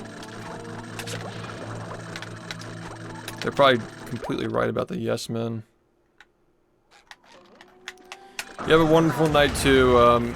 You should pick better games though. Get yourself PS2, get a copy of Sly Cooper, get some Jack and Daxter, and pick this up. You know, Ratchet and Clank is alright too. But yeah, I hope that you don't spend the rest of your night playing Sunshine, because that would fucking suck. Have a good day. Any opportunity.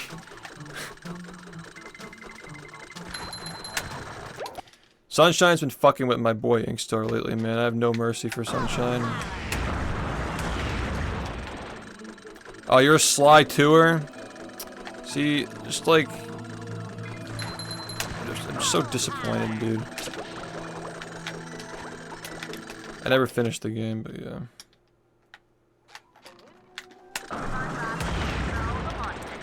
Bro's picking Sly 2 over Sly 1, he's picking Sunshine over this.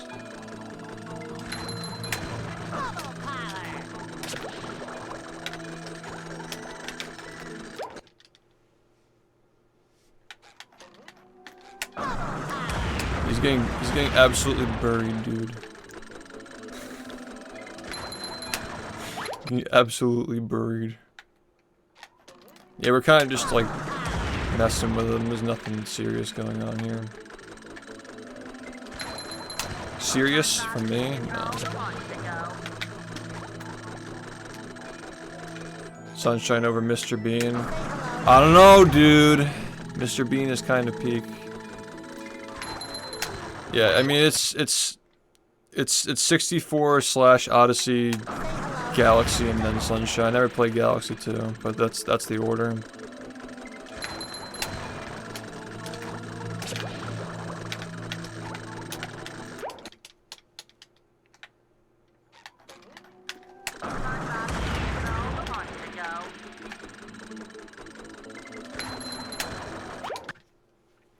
As a speedrun though, you can put Sunshine #1, and I wouldn't argue with you. I'm not gonna lie. I get flamed for that, but I think the tier list literally like flips. Except, you know, Galaxy is just like kind of weak, but you know, good casual game.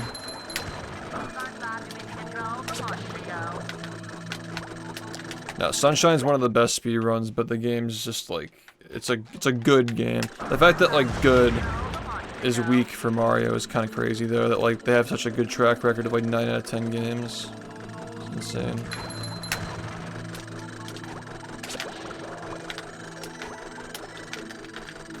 Sunshine's like a licensed game. Well, 64, for being 1996, 64 is a 10 out of 10 game. Like, what are you gonna really change about that game for 1996? Same thing with Odyssey, like, what other platformer is coming to those heights in 2017, right? It literally made the genre relevant again. And I mean, like, outside of, like, niche groups with, like, what the fuck, Ukulele and, like, Hat in Time. Like, I played Hat in Time, it was very good, don't get me wrong, but it's not really adding much to what Sunshine already did. It's just doing it with, like, more time to work on the game and polish it, basically. Like, you have to remember Sunshine was a very, very rushed game. So that's, and also 2002, so keep that in mind as well. But, I mean, like, no platformer is doing what Odyssey was doing in 2017. That's just not even close. People criticize it because the moons are just, like, fucking a bag of chips where you just keep getting them, but, like, I don't know. Did people play Hat in Time? Not really. I mean, like, people kind of played it. It sold, like, almost 1 million copies, right? But it was no Odyssey, you know? I think that the quick pacing of Odyssey's moons actually made people play it. Yeah, exactly. It's still a really good game. Don't get me wrong. Like, I love a Hat in Time as a game. I'd play it again for sure. I'd probably rather play that game than Odyssey because it's more my speed. But like, you can't deny that Odyssey is a masterpiece for what it's trying to do, though. So like, it's up there. I mean, like the fact that 64 came first. I think you just have to put it above Odyssey just by you know, like the legacy. But they're really in the same tier. They're both 10 out of 10. It's like those two games, this game and Sly Cooper are the 4 best platformers I've played. Like it's just very solid with those 4. And Jack and Daxter was like almost there. Maybe if I finished the game, I probably would have put it higher. Yeah, it's a nice Switch game. Yo, what's up?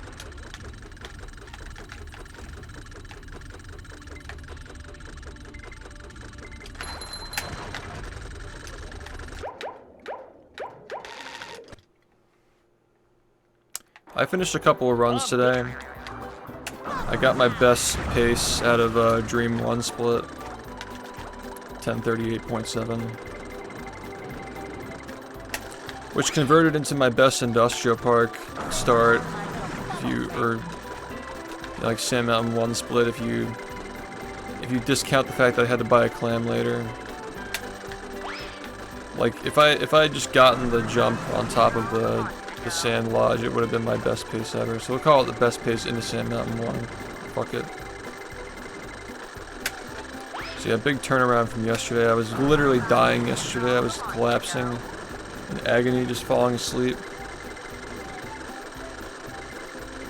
Oh yeah, by the way, Creo fans, for those of you who don't know, there's going to be another card reveal this month. And we are actually a little ahead of schedule right now.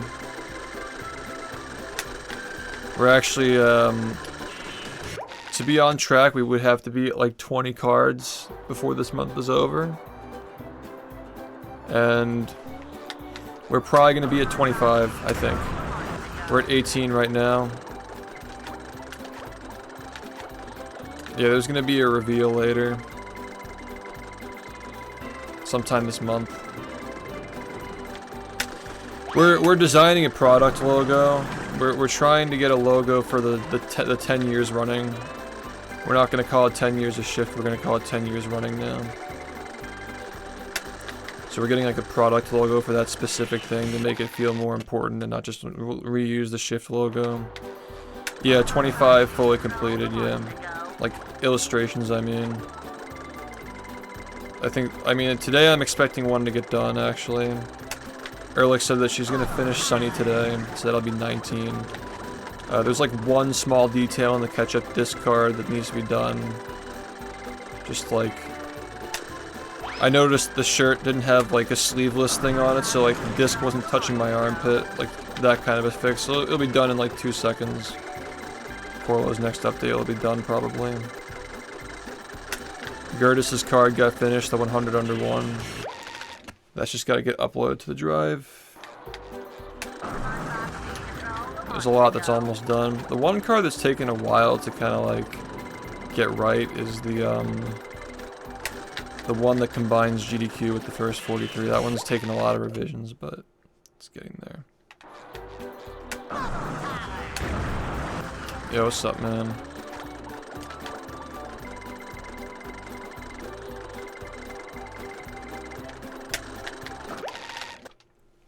Yeah, no, it's relieving being this far ahead of schedule, but the crazy thing is that like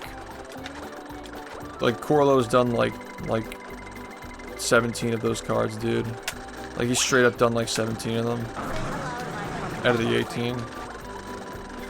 It's like insane, dude.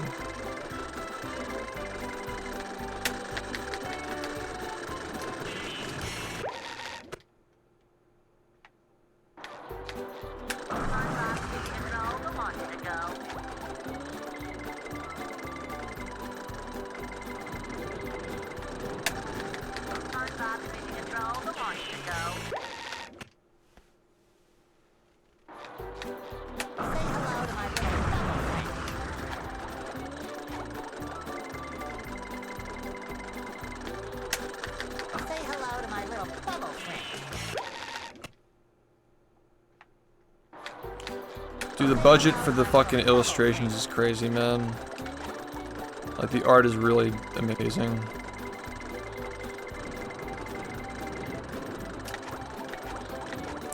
Gotta sell a lot of pre-orders so we can print a lot of them. The pre-orders are directly gonna tie into how many get printed, so... I mean, I look at it this way. we sold 200 boxes during the pre-order for the Speedrunner pack, and 600 the year after. The first 200 wasn't even tied to a subathon or any kind of sub goal. So we sold 800 total boxes of a series that we were only 1/11th of, with only 5 cards to collect from us. Imagine how many we'll sell if it's just all our cards. There are 100 cards, and all of them are ours. And they're all like stream references, like relevant to like moments in the stream's history. Like all the meme cards, like Dr. Movie doing the prostate exam and the poopy movie emergency. Yeah, there's no room for the Cuba card, unfortunately, but I promise that what we chose instead of that is worth it. That's my guarantee.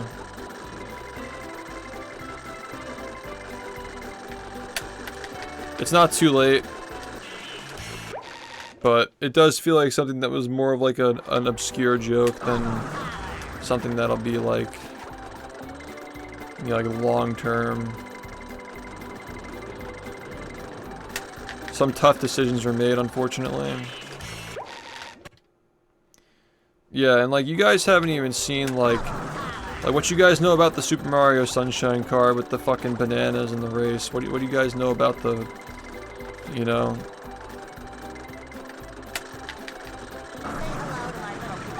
What you guys know about all those? Like you guys haven't seen anything yet, basically. What do you know about the Ram Ranch card?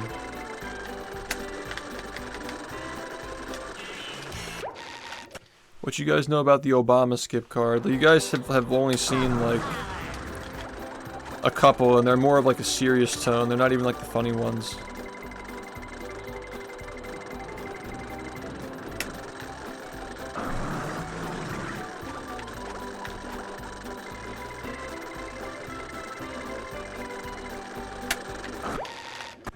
Yeah, the one that I'm gonna show off this month is probably gonna be a 2018 card.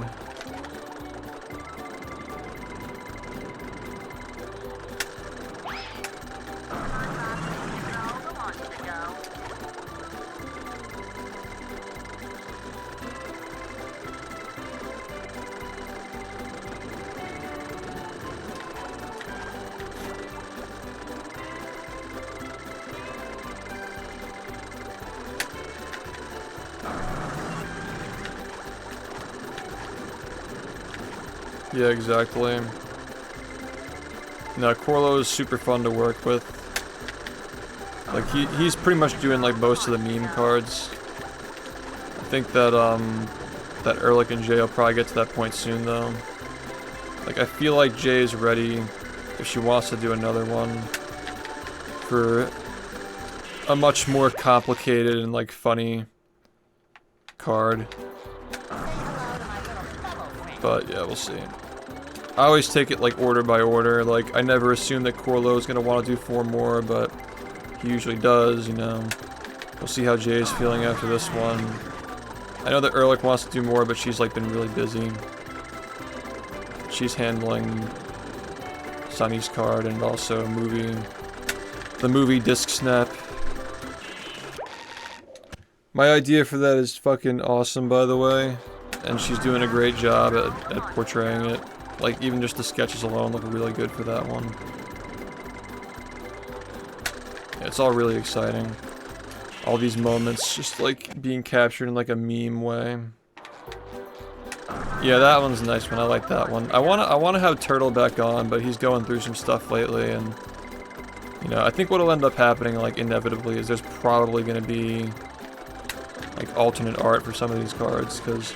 I do want to give some of these artists an opportunity to do more cards, but you know, at this point, like it's just a smart move to continue letting Corlo make as many as he wants because, like otherwise, like that just guarantees that we get a series in the first place, you know.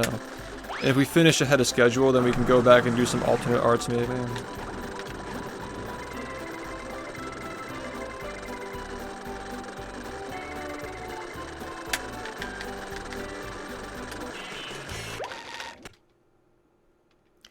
Yeah, no, there are a lot of meme cards, but there are also, like, a good number of cards that are like, whoa, these are fucking sick, you know?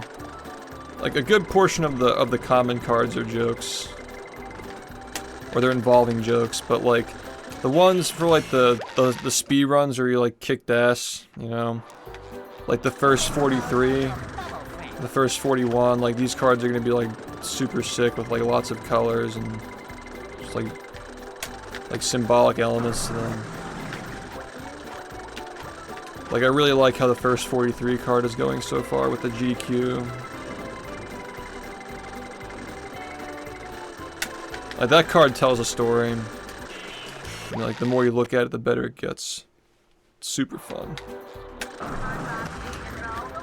And there's stuff like the Obama skip where it's like simple but effective. You know, it's fun. Yeah, I try not to talk about it as much these days. Like I'm trying to like not constantly be talking about it. When people in the chat are interested in it, I usually just talk about it more. But I don't want to like hype it up too much like this early, because what I felt like what was happening is like we were talking about it so much, people were getting excited for the pre-orders, but they're nowhere close to being ready. But I'll tell you guys when it's coming. Yo, what's up? Duplicate cards. Well, it's a trading card series. It's inevitable that you'll get duplicates.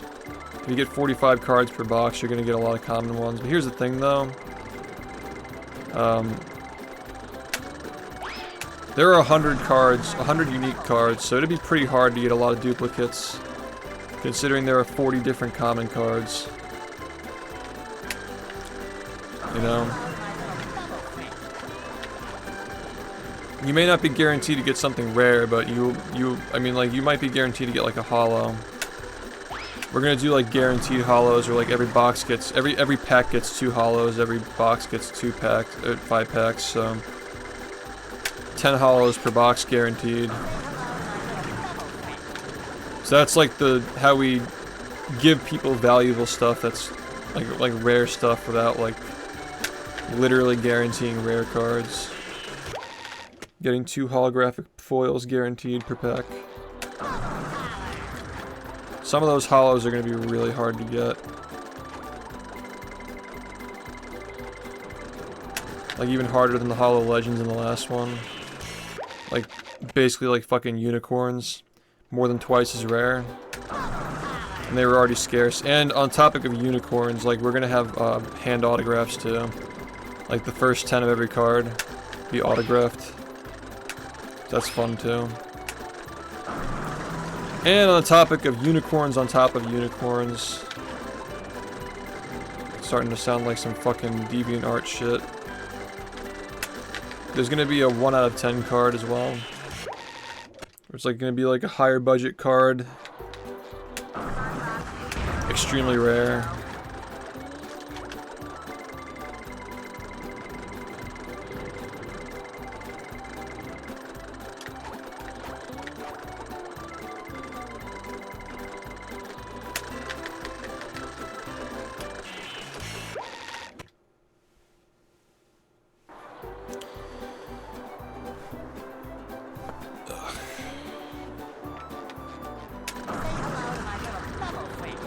Yeah, we're gonna do a thing where I like autograph them and send them back to Luke and he'll package them.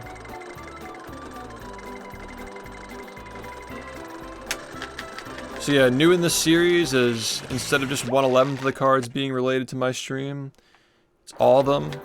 You have twice the number of cards basically, going from 55 to 101.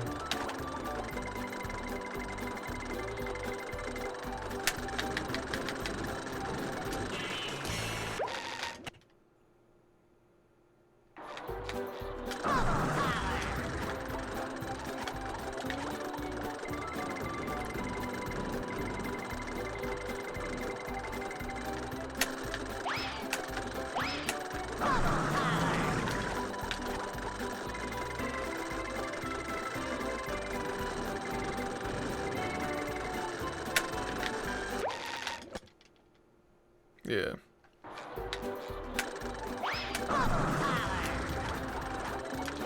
Yeah, I'm really, it depends on like inflation and everything, but like a year and a half from now, the goal is to get, you know, 45 cards for $35, which I think is pretty solid for what this is. Just like the last series was 45 cards for $35. Let's see how that plays out, though. The fuck are you doing? You want to ask nicely? Say hello to my little fellow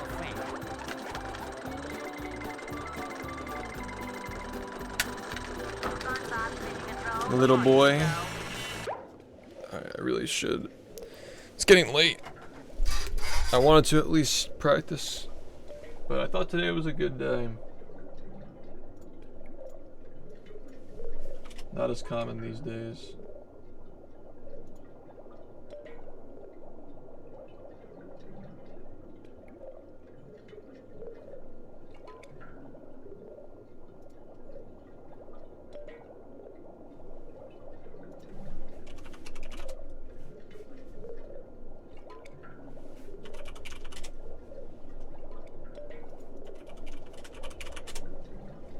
Not as common, but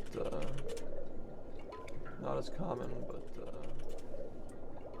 I think that we did okay. Thanks, guys. Join the server if you want to get pinged when I go live. Thanks, guys. Join the server. Twitch is pretty inconsistent with that. Twitch is pretty inconsistent with that. Ew. Yeah, we gotta finish more runs. I'm gonna try my best to be here at a better time. I'm gonna try my best to be here. I guess later today. At a better time. Take care, guys. I guess later today. At a better time. See you later. Take care, guys. I guess later today. At a better time. Take care, guys.